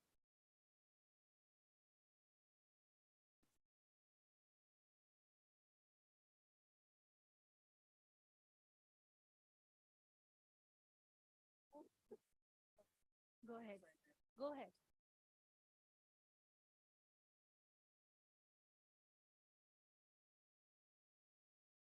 Good afternoon to everyone present here. My name is Kashish and I am pursuing my law from ILS Law College. I'm in my second year of 3 LLB. And I must say, being invited to give the presentation right after ma'am, I definitely feel out of place here. But I'll try to do justice to the topic till the extent of my possibility. And the other problem is that they don't have my presentation right now, but I'll just read the topic. And because there's a paucity of time also, I will just give a comprehensive view of the presentation and not go slide by slide. Thirdly, my co-author, who is not well, is not present here with me, but credits due where it is due. She has worked as good as me on this, so she also deserves the appreciation. Her name is Shivangi Desai. So the topic for the research paper is Leveling the Playing Field, a jurisprudential analysis of Court of Arbitration for Sports and challenges faced by India. Now, there are three words that are of importance here. One is the Court of Arbitration of Sports, the second is India, and third is the jurisprudential analysis. Now, the jurisprudential analysis of the Court of Arbitration of Sports requires the understanding of the Court of Arbitration of Sports. The Court of Arbitration of Sports is basically the mechanism and international organization which resolves disputes related to sports on an international level. Therefore, they have been able to develop a transnational legal order, which means that their law transcends national frontiers, boundaries. It is applicable to every country who are a signatory to the Court of Arbitration for Sports. The process is similar to the domestic or international arbitration, which we all know of and study in college. But the problem with sports law is that it is not present in the curriculums of the law colleges of India. And you can't even pursue a master's in India in sports law. You have to go somewhere abroad and spend a lot of money there. And that is one problem we have written about the research in the research paper. Secondly, if you look at the Court of Arbitration for Sports, they are able to resolve any and every dispute within a span of 1 year. And why is that important? Like Sir said, the career of an athlete ranges from 10 to 20 years maximum. And a normal litigation in India takes around 10 to 15 years, which is same as the career of an athlete. Therefore, fast track procedures to resolve disputes is as important as the jurisprudence behind them. So there are two aspects of the jurisprudence behind the Court of Arbitration for Sports. One is the Lex Ludica and one is the Lex Sportiva. By Lex Ludica, the Lex Ludica is basically the rules of the game. Like every sport which is played on a professional level has certain rules and regulation which is subject to. The second one is the Lex Sportiva. Lex Sportiva are the distinct universal legal principles. And why these both are important? Because these both are applied with reference to the judgments given by the Court of Arbitration of Sports. But these are not limited to Lex Sportiva and Lex Ludica. Justice, principles of natural justice, equity, fairness, reasonableness, all of them form a part of jurisprudence for the Court of Arbitration for Sports in delivering their judgments. The most landmark judgment in which an athlete named Duty Chand went to the Court of Arbitration for Sports and her dispute was resolved within 3 days. I think a filing in a court in India takes more than 15 days and her dispute was resolved in just 3 days. And that is why people have started believing more and more in the Court of Arbitration for Sports and going there. Now, with relation to India, the problem with India is definitely it is becoming a hub for international arbitration. But when it comes to sports related arbitration, it lacks the infrastructure, it lacks the legislation, it also lacks a curriculum in the law schools and subject matter experts. I have not come across many people who are researching on the same topic, spare who are teaching sports law. So these are the few problems that India has to take in consideration, which are mentioned in a research paper and move forward. And these aspects are extremely important for India to become a hub for international arbitration, just like the Singapore International Arbitration Center. Why is that? Because in every sport, the one factor common with every sports person is passion for the sport. And their passion is usually expressed by aggression on the field. Like we all know our favorite cricketer, Virat Kohli's extensive use of vocabulary on the field, which can be a matter for dispute. And if that dispute is not resolved within 3 months to 6 months to 1 year, just consider the impact it will have on the sports person's career and how much time, money, and opportunities that sports person can give up on if the disputes are not resolved fastly. Lastly, if you look at the Gundal case, why is that important for the Court of Arbitration for Sports? Because it led to the establishment of the Arbitrational Appeal Division in the Court of Arbitration for Sports. And why did that happen? Because the Swiss Federal Tribunal found that there are close ties between the IOC and the International Sports Arbitration Tribunal. Therefore, a division for appeal was formulated. And since then, the number of sports disputes that are being referred to the Court of Arbitration of Sports has increased predominantly. As a matter of fact, every dispute that happens under FIFA goes to the Court of Arbitration for Sports exclusively. They have the exclusive jurisdiction for disputes related to FIFA. And with that, we concluded our paper. And I would like to thank the college and the law department for inviting us, inviting the research papers, and letting us present here. Thank you so much.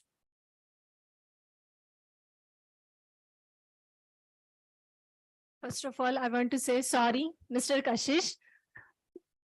And thank you so much for your excellent presentation.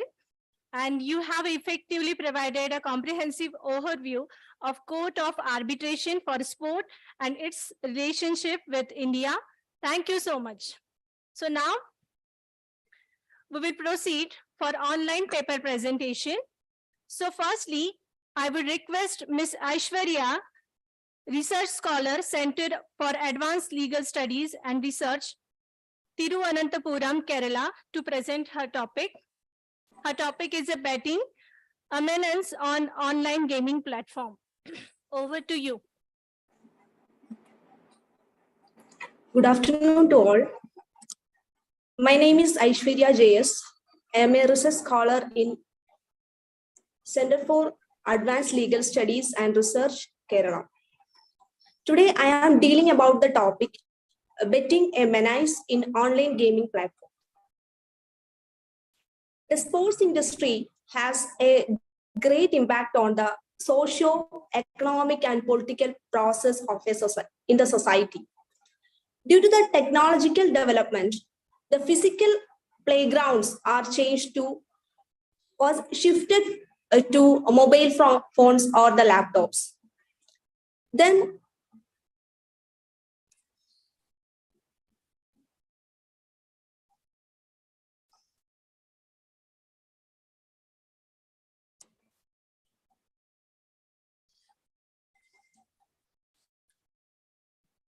I request Aishwarya, please switch on your video.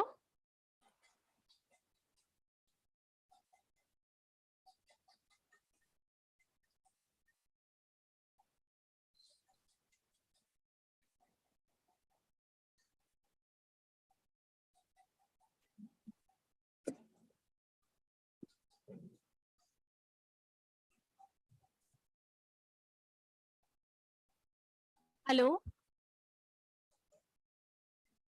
Yes, Aishwarya. I think. Ma'am, I can't on the phone, on the video, ma'am. Switch on your video. I can't on the video, ma'am. I got a message because the host has disabled to start my video.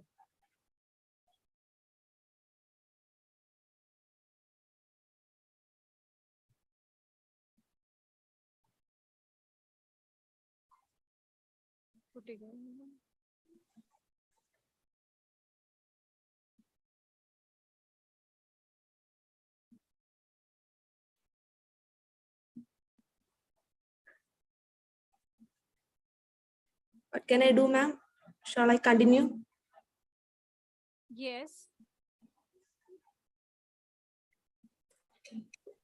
Good afternoon to all. My name is Aishwarya, and I am a research scholar in the Center for Advanced Legal Studies and Research, Kerala. Today, I am dealing about the topic betting a menace in online gaming platform.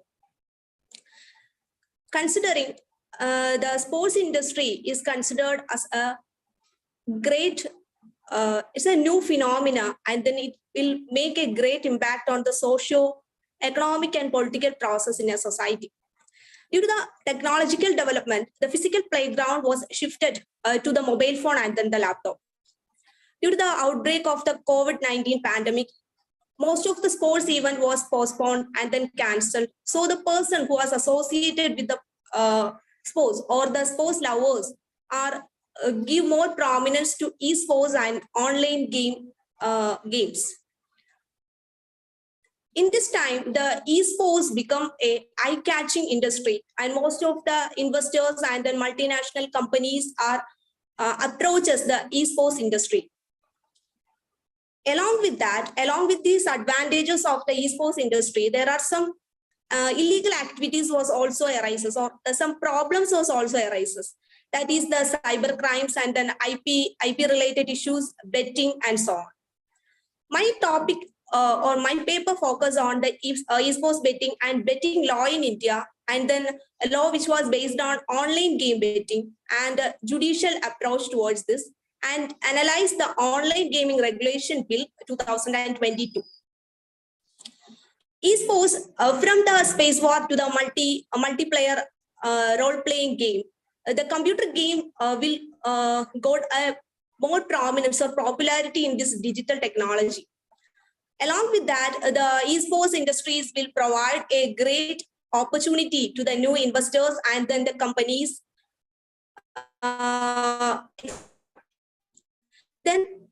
Considering the meaning of the term, the esports, which was given by Cambridge Dictionary, is the activity of playing computer game with another person on the internet, often for money. That, as per section 2 subclause E of the Online Game Regulation Bill 2022, it will provide a definition to the term online game. Online games are game which was played on the electronic device, including the personal computer, mobile phones, tablet, etc.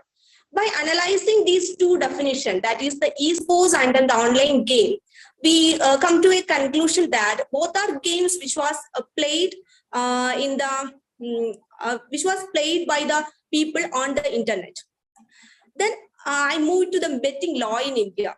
Betting law, considering the Constitution of India, entry 34, list 2 of the Schedule 7 deals about the betting and gambling. It provides or it empowers the state to make their own law on that for betting or gambling. Considering the Constituent Assembly debates, Professor Shibban Lal He opined that the gambling was a crime, so gambling and betting should be banned. But Dr. Ambedkar put forward a different view. He says that if we are not entering the betting or gambling in the list, or we are omitting that, then there would be no control over the country on that matters, or gambling and betting. So this was entered in the enter 30. It was included in entry 34 list 2 of 7th schedule. Then we have Public Gambling Act 1867. It was prohibiting the public gambling, but it does not entirely prohibit the gambling, but it will criminalize the gambling in the public places. Then along with the Public Gambling Act, we have state laws. State laws, they are on law for regulating these gambling. First of all, we have Kerala Gambling Act 1960, and then Tamil Nadu Gaming Act 1930, West Bengal Gambling and Prize Competition Act 1957, and Telangana Gaming Amendment Act 2017. Analyzing these gaming state laws or gambling state laws, we seen a diversity on the definition of the terms or the prevention or prohibition they were provided in the act. Then considering the law on online game-based betting, Sikkim and Nagaland, states of the Sikkim and Nagaland, they are enacting their own laws on online gaming-based betting.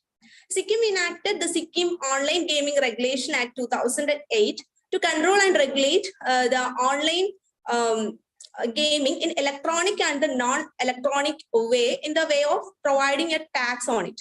And then Nagaland Prohibition of Gaming and Regulation of Online Games of Skill 2060 is also there. And then Information Technology Intermediary Guidelines and Digital Media Ethics Code 2021 rules, it also completely ban a wager on any games.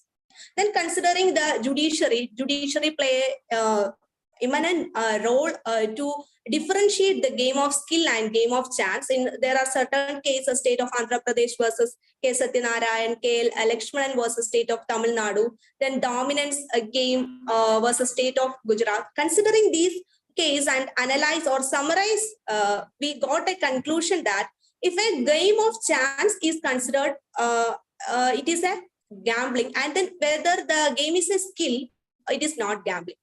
Then the current position is Online Gaming Regulation Bill 2022 was introduced in Lok Sabha on April 1, 2022. But it does not, it give a definition to the term online game, but it does not give a definition or differentiate the game of chance and the game of skill. Then now the Ministry of Electronics and Information Technology proposed a regulation on ban on betting on online games. By conclusion, I say that nowadays the esports and the online games, the activities are controlled by the IT Act, Information Technology Act, and the IT rules. It was used to control the online-based issues, but it was not prominent to deal with the betting or other activities in the online games. I think as a central uniform legislation is effective to control these betting activities or other illegal activities in the online gaming field. Thank you. Thank you, Aishwarya. So now I would request Surbhi Singh, Assistant Professor, Christ University, to present her research paper.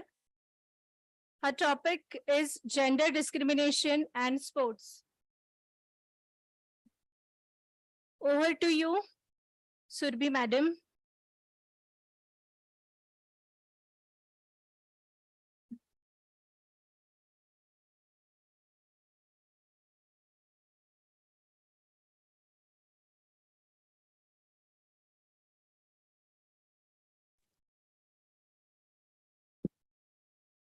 A very good afternoon. Am I audible, ma'am? Yes. A very good afternoon to everybody, and thank you for the opportunity, ma'am. I cannot enable my video because it says the host has disabled it. Okay. So kindly proceed. Okay, thank you, ma'am. So my name is Surbhi Singh and I'm presenting a paper on gender discrimination and sports. I would like to start out by stating that it is the state that has the power to make laws and to regulate sports, as it is entry number 33 on the state list. And then coming back to the topic that I've chosen, what I would like to point out is that men are still considered the better sex as far as sports are concerned. And this is one of the main reasons why the world is yet to see a female Tiger Woods or Mike Tyson or a Sachin Tendulkar. And just to give a very brief introduction, there's nothing masculine about being competitive. This is a quote from Rebecca Lobel. There's nothing masculine about trying to be the best at everything you do, nor is there anything wrong with it. I don't know why a female athlete has to defend her femininity just because she chooses to play a sport. With that, sports are one of the territory where gender biasness is quite visible. A large number of women are still discriminated against men in majority of sports. There is little mention of women's clubs or players in any historical research conducted. Even the media has played a very important role in the widening of the gender gap. Numerous examples can be cited to show the gap. At this point, I would like to draw your attention to the 2009 interview that was given by PT Usha, in which she broke down in front of the media and talked about the discrimination that was meted out to her by the media. Like many things in life, the change begins with us. Actually, sport is one area where gender inequality is strongly evident. The problem is more socio-psychological than anything else. And in this research paper, I've talked about 4 reasons as to why discrimination exists in sports. The first one is gender pay gap. The second being bias in awards. Third is lack of female coaches. And the last one is sexual harassment in the field of sports. So to begin with the first reason, gender pay gap. Apart from many other challenges faced by women, pay gap is the most prominent. This pay gap is evident in various studies and reports. For example, tennis players Naomi Osaka and Serena Williams are shown at the 29th and 33rd rank respectively, in the light of highest paid players in 2020. According to the Gender Gap Index in 2020, India has slipped onto the 112th position from the previous 108th in the 2018. During the World 2020 competitions, the International Cricket Council funded all men's teams to fly business class, but only paid for women's teams to fly economy class. Basketball in the US is the most lucrative proposition for female sportswomen around the world. In the Women's World National Basketball Association, the average season pay in 2017 was $74,759. Now compare this to the best paid men's league in the world, the National Basketball Association. On an average, a male basketball athlete in the league earns $7,147. That's 96 times a female professional would earn for a season. Gender prize money gap has also contributed towards the increasing gender discrimination against women. Bias in awards is the second reason as to why we see such low performance by female sportsmen. In India, there are 4 categories of sports: Rajiv Gandhi Khel Ratna Awards, Arjun Award, Dhyan Chand Awards, and Dronacharya Awards. PV Sindhu, Sakshi Malik, and Deepa Karmakar were conferred with the country's highest sports award, that is Rajiv Gandhi Khel Ratna Award, after the performance in the Rio Olympics. An analysis of sports awards in India show that women have lagged behind men by a large margin when it comes to getting government-conferred sports awards. The number of awards by the government for each year is limited, and they're often given to on the recommendation from the sports federations. But the fact is that these federations are that they are all male-dominated. Another factor for fewer sports awards for women, and it is their low participation in sports. The participation of women for sports such as athletics is closer to 40%, but it drops to 10% when it comes to sports such as boxing and wrestling. The next point is lack of female coaches. Sports is one of the most visible and powerful social institutions in the world. Individuals who are seen and known in the world of sports, like coaches who communicate, who coach other sportsmen, are valued. In majority of the time in every country in the world, those coaches are men. The women, if appointed in the sports federations, are expected to tackle the growing complaints of sexual harassment in Indian sports bodies. Many women coaches find this job to be offensive, since many times this is seen as a security problem for the protection of women athletes and nothing more. Sexual harassment is the last cause that I have pointed out in my paper as to why there exists a gender discrimination in sports. One of the major reasons for depleting respect of female players in all the countries is that they are often seen as objects which can be used as when liked. They are objects and subjected to sexual harassment. Broadly speaking, sexual harassment includes a wide range of behaviors like requests for sexual favors, which affects an individual's performance in sports. Many females drop out of sports rather than being subjected to constant harassment and abuse.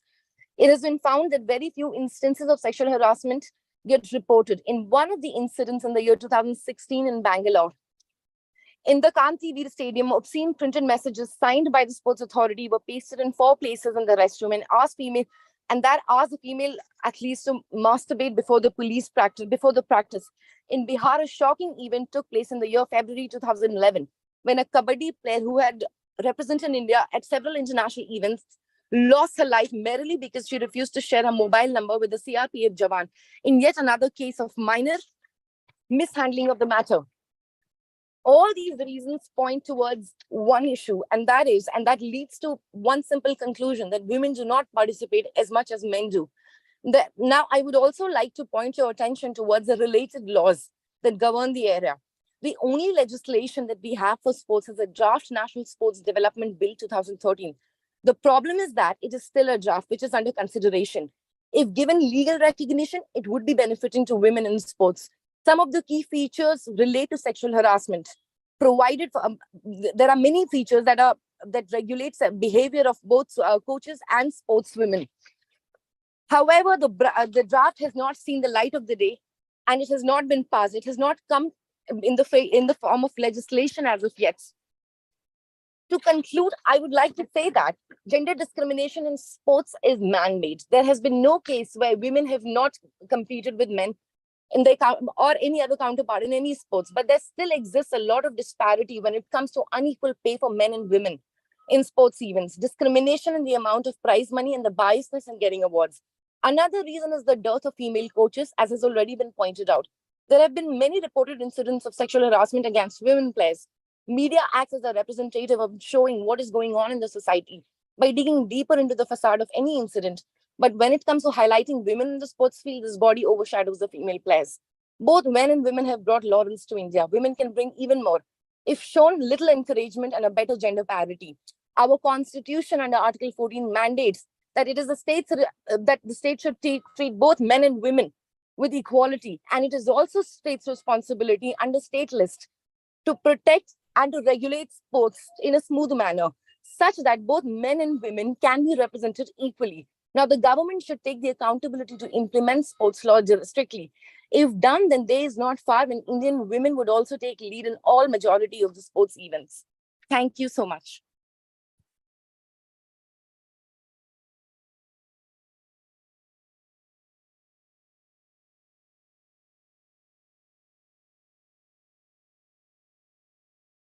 Hello.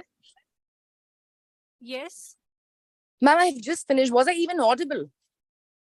Yes. All right, ma'am. Thank you so much, ma'am. Thank you. So I would request Pratap and Chimai to present their research topic.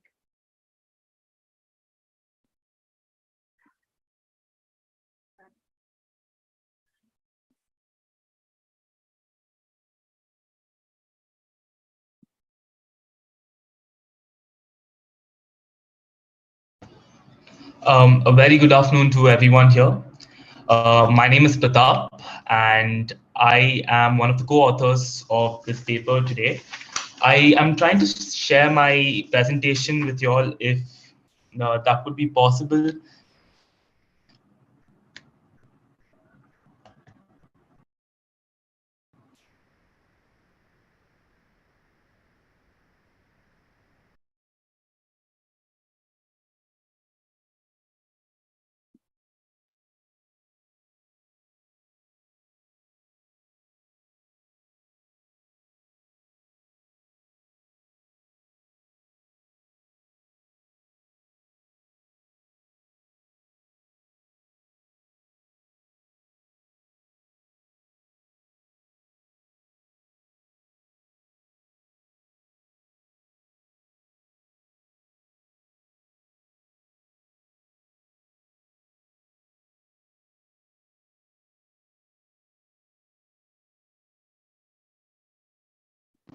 I believe there's some error because I cannot unmute myself while the presentation is going on. So I think I will proceed without the presentation if that is feasible to everyone here. Okay, proceed. So good afternoon to everyone present here. My name is Pratap, and I am one of the co-authors to this paper. The other co-author, Mr. Chinmay R, would not be able to join us today because of some personal reasons. And without any further ado, I think I shall proceed with the paper, keeping in mind the time constraints that we have. I would first like to talk about our paper, that is the need for the application of alternate dispute redressal mechanism in the field of sports and athletes disputes over the court litigation that is available to everyone. Firstly, I would like to talk about the need for arbitration.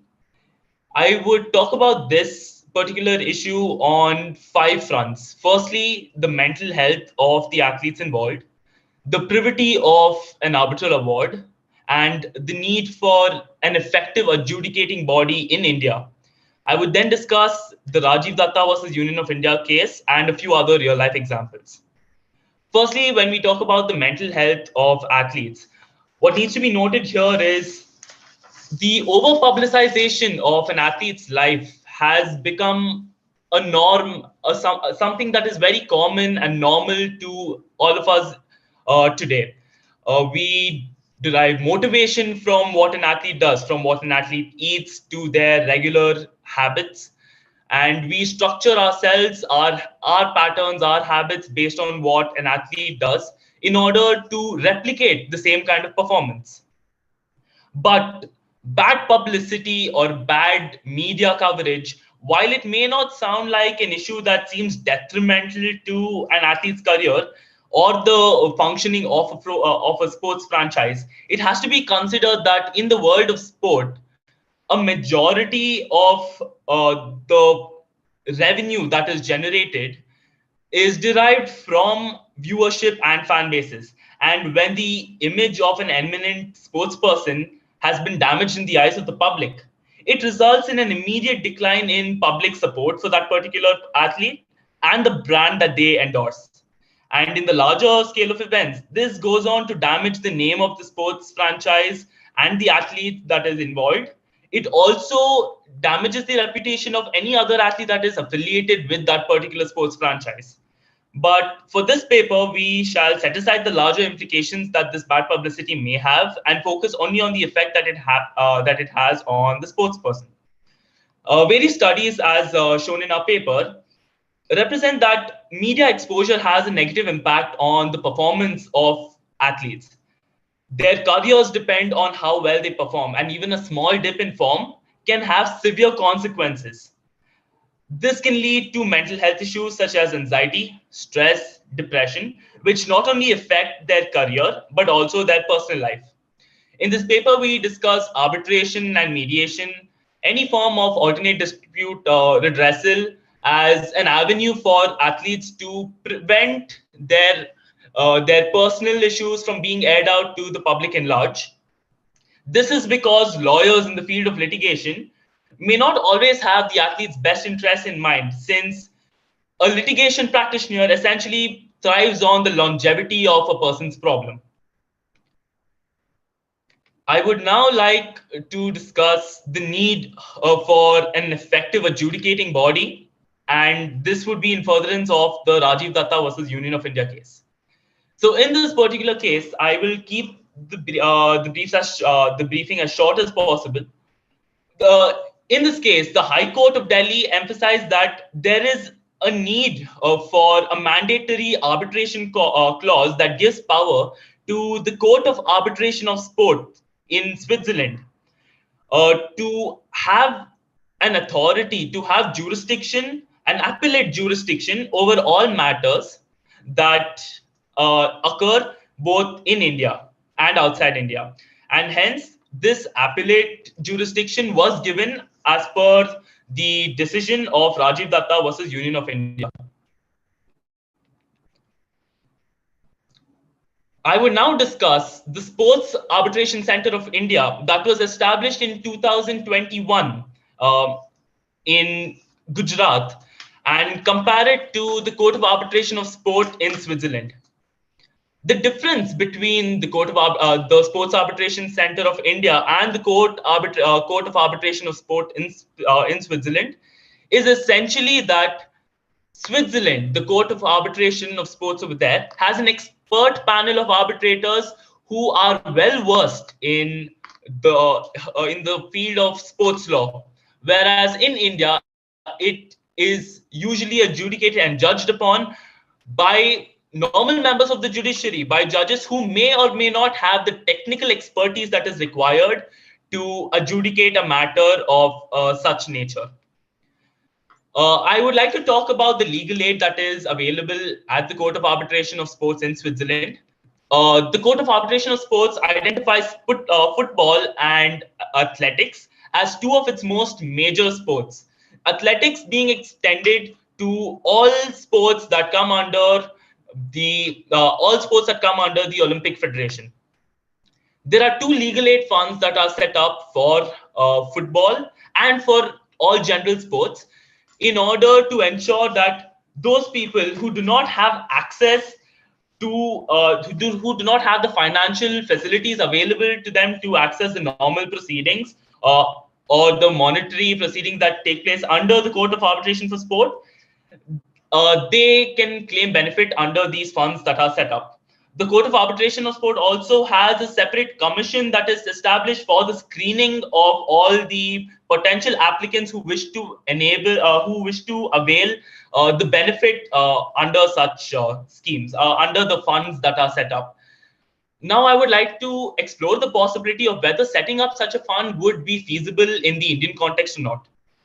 In India, no other sport has a more wider recognition than cricket, both on the domestic front and on the international front. And thus, the amount of cases that arise out of cricketing disputes would naturally be much larger than any other sport coming from India. Hello. But with this, Hello. yes, madam. Pratap, please do fast as we are running out of time. Please. Yes, madam. I will conclude in the next 30 seconds if possible. Thank you.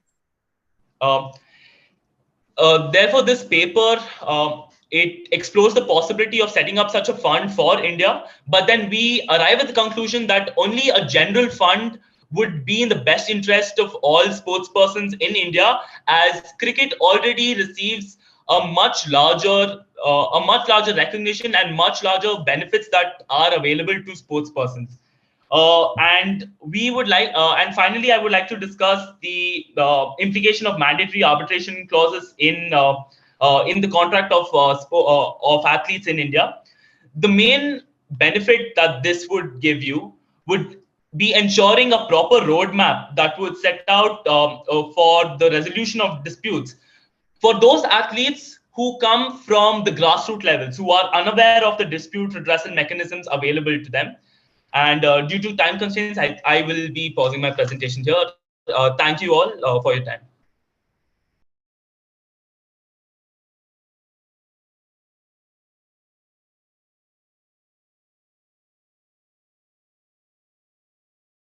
Nepal. So I would request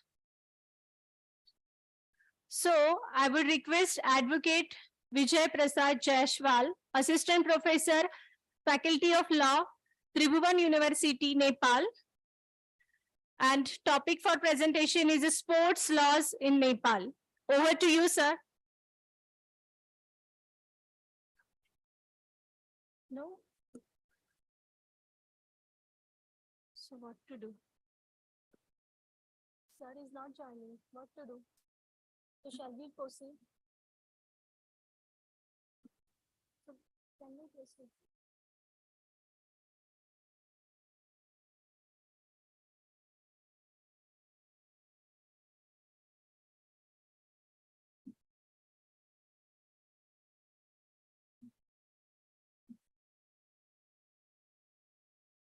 So better.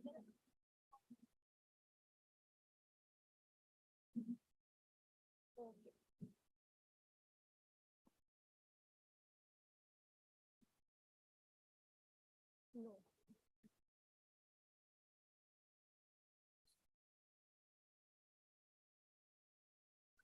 So now we conclude this session and thank you so much all participants.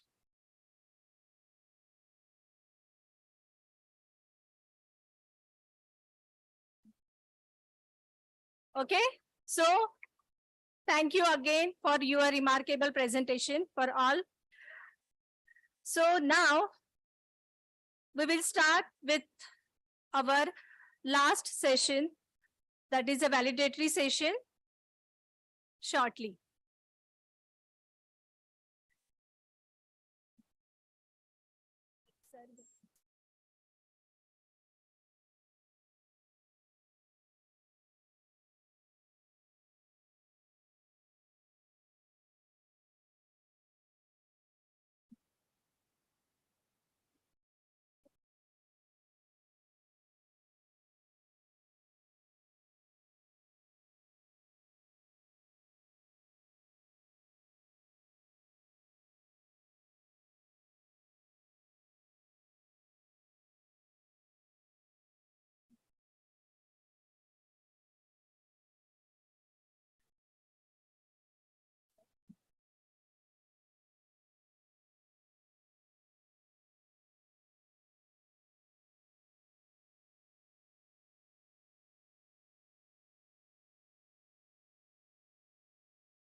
This we will start with validatory session, for which I would like to invite our resource person, Advocate Dr. Anbule sir, to come on stage. So please.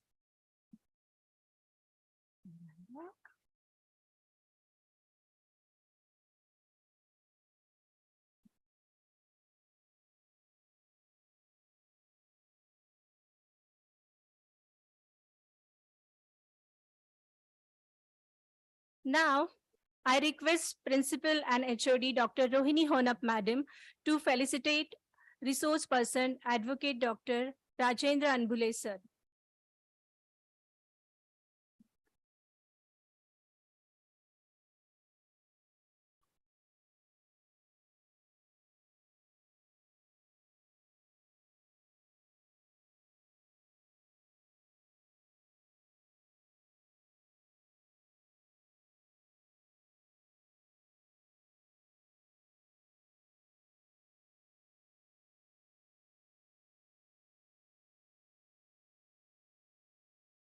Thank you, Madam.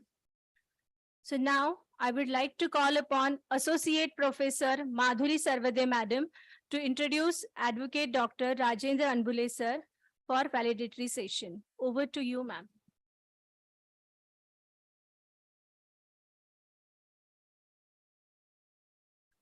Thank you, Seema ma'am. Respected dignitaries on the dais, off the dais, faculty members, and my dear students, a very good afternoon to you all. I, Associate Professor Madhuri Sarvade, on behalf of TMV's Lokamanya Tilak Law College, take immense pleasure in introducing our resource person, Honorable Advocate Dr. Rajendra Anbule sir, to this valedictory session. Sir has completed his Masters in Political Science and Masters in Law with a gold medal in Pune University. Sir has also completed Diploma in Labor Laws and Labor Welfare. Sir has pursued his doctorate in law on the topic of gender justice and law under the Constitution, and also has been awarded with the B.N. Stotri, the Best Student Award of ILS Law College Pune in the year 2000. Sir was in charge principal of Marathwada Mitra Mandal's Shankar Rao Chavan Law College Pune in the period 2004 to 2006. Sir is also visiting faculty for LLM in Bharati Vidyapit, New Law College Pune since 2007. Sir's administration skills knows no bounds. Sir is a member of Board of Studies in Faculty of Law at Bharati Vidyapit Pune. Sir was also a member of Academic Council of MNLU Mumbai. Also served as an honorary director, Center of Advanced Legal Studies, Training and Research of Maharashtra National Law University, Mumbai. Sir has also served as the Chief Coordinator of Bar Council of Maharashtra and Goa, and currently is a Supreme Court Advocate on record. Sir has also practiced in Bombay High Court, and his areas of interest are constitutional law, civil law, criminal laws, personal laws, service, and education law. Sir is also very active in social work, and his work has been rewarding to the society at large. Sir has been filed a public interest litigation in the Supreme Court of India for the ultimate rehabilitation of orphans, in which Maharashtra government filed an affidavit in pursuance of which now 1% reservation is given to orphans in Maharashtra. Sir has also filed a public interest litigation in Bombay High Court, as a result of which now full-time protection officers are appointed in Maharashtra under the Protection of Women from Domestic Violence Act 2005. Sir has authorized various books and articles which has been published by renowned publisher on various topics of law. Sir has been a resource person in various seminars, webinars, and conferences in various institutions functioning under the Government of India, such as Bar Council of Maharashtra and Goa, Maharashtra State Commission for Women, Women and Child Development Department, Maharashtra, Yashwantrao Chavan Development Academy, Pune, Yashada, Police Research Center, Pune, Police Training School, Khandala, and State Intelligence Bureau, Pune.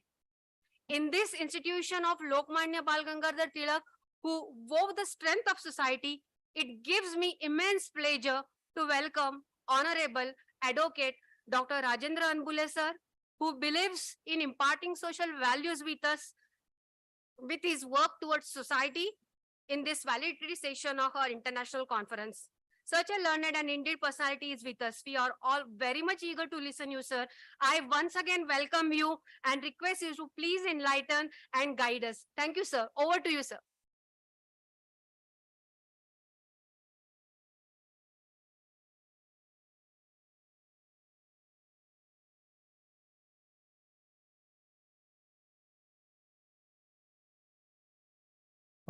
Good evening to all of you.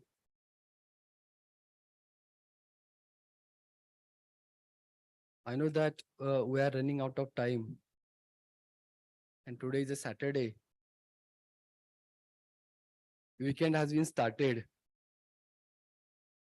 So without taking much of your time, as a formality, as a speaker for valedictory function, I'm going to discuss some important aspects in relation to sports law in India. Respected dais, Honorable Principal Madam, and all my dear participants. At the very outset, I congratulate Tilak Maharashtra Vidyapit Law College for organizing this successful event in relation to the emerging field of sports law, which is growing in leaps and bounds, not only in India, but even in the entire world. Sport is treated as a part of our life. But for a long time, sport has been seen as a source of entertainment. And as sport is seen only as a source of entertainment, this particular area has never been given importance by policy makers and even by legislators. And this is very unfortunate. Today, sport law has been emerged as an important component of social and economic development worldwide. And India is not an exception to that. Now, as far as India is concerned, till today, the intervention of government of India in the development of sport is very minimal. It is very less. It is very restricted or limited. State has a duty to guide the sport area, and unfortunately, till today, there is no comprehensive law governing this particular field. If law is there, then definitely it will increase not only the activities governing this particular area, but it will also increase even the performance of the sport at the global level. As far as India is concerned, I'm not taking much time in this in relation to this particular aspect, but let me clarify one thing, that so far as sports bodies are concerned, there is a structure and hierarchy. You must have seen in entire day. In India, the structure and hierarchy is similar, which existed in Europe. There is a pyramid system. At the apex level, International Sports Federation is there, which is responsible to govern the sport activities worldwide. Below that, national sport federations are there that govern sport activities in the country, and these national federations are affiliated to international sport federations. And at the same time, at local level, even state federations are there, which are having power to govern sport in respect to states. Now in India, so far as policy and approach is concerned, India as a state has followed a restricted policy, a limited policy in relation to sport laws. Today also, to some extent, provisions of IPC are applicable, so far as cheating is concerned, so far as fraud is concerned, so far as criminal breach under section 406 of the IPC is concerned.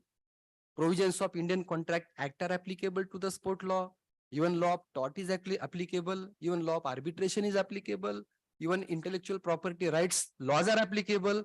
But as far as the emerging trend in the area of sport law is concerned, there is a need of comprehensive and exhaustive legislation which shall be codified by the Parliament of India. But unfortunately, that has not been happened till today. The policy and approach which is followed in India, as I said earlier, is limited one. Generally, there are two kinds of approaches. The first is interventionist approach, and second is non-interventionist approach. Currently, as I said earlier, that sport law in India doesn't have any statute enacted by the state to govern and regulate the affairs in relation to the sports. That's why certain sports federations are there in India which are working independently without any kind of control of the state. And this has created problem in India. This has created even a chaos in India. So, even though these particular sport federations are there, India is primarily performing or following non-intervention approach on these particular bodies. The activities of these particular bodies are not controlled, restricted, limited, governed, regulated by the state. And because of that, some chaos is there, some difficulties are there for smooth functioning of sport laws in India. And very importantly, even though sport ministry is there, the sport ministry has not played very vital role in India till today. And the role of sport ministry is only supportive. Whenever there is a need to give any particular aid or support, that kind of role has been performed by sport ministry in India. But if you go to Australia or United States, the role which has been performed by the state is intervention approach. The state is regulating that particular area and specific regulations are introduced to tackle the issues. And if you go to America or even Australia or other states, the entire sport laws activities are controlled by the state. And this particular control mechanism is rotating around three important factors. Number one, mode of taxation of sports. Number two, collecting the revenue from the sports. And number three is very important, which deals with governing sports bodies by passing a laws. That's why if you go to Australia or America, specific laws are enacted to regulate the sport activities in that particular state, which is not there in India. Now, what has been happened because of this? If law is there, judiciary can intervene. So, in America or in other states, laws have provided courts to intervene and to address the lacuna which is there in any particular area of sport. And because of this, certain precedents have been created by the judiciary in these particular states. This approach has also helped in performing the essential functions of the state. That's why in India, non-intervention approach has been adopted by the state in relation to the sport field, which is not there in case of other states like America and even Australia. Some sort of attempts were made by India to regulate the area of sport activities. You must be aware, or you must have discussed in the entire session, that national sport policy was framed by Government of India in 2001, wherein Parliament of India ratified this particular policy. But this particular policy was miserably failed in future because it was not implemented in letter and spirit. Three important parts were there so far as this policy was concerned. This national sport policy was developed to establish and raise the standard of sports in India. Three important objectives were there.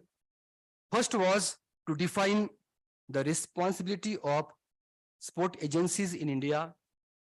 Second was to find out the federations or sport federations in India who are eligible for government aid and assistance. And third was to decide the eligibility criteria to release grant to that federations. But as I said earlier, this particular policy did not work effectively. And till today, India is in a search of comprehensive legislation in relation to this particular area. Now, as far as constitutional provisions are concerned, I think that may be one of the limitation because of which there is no central legislation in India till today. If you open the book of Constitution and if you refer to 7th schedule, the subject matter of sport is included in state list at entry 33. Entry number 33 provides sport within state list. As you know, that there is distribution of power between union and states. There are three lists given in the Constitution, that is union, state and concurrent. In relation to the state list, state government has exclusive power to make the laws. In relation to union list, Parliament of India has exclusive power to make the laws. And in relation to concurrent list, both have powers, state as well as union, to make the law. But if laws are made by both the units, or we may say both the government on any particular subject, which is similar one, then the law made by central government or parliament will prevail over the law made by the states. In 17, even attempt was made to transfer the subject matter of sport in the list of concurrent list. But that particular object was also failed in 2017. Now, at one side, entry number 33 of state list is there in 7th schedule. And at other side, If you see even the union list, entry number 10, it speaks about foreign affairs, in case of which Government of India can take a decision. That's why, so far as international sport is concerned, Government of India is a policy maker, and so far as sports in India is concerned, the state government is a policy maker in relation to the respective states. That's why, in view of this particular entry number 33, so many state legislations have been enacted in India by respective states like Himachal Pradesh, like Punjab, even like Bihar also. And because of that, there is no uniformity in these particular laws governing the law of sport in India. That's why, as we know that if law is not there, judiciary can come there as an umpire and decide any particular issue. In relation to India also, that has been happened. You must be aware of the judgment given by Delhi High Court in 2001 when Ajay Jadeja versus Union of India was decided. In Ajay Jadeja case, Delhi High Court clarified that the area of sport deal with integrity issue. And as the area of sport deal with integrity issue, there is a need to establish proper forum which will define the proper procedure in relation to the sport activities. And very importantly, in Ajay Jadeja case in 2001, Delhi High Court held that in India, the bodies performing sports are public in nature, so they are amenable to writ jurisdiction under Article 226 of the Constitution, because they are state within the meaning of the term authority under Article 12 of the Constitution. Now, Ajay Jadeja was not followed in 2005 when Supreme Court of India decided G Telefilm versus Union of India. Now, G Telefilm case of 2005 can be treated as a Magna Carta of sport law, because even though this particular judgment was not in favor in relation to Article 12, despite of that, the judgment has opened a new discussion in relation to the sport laws in India. In this particular case, G Telefilm, the issue was whether BCCI can be treated as a state under Article 12 or not. Board of Control of Cricket in India. It was argued by the petitioner that BCCI is a monopoly body representing the country and equally functioning like a state. Hence, it is a state under Article 12 of the Constitution. If any arbitrary action is taken, then it is amenable to writ jurisdiction.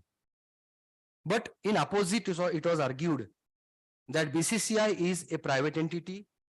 It is independent to the government. It is not receiving any kind of financial aid from the government, and even the powers are also not derived by it from any particular statute. So by considering the entire argument in G Telefilm case in 2005, the Constitutional Bench of Supreme Court, that is 5 judge, decided that BCCI is not a state as it has not given monopoly by the state. Now, while discussing or deciding G Telefilm, I may say that the judgment of 1981, Ajay Hasia versus Khalid Mujib, or even R.D. Shetty versus International Airport Authority of 1978 has been distinguished by the Supreme Court.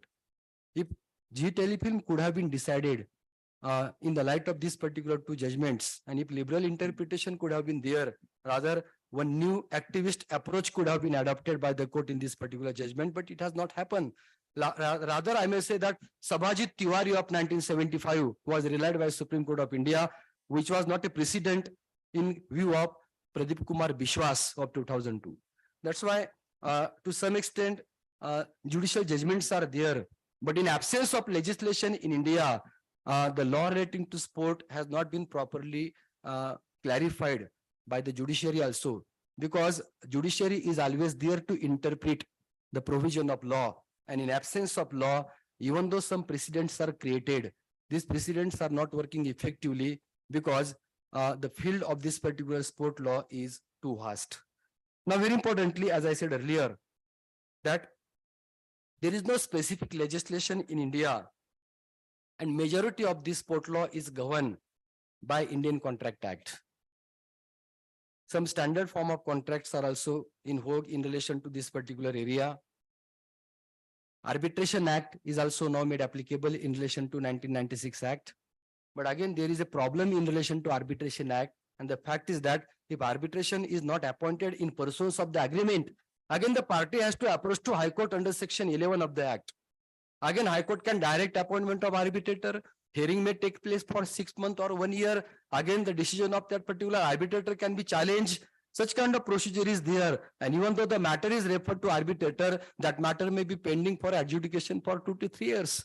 That's why there is no even possibility that speedy justice can be achieved by referring that particular matters to arbitration. Also, what is required is that one comprehensive law is to be enacted in relation to that particular field, which will rotate around all the activities in relation to the sport law, because sport law is that which is related to all the sport activities in relation to that particular event. So it may be any discrimination made by the authorities. It may be a sexual harassment in relation to any particular women player. As you must have witnessed before 1 month, what was happened in India when allegations were made against some ministers who are holding some important federations in India. That's why, as far as today's conference is concerned, the organizers have selected very relevant topics in relation to the sport law in India and worldwide, in relation to gender discrimination, in relation to IPR issues, or in relation to other important aspects which are very much relevant and applicable. Now, as I said earlier, that there are several laws which are applicable, which are relevant in relation to the sport laws. There are several judgments of the Supreme Court which are also applicable in absence of any particular statutory provision. That's why sexual harassment at workplace, which was a judgment given by Supreme Court of India in Vishaka versus State of Rajasthan of 1997, is applicable in relation to sport law also, even though subsequently it was codified in form of law in 2003 by Parliament by enacting a suitable legislation. That's why, with the help of some statutory provisions which are there, which are collectively applied to this particular sport laws, even though some precedents are there in India which are applied to the sport law, despite that, my view is that a comprehensive legislation as suggested by this particular title or theme of today's seminar is very much necessary if this law is to be implemented in letter and spirit. And certainly, alternative dispute resolution system is also required for effective implementation of sport laws in India. But unless and until codified law is not there, and unless and until that particular law doesn't provide for arbitration as an alternative mode in that particular law itself, it will be very difficult to implement these particular aspects in relation to the sport laws. And if comprehensive legislation is enacted in India, then it will be definitely useful in relation to some important aspects. Number one, it will develop transparency in relation to sport laws. Number two, it will bring accountability. Number three, it will bring even good governance. And number four, it will also establish even a discipline in India. That's why I congratulate Madam and all the stakeholders of this particular conference for choosing the topic in relation to the sport law. Because as a lawyer, when I am practicing in Bombay High Court and Supreme Court, I know that even the senior lawyers are also not aware of this particular field which is emerging. And that particular topic has been chosen for today's discussion. And that is very important as far as development of law is concerned, because law is never static. Law is always in a developing stage. Thank you very much.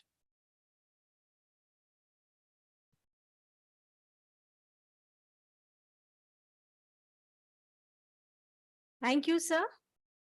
Thank you so much for your words of wisdom. Your immense experience and knowledge has been reflected by your talk, sir. Sir, we thank you for enlightening all of us on such a subject, and thank you sharing your valuable time and be a part of this conference. We thank you, sir, and hope that you will be part of our future endeavor too. Thank you. So now, I would like to call upon Coordinator LLB Course, Assistant Professor Arundhati Bhale, Madam, to deliver vote of thanks. Over to you, Madam.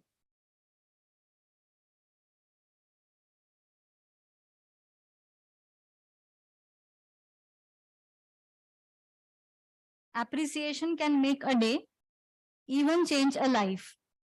Your willingness to put it all into words, that is all necessary. Good evening, one and all present here.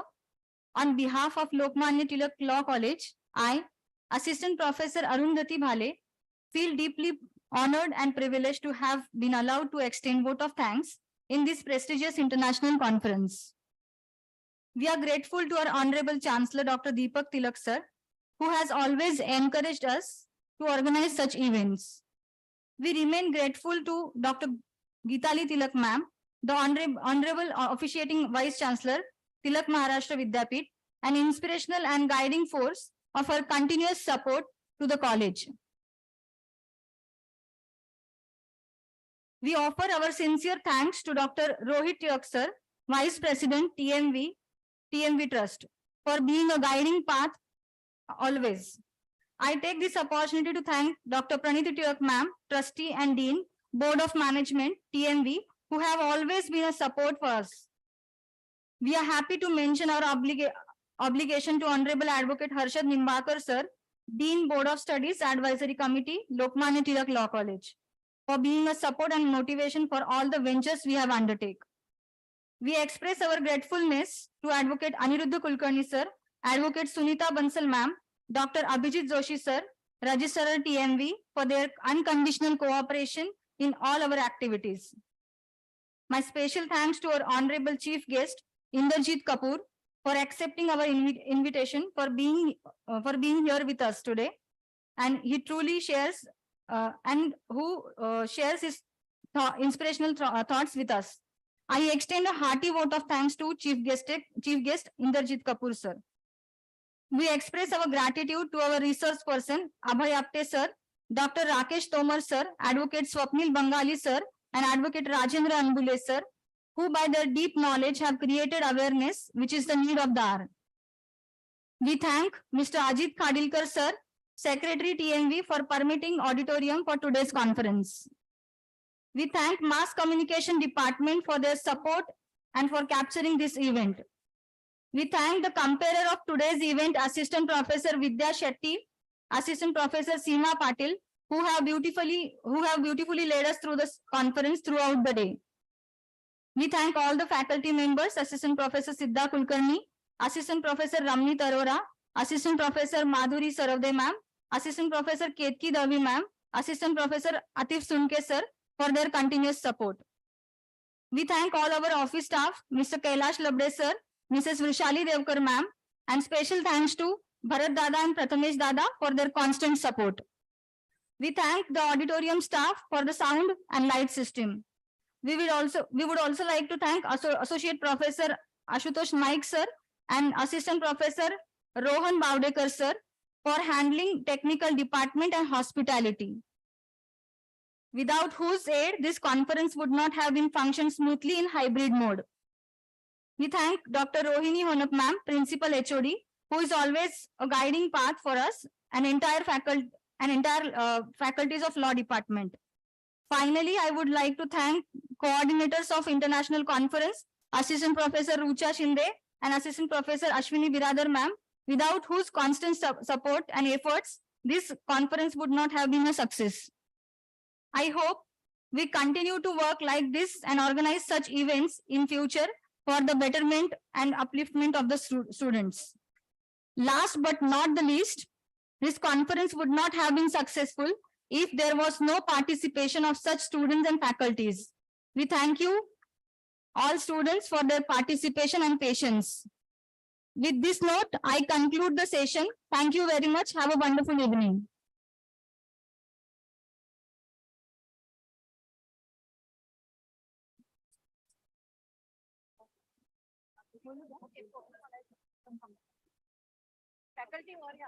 I extend my heartfelt thanks to all the volunteers.